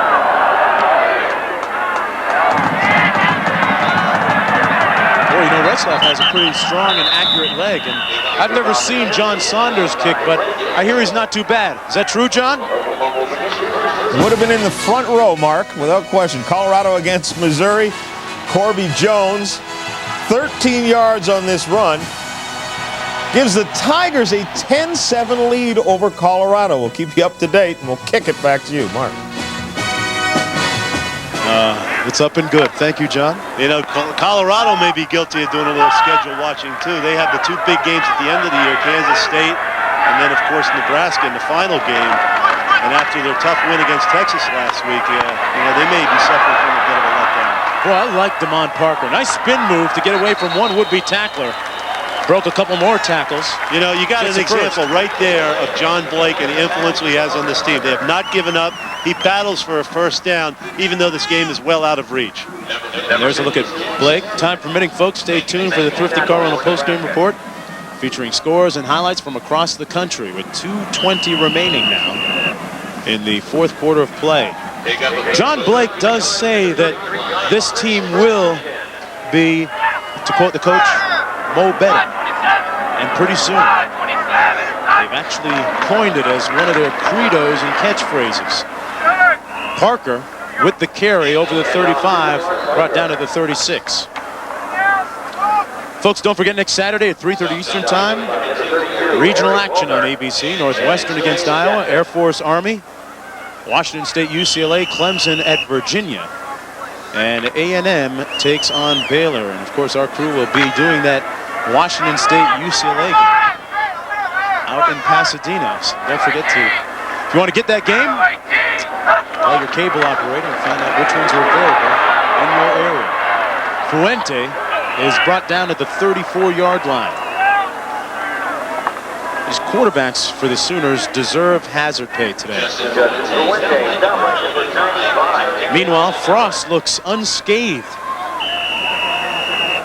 That eye black is a little self-imposed dressing, I guess.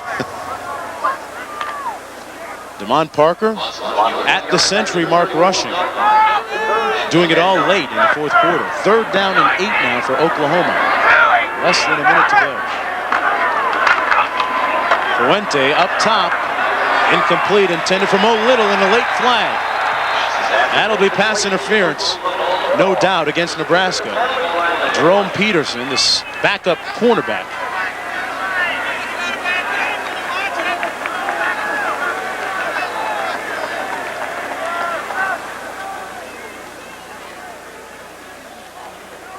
Pass interference on the defense, 15 yards, automatic first down.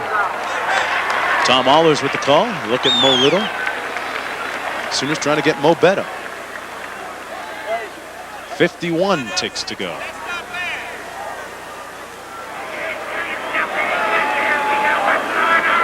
You know, you're doing that, talking about the games next week. That Army Air Force game should be interesting. You got the top 2 rushing offenses in the country. Army at 372 yards a game and Air Force at 352. I bet that's like an hour and 15-minute game. Easily. They love the option. Here's Damon Parker. Touchdown Sooners. No quit in number 33. 50 yards. They are usually a second-half team, although the comeback now coming a little bit too late.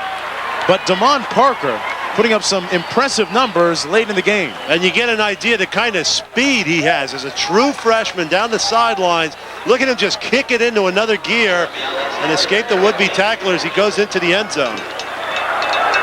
Damon Parker being able to brag that he's rushed any team this year against Nebraska by himself.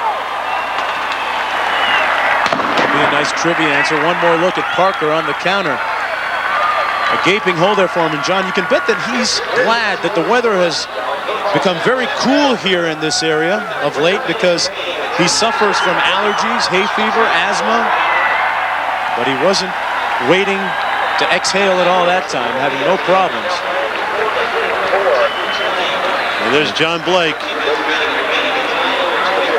Patting his young man on the back saying, I got you for 3 more years. I let the Sooner scoot. The people, they're a little slow today. The people here, they weigh more than the ponies, for crying out loud.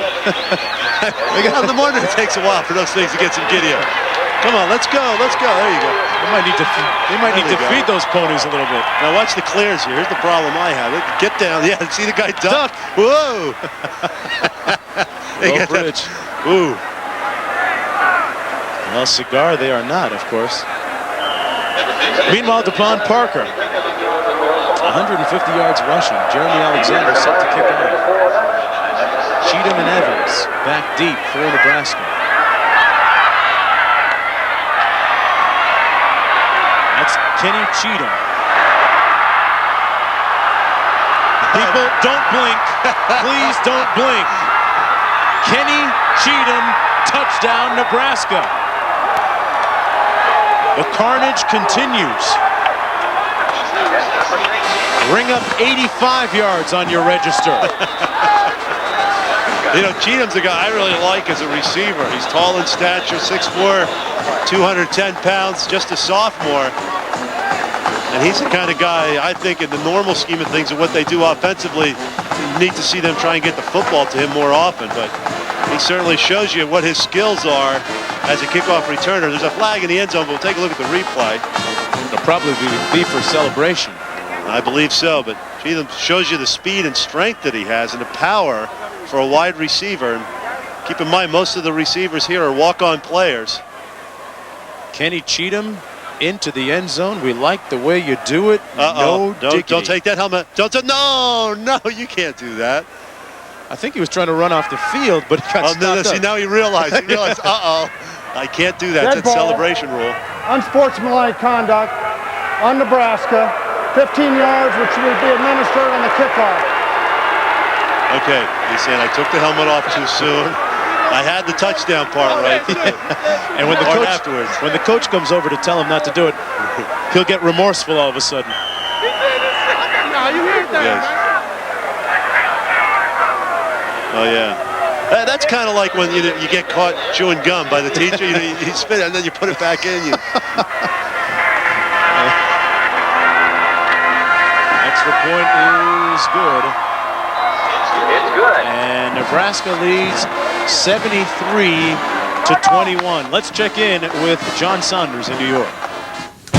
Mark, we want to remind you that coming up next, some of you will see Northwestern and Penn State, others Washington against USC, Maryland and Clemson, or Baylor and Texas. Check your local listings, and when you look at those games, Northwestern still has a shot at the Rose Bowl. They must win out and hope for an Ohio State loss. Yeah, still a great season, 13 consecutive wins in the Big Ten. All right, this game, obviously the biggest of the four, but in the other ones, Washington and USC also has some implications. Well, it's an important game for second place in the Pac-10 because the Cotton Bowl has an option to take the #2 team in the Pac-10 or the WAC champion. When you look at that Baylor-Texas game, Baylor really needs to get things going because the Big 12 has 6 slots in the bowls. They might not fill them. Yeah, important game for both teams. And for Texas, September 21st must seem like ages ago when they played Notre Dame. All right, let's take you back to the Big 12. Nebraska and Oklahoma in a high-scoring affair. All right, John and Todd, high scoring, yeah, but most of the scoring done by Nebraska. 73 points. 28 seconds to play, and the clock starts. That's Daniels. Out of bounds to stop the clock. And there's our ride to the airport. John, there's I think there's 4 seats on there, and there's what, 5 of us? Make sure you have my snacks ready, guys, when I get down there. You talked about that Baylor-Texas game coming up. I mentioned earlier that the 4 Texas players were going to be suspended for the game, but they are going to play now. They have been released. They've been able to work all that out over the lunch they had. Mike Adams, Bryant Westbrook, Chris Carter, and Trey Thomas. So Texas could have been in big trouble going into that game, losing 4 of the key players on that football team. All over lunch, huh? All over lunch, and who paid for it, and However, all that stuff. So the next time someone says, let's do lunch, be aware. That's the moral of that story. And the name of this tune, Huskers 73, Oklahoma 21. The genuine Chevrolet most valuable players of the game are Scott Frost from Nebraska and Damon Parker from Oklahoma. Chevrolet will donate $1,000 to each school's general scholarship fund, reward outstanding students for their academic achievements, and to assist those in financial need. It's been a Chevrolet tradition for more than a quarter of a century. The final score, 73-21. Nebraska over Oklahoma, their 6th straight victory over the Sooners. They have now won 28 consecutive conference games. A look at the most valuable player for Nebraska, Scott Frost. And a look at the Big 12 standings in the North. Nebraska now improving to 5-0. Colorado playing against Missouri now at 4-0, while Oklahoma falls to 2-3. Well, the 77th edition of this game is in the books. For Lewis Johnson and John Spagnola, I'm Mark Jones saying, see you later. Recap of what happened with the top 10 teams. Florida had no problem again. What else is new? Danny Werfel, who after today has passed Steve Sarkisian for the best passing rating in Division I. Touchdown pass there to Riddell Anthony. He threw 4. The Gators win by 40. Ohio State. Minnesota actually had this game scoreless with about 7 minutes left first half. Back comes Ohio State. The defense didn't give Minnesota anything. Held them to 104 yards. Andy Katzenmoyer, the freshman, with a touchdown return there. The Buckeyes get a rowdy 45-0 win. Number 3, Florida State in primetime on ESPN against Georgia Tech. Tech was up 3-0, feeling good. Watch the momentum change right there as that screen pass is picked off by Lamont Green. He takes Joe Hamilton's pass 56 yards. The Noles win 49-3. Number 4, Arizona State, also like Florida, Ohio State, and Florida State looking to stay perfect. Arizona State trailed Oregon State. This is the third quarter kickoff. This is Terry Battle. This is a 100-yard touchdown run. They no longer trail. Battle, as you see, also had a great day on the ground. Oregon State ran the ball well, but could not beat ASU. Number 5, Nebraska, trying to keep sneaking up in their rivalry game against Oklahoma. Some defense here. Ralph Brown, the interception of the pass, and the freshman out of California, who's been a big part of the black shirt defense this year, 83-yard score. Nebraska took 5 turnovers, made him into 31 points. That's the most points Oklahoma's ever given up. That's 73. Tennessee, South Carolina. This was a 3-point game in the second half. Peyton Manning had another good game. Over 300 yards passing, 1 touchdown pass to Joey Kent, this one to Andy McCullough. The Volunteers win by 17. In the Big House, Michigan State and Michigan, some snow flurries. Good November Big Ten feel to this game, and everything went wrong for the Spartans all day. A little message there from the Michigan faithful. Michigan State was turned upside down. 2 touchdowns in 8 seconds at the end of the half. The second one there to Charles Woodson. The Maize and Blue win by 16. Also in the Big Ten, Northwestern. They had won 13 straight Big Ten games, taking on Penn State. Snowy day in Happy Valley. Before the snow, it was the Nittany Lions raining on Northwestern's parade. Wally Richardson, who was benched last week, was much more effective this week. Joe Jaravicius through the secondary, 63-yard score.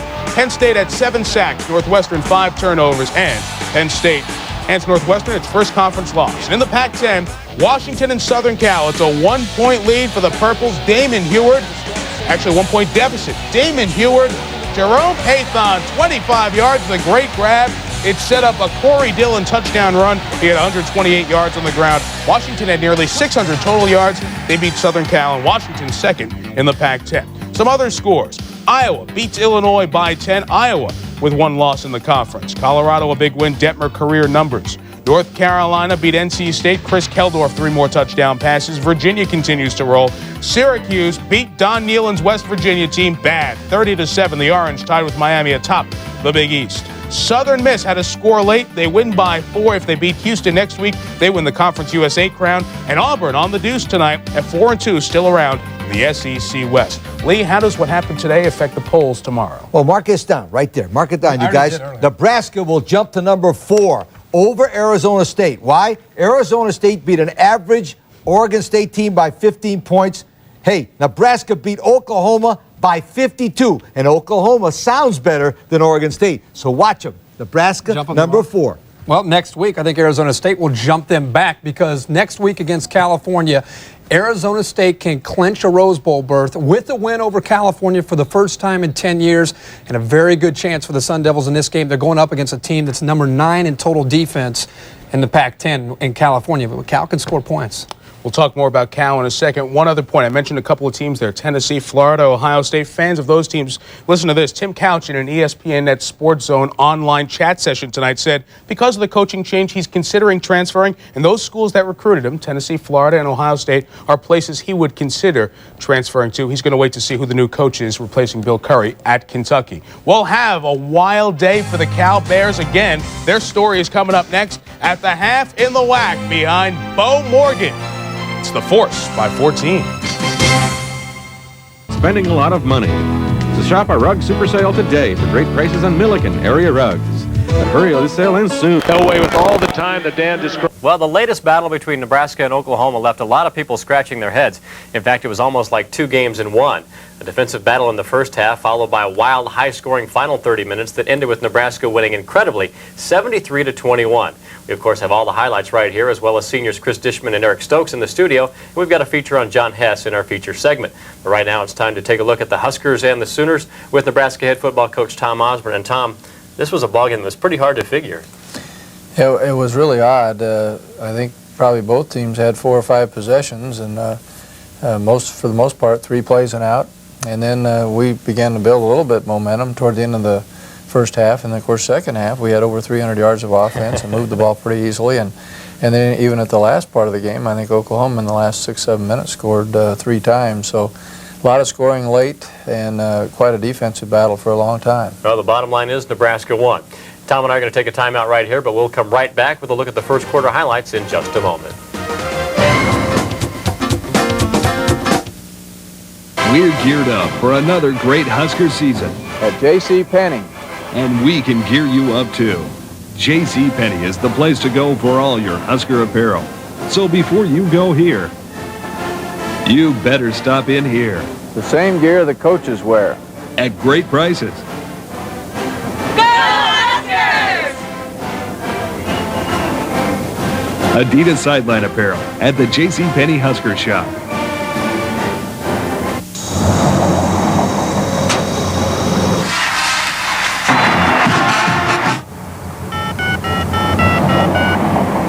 Welcome to Memorial Stadium, home of the defending national champion. Because of its remarkable clarity, Cellular One is Nebraska's #1 cellular service. After a pickup of 14, that brings a 3rd down and 2 with the ball on the 16-yard line. Cellular One, clear across Nebraska. It's funny what a lot of pizza places call a pizza. Now this is what Valentino's calls a pizza. At Valentino's, we take great pride in creating perfect pizzas. We use absolutely the finest ingredients in making our award-winning pizza dough and sauces. So no matter what kind of pizza you order from Valentino's, you can count on it being perfectly delicious every time. Valentino's, you'll like what we do, and you'll love our pizza. Attention please, this is a public notice. Rod Cush's Furniture closed its doors early Wednesday night to retag thousands of pieces of furniture for the largest clearance sale of its kind in the home furnishings business. Rod has worked diligently through the night to slash prices on hundreds of pieces of furniture. Both our Omaha and Lincoln showrooms are jam-packed and retagged with bright orange clearance tags for this sale. Thousands in savings. We have to make room for the new 97 models, so if you're looking for furniture, don't miss this clearance sale. It's happening only at our main Omaha and Lincoln stores, and it's over Sunday. The Rod Cush's Furniture clearance sale going on now. 5th-ranked Nebraska took its 6-1 record into Norman, Oklahoma to take on an OU team that after a couple of wins in the last couple of weeks was a lot different than the team that started 0-4. Now, early on in the season, they were having a hard time filling seats in Norman, Oklahoma, but with Nebraska in town, of course, everybody was there to watch John Blake's club take on the Cornhuskers. And right off the bat, Tom, again, you get your defense in there to take a crack at the Oklahoma offense. Well, this was a sack. Started out Jason Peter. Sacks Fuente on a play-action pass. Looked like we had a little bit of a line stunt there. And one thing that has made it very difficult for quarterbacks against us is they just have not had any rhythm. You know, they get hit from the blind side 2 or 3 times, and all of a sudden they're not quite as comfortable playing back there. Now a little counter play and another loss. James Allen for a loss of 4, and excellent defensive surge there. And we really kept them back on their heels. Here's a replay, and you see, I think that's Jared Tomich coming through. And so they had a lot of negative yard plays. It wasn't always just sacks. It was simply catching behind the line of scrimmage. Now they're trying to throw the ball, and again, real good pressure on the passer, and he got hit just as he was releasing the ball. So they have to punt it away to us. We get good field position because there was a fairly good wind. Here we run a little counter trap, but we get caught from behind. That was Amon Green for a gain of 3. You had great field position throughout the entire throughout the whole ball game for the most part because of the kicking game. Yeah, it was really excellent. The kicking game had a lot to do with it. Sometimes the wind there, Amon Green just didn't hang on to a pass. It would have been close to a first down, but would have been still a yard or two short. And so we ended up having to punt it away. And again, excellent defense there. That's Terrell Farley. And throws James Allen for a loss of 1. Now Fuente back to throw, and an incomplete pass. I think they had the tight end open a little bit there, but he just overthrew him, had run out of time. Did you know going in which guy would be starting at quarterback for them, or did you have to prepare for both quarterbacks? Well, we prepared for both because we were assuming that they both would play, and they did. Their Allen gained 7 on a 3rd and 11, and again they have to punt it away. Pitch play here, and it looked like Amon kind of slipped as he cut. He also didn't have a lot of running room, no gain on that play. Now a play action pass, and we have really could have been a touchdown. He just overthrew Vershawn Jackson there by a yard or so. Vershawn had about a 4 or 5 yard lead, and that would have been very helpful to have that touchdown right there. But instead it's a defensive battle and a hard hitting one at that. Nice tackle there by Mike Minter. Mike, I think, really wanted to win this game, being from Oklahoma. And there Parker for a loss of 2. And so that brought up a 3rd and 9. And see a replay here of a good job there by Jason Peter. Jason has played very well, even though he's got that broken hand. He seems to be playing just as well as ever, making a lot of plays in there. Now another sack. And again, Tomich in on the play. Loss of 2. You see a replay of it here. You see Jared actually coming through 2 blockers. And so we continue to get a lot of pressure on that passer, particularly with the rush ends. You had 5 sacks on the day, with many of those coming with Jared Thomas. You have 41 on the year, which is, as folks saw, is 8 off the school record, and that forces another punt. Well, here the punt bounced off of one of the offensive players from Oklahoma. I don't know where they thought they were going to go with that ball, because obviously it hit them. And had the crowd going again. Yeah, actually, if had we tried to field that punt, I think they wouldn't have given us adequate room. So we try a draw play here, and Amon Green gets hit very hard by one of the defensive linemen. They were very strong up front, even more strong, more physical than I thought they were. And now Scott Frost is attempting to throw the ball, gets sacked. I think this was the only sack of the day, and a loss of 6. And just didn't have time to throw the ball. Was it frustrating to be on the sidelines and see how great your field position was and not be able to get through that defense? It was really disappointing that we couldn't get some points on the board. Now, James Allen was bottled up and then reversed his field and gained 11. Good coverage there by Michael Booker, and it was an incomplete pass. And now you see Allen for a 7-yard gain. And so we started to bend a little bit here, and I thought, well, maybe after not moving the ball ourselves, we're going to end up giving up some yards. But here was a counter sweep, and we get practically nothing on that play. Now a little screen pass to Amon Green. It looked like he might have a chance to go, but only gained about 5 on that play, so we came up short on the first down, had to punt it away. Now they were coming after these punts, and Jesse Cush almost had 1 or 2 blocked. That one, on that one, the snap was a little bit high, and so he was a little slow getting it off. But excellent job here by Brendan Holbein containing him, and also Vershawn Jackson. And so because of the kicking game, Oklahoma continued to have very bad field position through the first quarter. That was a 58-yard punt by Jesse Cush, and again, great pursuit on the Husker coverage team. That really forced a lot of lost return yards by McDaniel. Now Oklahoma starting deep in their own territory at their 9-yard line. That's a little swing pass here. Pretty good job by Farley, one-on-one in the open field. That was Allen for a gain of 4. But again, that was on a 3rd down play, so we have good field position after the ensuing punt. Now Scott Frost is able to complete a pass here, Frost to John Vedral, and a gain of 9 and a first down. I think that was about maybe the first or second first down of the day. So we really didn't move the ball at all in the first quarter, but fortunately neither did Oklahoma. Well, defense is the name of the game so far, and after one quarter, the Huskers and Sooners are locked up in a scoreless battle, but that will change when we come back with the highlights of quarter number 2 right after this.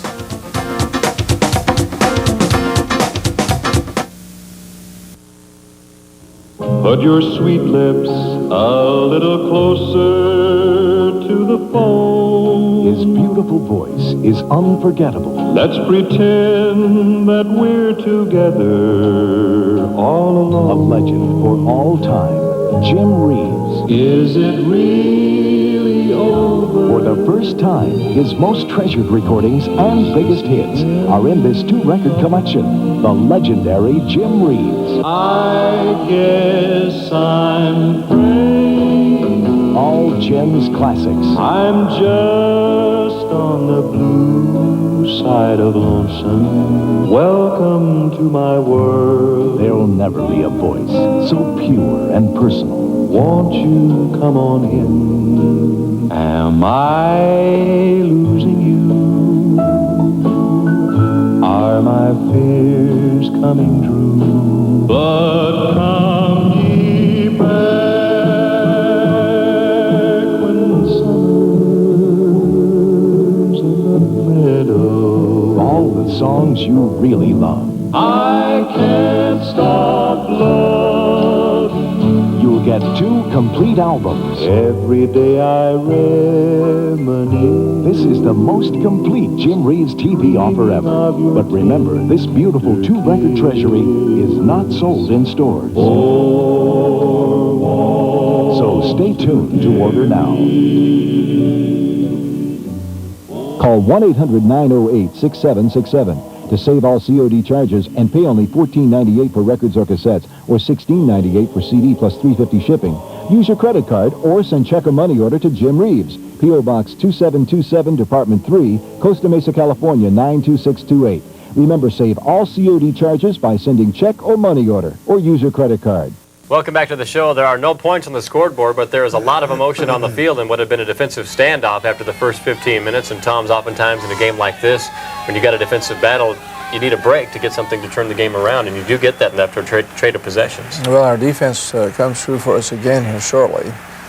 Here we see Scott Frost under a lot of pressure. He ended up throwing the ball away, and I think they threw a flag on that and then picked it up, called it intentional grounding. Now we were going to run a reverse, and they came on a blitz, and we couldn't even get the pitch off, and it looked like the reverse might have been okay. Now Oklahoma, deep in their own territory, excellent defensive surge there, and a good job there by the interior defensive lineman. Another little draw play. They're just trying to get some breathing room here, and they can't seem to get off that end of the field. Another good job defensively. And so now we get good field position, option play around the right side. Pick up 4 or 5 yards on the play. Damon Benning on the play. You used all 3 of your I-backers quite a bit. Damon Benning, D'Angelo Evans, and Amon Green all saw plenty of time. And we saw a lot of Jesse Cush in the ball game in the early going. And here's the break we were talking about. The special teams come through big time for you. Yeah, it actually wasn't a very good punt. This was probably Jesse's poorest punt of the day. It was very low, and it looked like their return man bobbled it, and we came up with it. So we get the ball at the 15-yard line. So this is very, of course, very fortuitous type play, and as you mentioned, the kind of play that you're waiting for in a defensive ball game.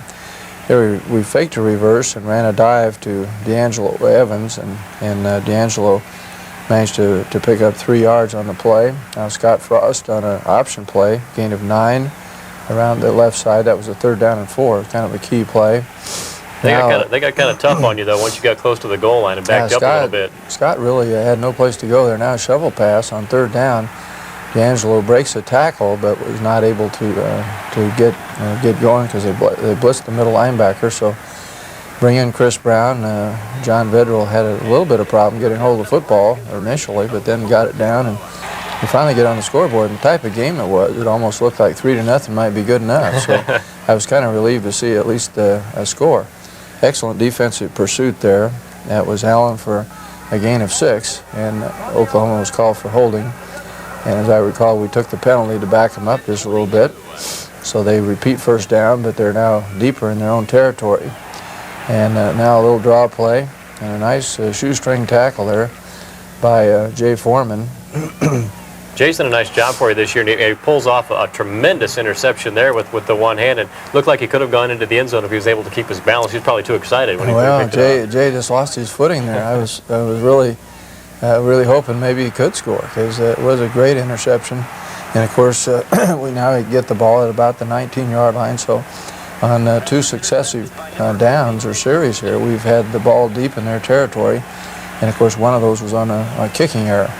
Now a trap play, first time we tried the trap, I was just kind of searching because they had given us so many different defensive fronts. Now a play action pass to Sean Jackson, and this could have been a disaster. It looked like he was reaching for the goal line, didn't completely have control of the football.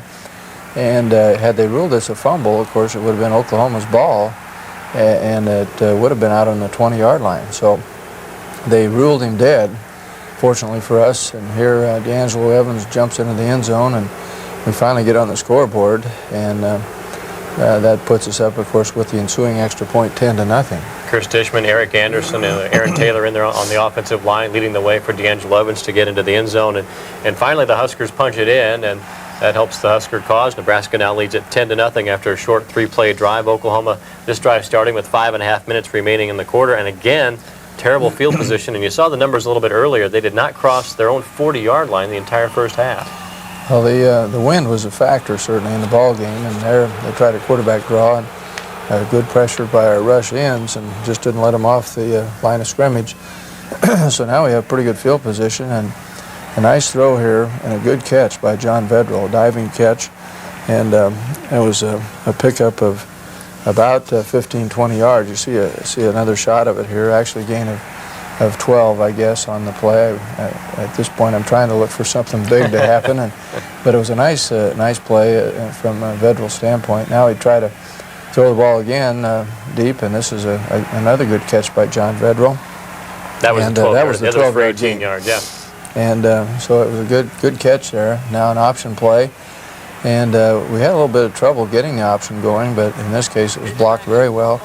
Amon Green scores easily from 4 yards out. And this is Brendan Holbein there on the perimeter with a great held that block a long time. That's a difficult block to execute for maybe 3 counts or so out there on the perimeter. So we do a good job of scoring some points when we finally get a chance. But we certainly didn't drive the ball at any time, and I think ended up with only about 85 yards of total offense in the first half. Oklahoma was limited to 20 yards of offense in the first half, and Terrell Farley with some pretty good pursuit there and tackling James Allen. Unfortunately, they say he got a piece of the face mask, and it's a 15-yard penalty. Yeah, usually a face mask foul is 3 yards or 5 yards, but in that case they ruled it a flagrant grasp of the face mask. It was 15 yards. There, good coverage by Mike Minter, and on one of the crossing receivers. So down to 1 minute left there, and it looked like that was pretty much the way the first half ended, was 17-0, and as you mentioned earlier, it was kind of a defensive struggle. Things are about to change though in the second half. We're at halftime with our score: Nebraska 17, Oklahoma 0. Coming up next on the show, Tom and I will be joined in the studio by Chris Dishman and Eric Stokes. Stay with us.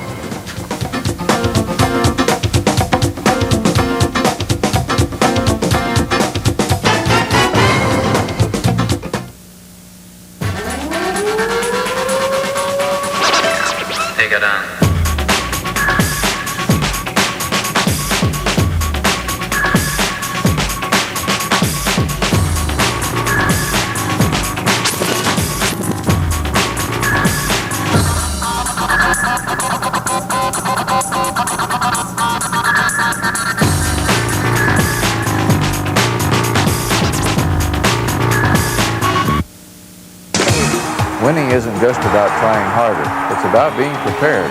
That means for me, or any athlete, proper nutrition is a must. Now there's Personal Edge Sports Nutritional Powder with Supro brand protein. It's a low-fat, cholesterol-free protein powder that mixes easily in water, milk, or juice. It gives athletes loads of protein for repairing and rebuilding muscle tissue. When athletic performance is important, Personal Edge can make the difference. Call 1-800-445-3350. Higher education keeps us in step with tomorrow. At Amigos, we believe in investing in the future. That's why we offer a scholarship program to our employees who are furthering their education. As a student, you can start thinking about the STEP program when you're in high school. I started when I was 15, and so by the time I got to college, I was already at 50% tuition. I've earned over $3,000 or close to $3,000 being in the STEP program. People like to help other people. That's what we do. Jim Munoz isn't a First Bank customer just because they gave him his first checking account, or the car loan that he wanted, or the school loan that he needed. Jim's a First Bank customer because they gave his dad the business loan that he needed to grow the company and hire the right talent to make it prosper.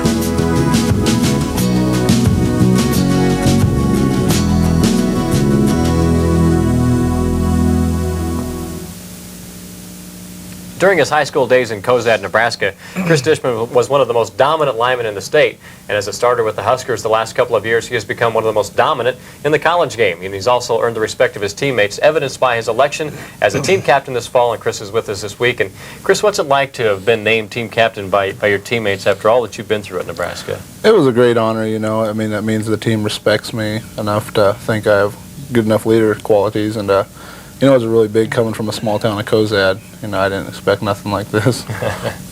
We had Ogard on here, you know, and he was bragging about having beaten you as a...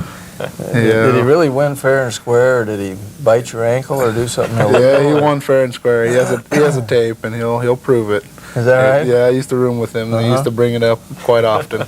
So it was a frequent topic of conversation. Oh, yeah. Oh, yeah. I wonder if there's been a behind-the-scenes rematch between these guys or something nobody knows about. Well, I hope not. No. We don't need any. We got enough injuries. Well, listen, these guys were pretty tough, huh? Oklahoma. They were real physical. Hard to block.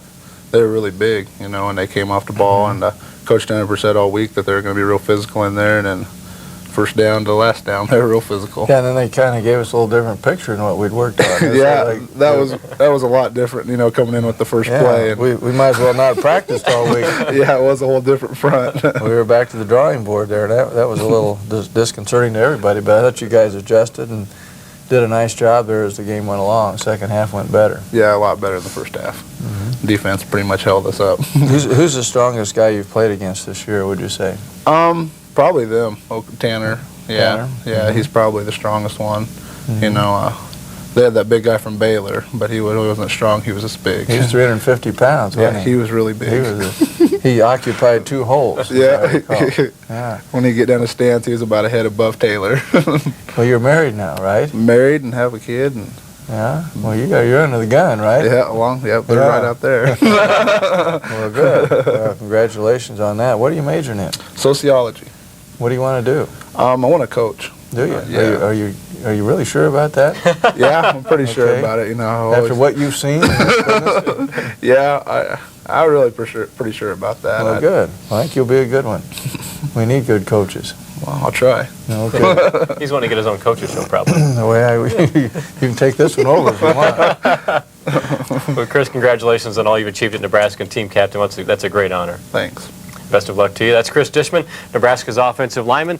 We're going to introduce you on the next segment to one of the unsung heroes of Nebraska's defense, cornerback, free safety, Mr. Everything, Eric Stokes.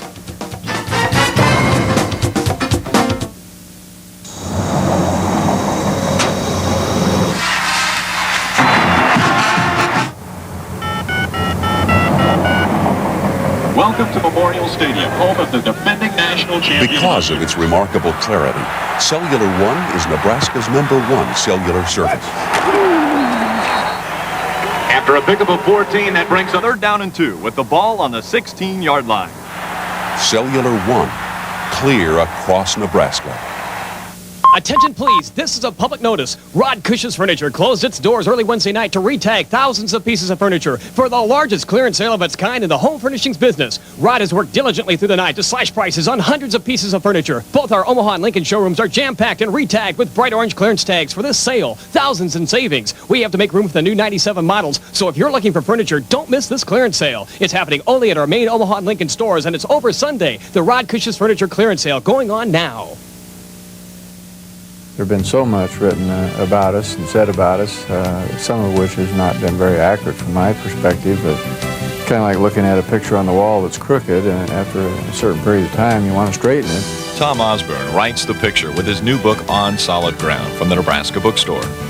My favorite, the Nebraska Bookstore, home of the original Big Red Collection and 1 or 2 million books, including his. Get On Solid Ground now at the Nebraska Bookstore. We're geared up for another great Husker season. At J.C. Penney. And we can gear you up too. J.C. Penney is the place to go for all your Husker apparel. So before you go here, you better stop in here. The same gear the coaches wear. At great prices. Go Huskers! Adidas sideline apparel at the J.C. Penney Husker shop. It's funny what a lot of pizza places call a buffet. Now this is what Valentino's calls a buffet.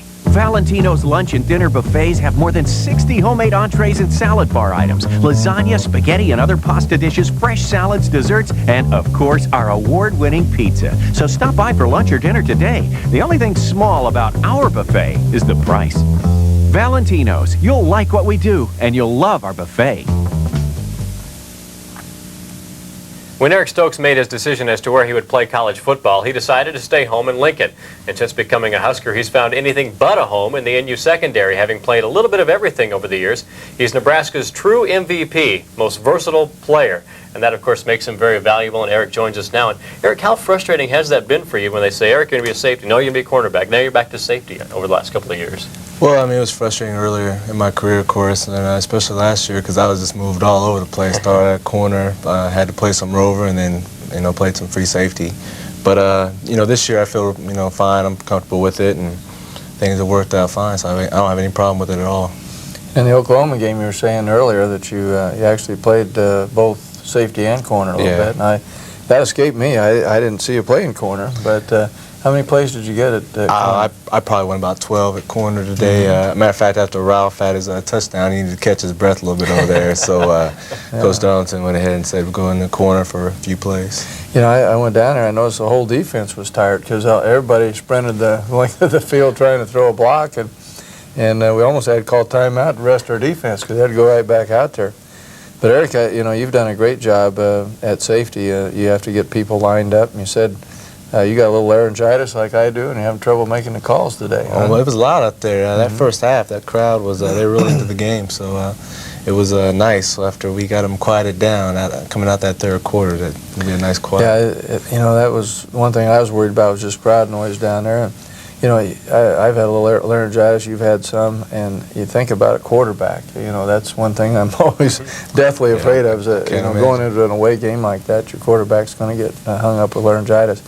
But anyway, you've graduated, right? Yeah, I graduated this past May, and then I went through the graduation proceedings in August. So I've been there for a while, and I'm just taking a few grad courses and internship. And what are you going to do with your life once you well, football? I'm looking into going into some type of business, and I've been doing some interviews and getting ready for that other side of my life now. And then after that, I'd like to maybe start up a community center sometime down the road. So. Is that right?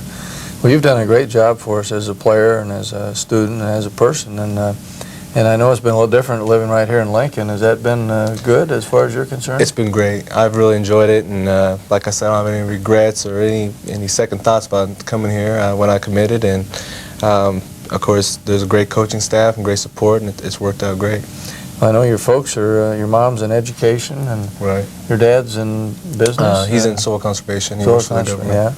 So they've been very supportive. A great family, and we really appreciate all you've done. And congratulations on getting that degree in 4 years. That's quite an accomplishment. And best of luck to the rest of your football career here at Nebraska. All right, thanks. That's Nebraska defensive back Eric Stokes. Our thanks also to Chris Dishman for being with us today. Our score at halftime is Nebraska 17, Oklahoma nothing. Stick around. The third quarter highlights are just ahead. Stay tuned.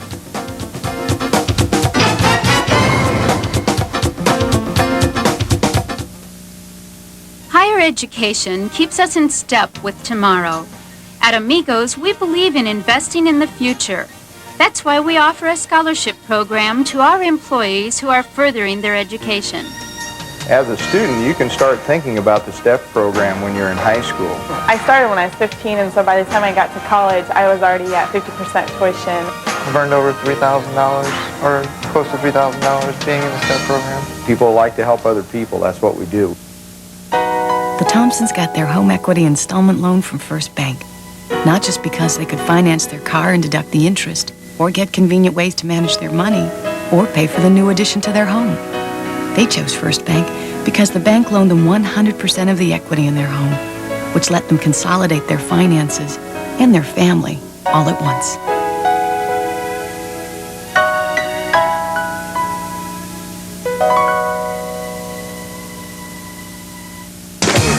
Winning isn't just about trying harder. It's about being prepared. That means for me, or any athlete, proper nutrition is a must.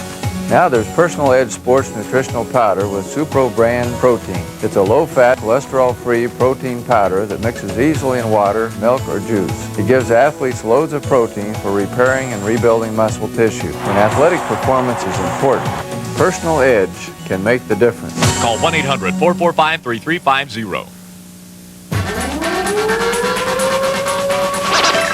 Take it on.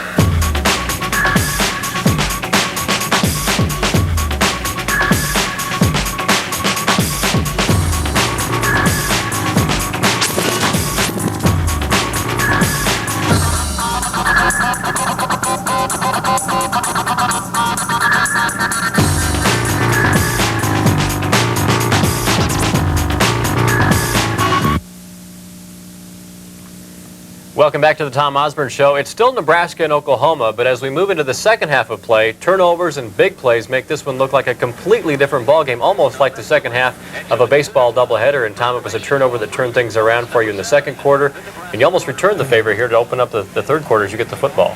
Yeah, we sure do. We here Damon Benning makes 6 yards on a dive play, and now a play action pass, and it looked like Rashawn Jackson had the ball, but they just got a hand in there and stripped it away, and now Scott Frost kind of running for his life and throws the ball a little bit behind, and they intercept the ball. And of course, this was the one thing that we didn't want to do, is to give them field position and an opportunity to get some momentum build up in the game, a little confidence. And so they've got the ball now at our 42-yard line. Good defensive pursuit there, but a hard run there. And Oklahoma was called for holding on that play. So they picked up 4 or 5 yards, and then, of course, the holding penalty set them back. So now they have 1st and 20, and they hit Steven Alexander, their fine tight end here, for a gain of about 12. And Alexander, of course, was eventually to leave the game with what appeared to be a fairly serious injury. I don't know how badly he was hurt. There's Allen with a short gain on a dive play. And now a great interception by Ralph Brown. And Ralph has good speed, and it looked like Terrell Farley did an outstanding job here of just screening off one of the defensive backs, and another great block right at the end. And Ralph took it all the way in. And of course, this was really one of those plays that just breaks the game kind of wide open. He stepped in front of the receiver. A little bit of miscommunication, it looked like, between the quarterback and the receiver. And a nice job here by Jamel Williams, too. You know, Jamel and Terrell Farley, our 2 outside linebackers, were actually leading interference for Ralph all the way down the field. Ralph said he was praying about the 15-yard line that he could make it because he was so tired. Well, I think there were a lot of guys tired because all those players that had to block for him had to sprint down the field, too. And so now the problem is our defense has to go right back out on the field. Great job on the kickoff coverage. I just was really impressed. Mike Brown there gets down there to start with on the kickoff, and Brian Shaw got also. Brian Shaw is a great coverage guy. Now their quarterback gets out of a hole. This was more, and then we got called here for a late hit out of bounds, and then we got another personal foul. I guess Farley said somebody grabbed him by the shoulder pad or something when he was trying to get rid of the guy, and they called another foul. So we had 30 yards in penalties. Tacked onto a 29-yard. Yeah, onto that play. So all of a sudden they're down in scoring territory with a huge play, and most of it was through penalties. Oklahoma hadn't crossed their own 40-yard line in the first half, and here in their first 2 drives of the second half, they're in Nebraska territory, and there's the play you alluded to about Stephen Alexander getting hurt, and this is a killer for them. He's been one of their stars in '96. Yeah, he's a great player, and I really don't know what happened there. It looked like he might have hurt his shoulder, and now Allen trying to get out of there on a quarterback draw, which is very similar to what Texas Tech runs, and we did a good job of bottling him up, and good pressure here, and he just kind of trips up and has a short gain there, and now they try the field goal, and it's just off to the right. From where I stood, it looked kind of like it might be good, but so they're scoreless at this point. So Jeremy Alexander missing the field goal, and now Nebraska takes over, and you give the ball right back again. Yeah, this was really disappointing. I think what happened was just as we were handing the ball off to D'Angelo Evans, D'Angelo slipped, he said, on the grass, and so he fumbled the ball, and now a good blindside tackle there. It looked like maybe Wistrom on the play. This is a long series of events for the Black Shirts. They were out there real quick to get the interception for a touchdown. They get back out there again, and then one play, and they're back out there. Yeah, it's one of those cases where you could have easily gotten worn down a little bit. Now Oklahoma tries another field goal, and of course this was with the wind, and in that case it was off to the side again. So he missed both right and then left, and now we've got ball on our own 30-yard line. Scott Frost keeps the ball on a quarterback keeper around the end, gain of 7. Now D'Angelo Evans on a great run, just a real strong run, gain of 8. That was 2nd down and 3. And then a little bit later on in this same drive, D'Angelo Evans, this was a 3rd down and 4. D'Angelo just flat ran over the corner and picked up 9. We'll see another shot of it here. And an excellent job here on the option play. They've got it played, but D'Angelo on his own is able to pick up the 1st down. He showed some great leg strength on that play. Well, here we faked the jailbreak screen and hit Lance Brown.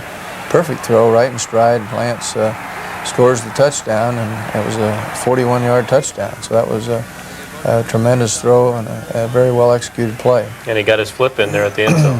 Yeah. You'll let that one go, won't you? Yeah, well, that one, I guess, is just part of, well, let's say he was tackled. Okay. And so anyway, that was a well-executed offensive play and a nice drive. And really the first significant drive of any length offensively that we had during the day. 6 plays, 71 yards, 2.5 minutes for the Huskers. And here we have a deflected pass, and we get another turnover. And that was Mike Minner coming up with the interception. We'll see it again here. The rush in that case, I'm not sure who that was, whether that was Wistrom or Jason Peter came in, gave some pressure too on the quarterback. But anyway, we got the interception and pretty good field position here. Now Scott Frost does a nice job here on the run, runs strong, ran through a tackle, and gets down to the 10-yard line. That was a 3rd and 8, got a 1st down. Now this was a blitz, and this is what we call a hot receiver. John Vedral is slanting from the left side here, and it's a nice throw by Scott Frost, and John fortunately was able to pick that ball up because it had to be coming through a whole lot of traffic. Yeah, there were 4 Sooners around there in line of traffic. And so that was a 10-yard touchdown pass. Now a screen pass and another interception. This was Eric Warfield. This was it just seemed like it was really raining on the Sooner parade here at this point because they couldn't seem to get anything done. He picked off 4 passes today against Oklahoma. Yeah, you know, we'd gone about 2 or 3 games in a row with very few interceptions. Now we run the reverse with Chevin Wiggins, or I'm sorry, we run the dive play. We faked the reverse. Faked you out. Yeah, and that was a gain of 7 on that play. And now D'Angelo on a very nice touchdown run, a gain of 7. And so we had really a couple of fairly short scoring drives during the day, and mainly because of their turnovers. So that put us ahead 45-0 as the third quarter winds down. And again, we'll take a look at that great kick coverage. Chris Brown's done a great job kicking off, and the special teams come through, and they're a real physical bunch of players, too. Well, the kickoffs were kind of hanging up in the wind, so great job there on the coverage. I think that was Travis Toline and Billy Legate down on that particular tackle, and we did a great job overall in the kicking game. And it's a great third quarter for the Huskers. They put up 28 points in the third quarter alone to lead at 45-0. Hang on to your hats. The highlights of a wild, wild fourth quarter are coming your way in just a moment.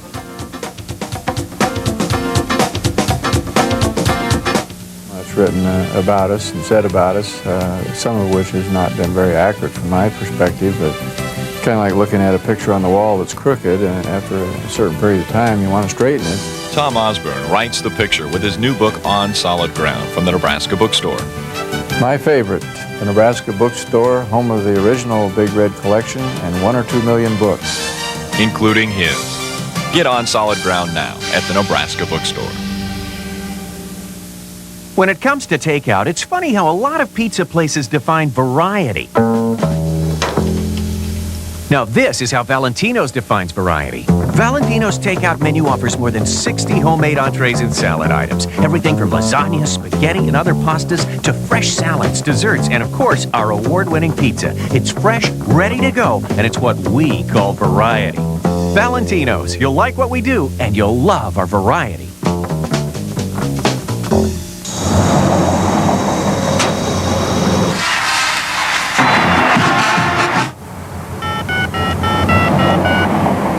Welcome to Memorial Stadium, home of the defending national champion. Because of its remarkable clarity, Cellular One is Nebraska's #1 cellular service. After a pick of a 14, that brings a 3rd down and 2 with the ball on the 16-yard line. Cellular One, clear across Nebraska. We're geared up for another great Husker season. At J.C. Penney. And we can gear you up too. J.C. Penney is the place to go for all your Husker apparel. So before you go here, you better stop in here. The same gear the coaches wear. At great prices. Go Huskers! Adidas sideline apparel at the J.C. Penney Husker Shop. Nebraska and Oklahoma have provided us with some memorable moments over the years, and while the Huskers have a comfortable and insurmountable lead at 45-0, this one is far from over. We're now set for one of the wildest quarters in Husker football memory. And Tom, you mentioned that at halftime that you had some adjustments to make because Oklahoma had done some things different than you expected. What were some of those things, and what adjustments did you make in the second? Well, just mainly blocking schemes, blocking patterns. There, James Allen is tackled for a loss of 5. And a nice job here. I believe that was Grant Wistrom who came through and made the tackle for a loss. And now we're going to see an excellent job of pressure here on the pass play, a blitz from the backside, and the ball came free. That was Ryan Terwilliger, I believe, coming from the backside. Hits Fuente for a loss of 9. And of course, that would have been deep in their territory again. Would have given us another shot at a very easy touchdown, but they did maintain possession. Now, as it is, you did score 31 points off turnovers in the ball game. Well, the turnovers were really huge. This was a fairly good reception here by Vershawn Jackson and a gain of 10 on a 1st down. And now Scott Frost hits Jeff Lake for a touchdown, a gain of 51 yards on this play. Their defensive backs have been crowding us all day long. We'd had 2 or 3 opportunities to get the ball deep, and either the protection broke down or we overthrew them or whatever. And, you know, you said we had an insurmountable lead of 45 points, but remember that Oklahoma scored 35 points in about 1 quarter on K-State. So we wanted to score, get our top unit guys out of there, and that's what we did. After this point, we began to substitute rather liberally and got a lot of guys some playing time for almost a whole quarter. Here's a reverse Jeff Lake's play. a guy, though, getting back to that touchdown. Jeff Lake's a guy that we're seeing a lot more of the last couple of weeks. Yeah, he's playing very well, and there Tony Ortiz and others do a good job on the reverse. You see here the reverse coming around, and Tony missed him once and got him the second time.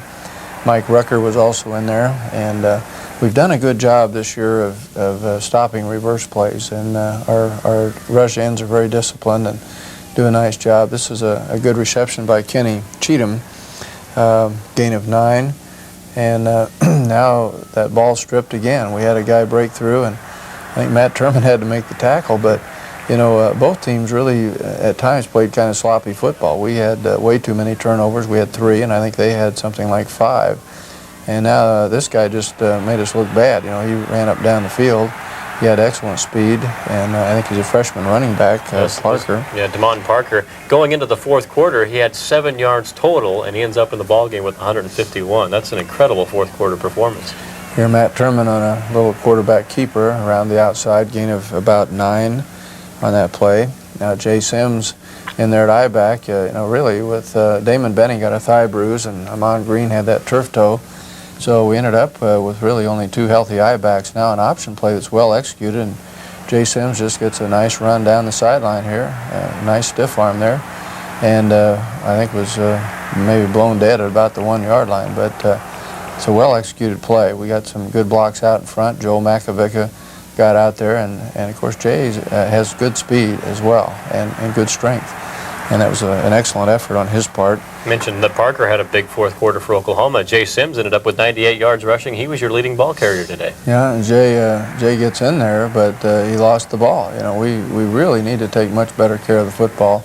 See, as he goes up over the top, he broke in the plane of the end zone, and so they call it a touchdown, but we just can't afford to cut loose of the football. And I guess if there was anything discouraging about our play, it was mainly just the fact that we had some turnovers. Now a good reception there, a little out pattern, and a gain of about 10 or 12 on that play. Fuente's getting a little bit more time to throw now.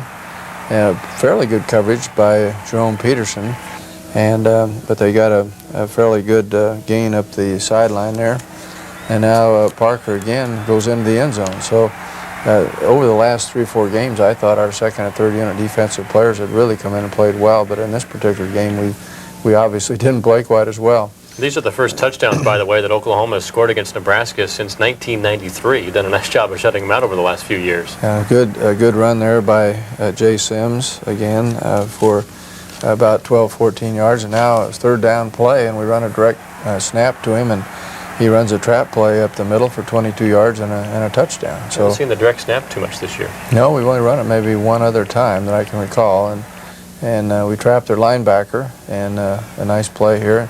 And of course, this is mostly second and third unit players, both offense and defense in the ball game. With that touchdown, Nebraska now leads 66-14 after that 4-play drive, and there's more to come. But you saw the number, 73 points, the most ever given up by an Oklahoma football team. And in fact, that's 2 touchdowns more than they'd ever given up in their history. Well, and you know, their defense really played pretty well for much of the game. And now what looked like pretty good play by our cornerback, but they flagged him. They got a 15-yard penalty for pass interference, and so they kind of got out of a hole here. Now they're up near midfield, and the same Parker again takes off, and just a huge hole there, and we don't have enough speed to catch him. And this guy can run. You know, he's got excellent speed, and I think he's going to be a guy that we're going to have to reckon with. So that was a 51-yard touchdown, and the score now is 66-21, and they kick it. Unfortunately for them, to Kenny Cheatham. Kenny breaks a couple tackles and bounced off a couple guys, and you know, Kenny's moving a lot faster than what he looks like, and so he's all the way home free, 85-yard touchdown return. So and here he makes a mistake. He takes off his helmet, and that's a 15-yard penalty. You can't take off your helmet anymore. So he needed to keep that one on. But so we scored just about every conceivable way. We scored on a pass interception return. We scored on a punt return, I guess, or not punt return, but a kickoff return. And, of course, turnovers really led to a lot of our scoring. And that's Nebraska's first kickoff return for a touchdown since Tyrone Hughes ran one back against Kansas State back in 1990. So it was truly an historic day and a memorable day in Norman, Oklahoma, as the Huskers wrap up win number 7 on the 1996 season with a 73-21 win over Oklahoma. The Huskers score 56 points in the second half and survive a wild ride. And as I said, they roll up 73 points, and they're now 5-0 in Big 12 Conference play. Next up, the Huskers come back home to take on the Missouri Tigers. But don't go away. There's still more to come when the Tom Osborne Show continues right after this. You're in a nightmare filled with monsters that bite, that crawl, that kill. A nightmare more terrifying because it's real. Welcome to nature's dark side. Welcome to Predators of the Wild, an intense journey through a real-life chamber of horrors. From Time Life Video, face creatures so fearsome only the brave dare get closer to them. Lightning-fast fangs, spiders that launch missiles, bone-crushing jaws, lethal weapons in an ancient war of survival, seen so close they will make your skin crawl. Call this toll-free number now and begin your journey to the shadow world with Giant Tarantula, yours for just $9.99. Confront a spider that measures a foot across, has 1-inch fangs, and venom so powerful it dissolves its victims from the inside out, yet is considered a tasty snack by local Indians. Other videos take you deeper into the shadow world with snake, wolf, and hunters and the hunted. Meet savage giants, acid-spitting snakes, and grisly war parties that show their victims no mercy. But be warned, the camera doesn't flinch, so you probably will. Call now to get Giant Tarantula for just $9.99. Keep only the tapes you want. There's never a commitment to buy. So call now and stare into the eyes of a monster. And try not to blink. To order Predators, call 1-800-631-9955. That's 1-800-631-9955. Or send $9.99 plus $3.49 shipping and handling to Predators, P.O. Box 2727, Department 61, Costa Mesa, California, 92628. The Nebraska defense is stacked full of great players, but the man in the middle, senior John Hess, just might be playing the best of them all. Jeff Schmal has the story. It's been a long time coming for John Hess. Back in 1991, Hess, number 22, was regarded as the top high school player in Nebraska. He led Lincoln Southeast to the Class A title, playing 5 different positions for the Knights. But for the next 4 years, John's time on the field was pretty much limited to special teams play with the Huskers. I wouldn't trade starting for 4 years for the experience I've gotten, because I think I've really grown from the whole experience, and I think I really appreciate the situation I'm in now, starting now. I think every game I go out there and I kind of sit there sometimes on the sideline and I just, thank God for how great of a life I have and how great of an experience I'm having this year.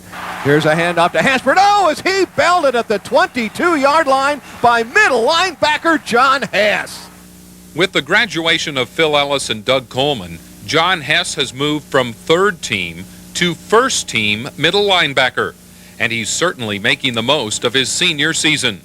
John is second on the team in total tackles, ahead of many of his All-American candidate teammates.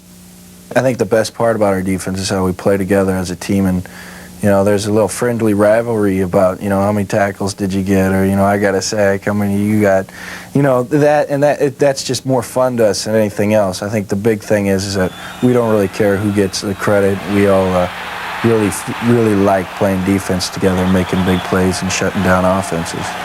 You see guys that they just keep on hanging in there, they keep persevering, keep on learning, keep on improving. And that work ethic has really paid off for a guy like John. And the thing we don't want to do is undersell his athletic ability. He's more athletic than what a lot of people think.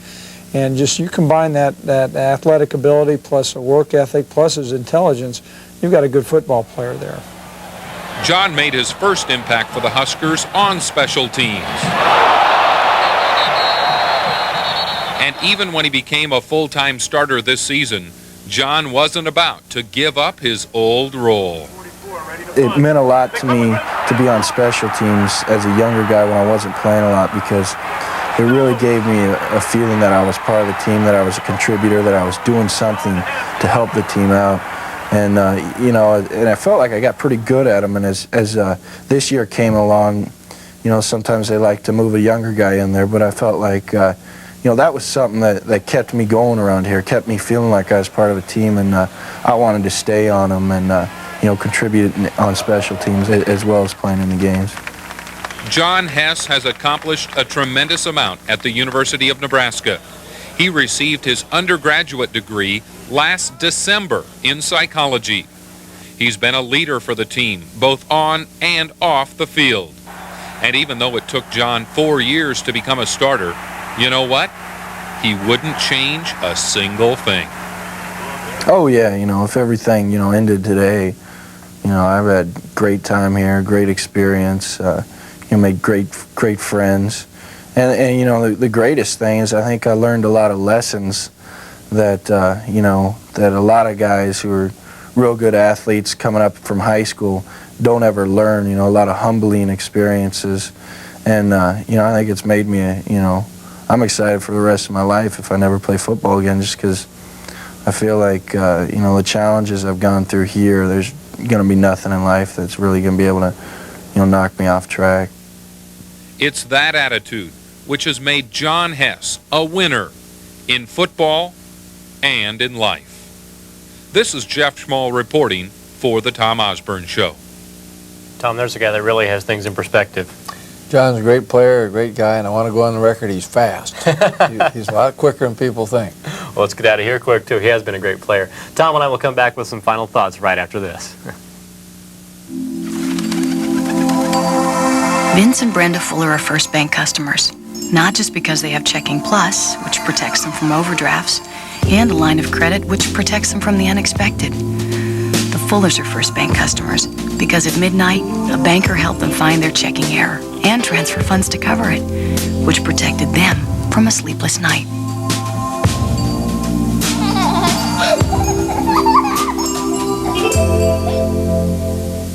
Attention please, this is a public notice. Rod Cush's Furniture closed its doors early Wednesday night to retag thousands of pieces of furniture for the largest clearance sale of its kind in the home furnishings business. Rod has worked diligently through the night to slash prices on hundreds of pieces of furniture. Both our Omaha and Lincoln showrooms are jam-packed and retagged with bright orange clearance tags for this sale. Thousands in savings. We have to make room for the new 97 models, so if you're looking for furniture, don't miss this clearance sale. It's happening only at our main Omaha and Lincoln stores, and it's over Sunday. The Rod Cush's Furniture clearance sale going on now.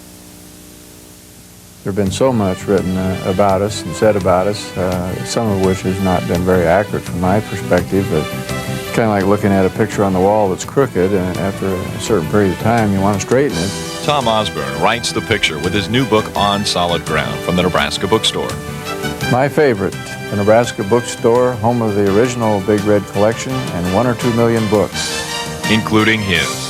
Get On Solid Ground now at the Nebraska Bookstore.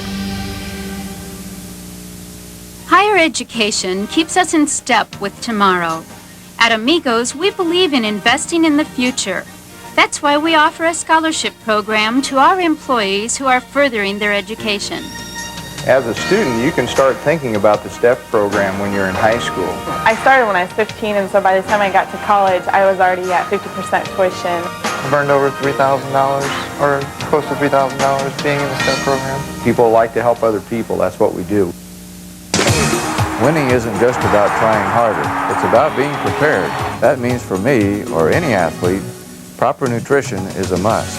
Now there's Personal Edge Sports Nutritional Powder with Supro brand protein. It's a low-fat, cholesterol-free protein powder that mixes easily in water, milk, or juice. It gives athletes loads of protein for repairing and rebuilding muscle tissue. When athletic performance is important, Personal Edge can make the difference. Call 1-800-445-3350.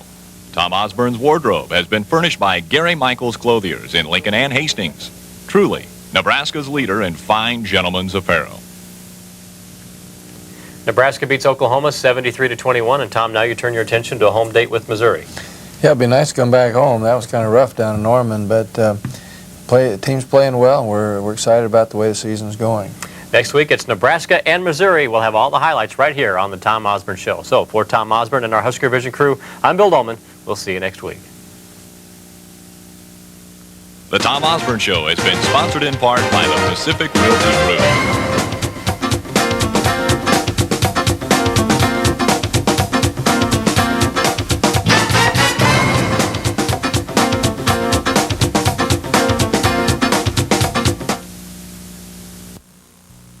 On a very special Hercules, a newborn bundle of joy. But Hera wants your son fighting for her glory. What Hera wants, Hera gets. Kidnapped. Hera's after your baby.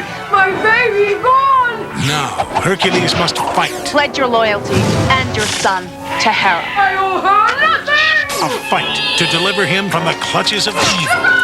On the next all-new Hercules, the Legendary Journey. Hercules, Saturday at 6 on NTV.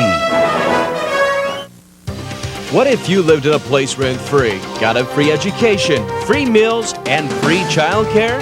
There is a place like that in central Nebraska. Think you'd like it? Think again. It's the York Women's Prison. But while you may not want to live there, you are paying for it. Starting November 12th, NTV's Megan Dardanelle goes behind the walls to show you what you really get for your money. NTV, bringing Central Nebraska's news to your hometown. In the Army National Guard, you'll be challenged like never before. Trained to protect your country and serve your community. Being one of America's citizen soldiers is not for everyone. Accept the challenge. Become the best. The Army National Guard. Americans at their best. You're watching the Nebraska Television Network. Next on Baywatch. You will not believe this. A whole new action-adventure series is unfolding right before my very eyes. Listen, lifeguards, beautiful people saving other people on the beach, and everybody is wearing bathing suits. We'll call it Rescue Bay.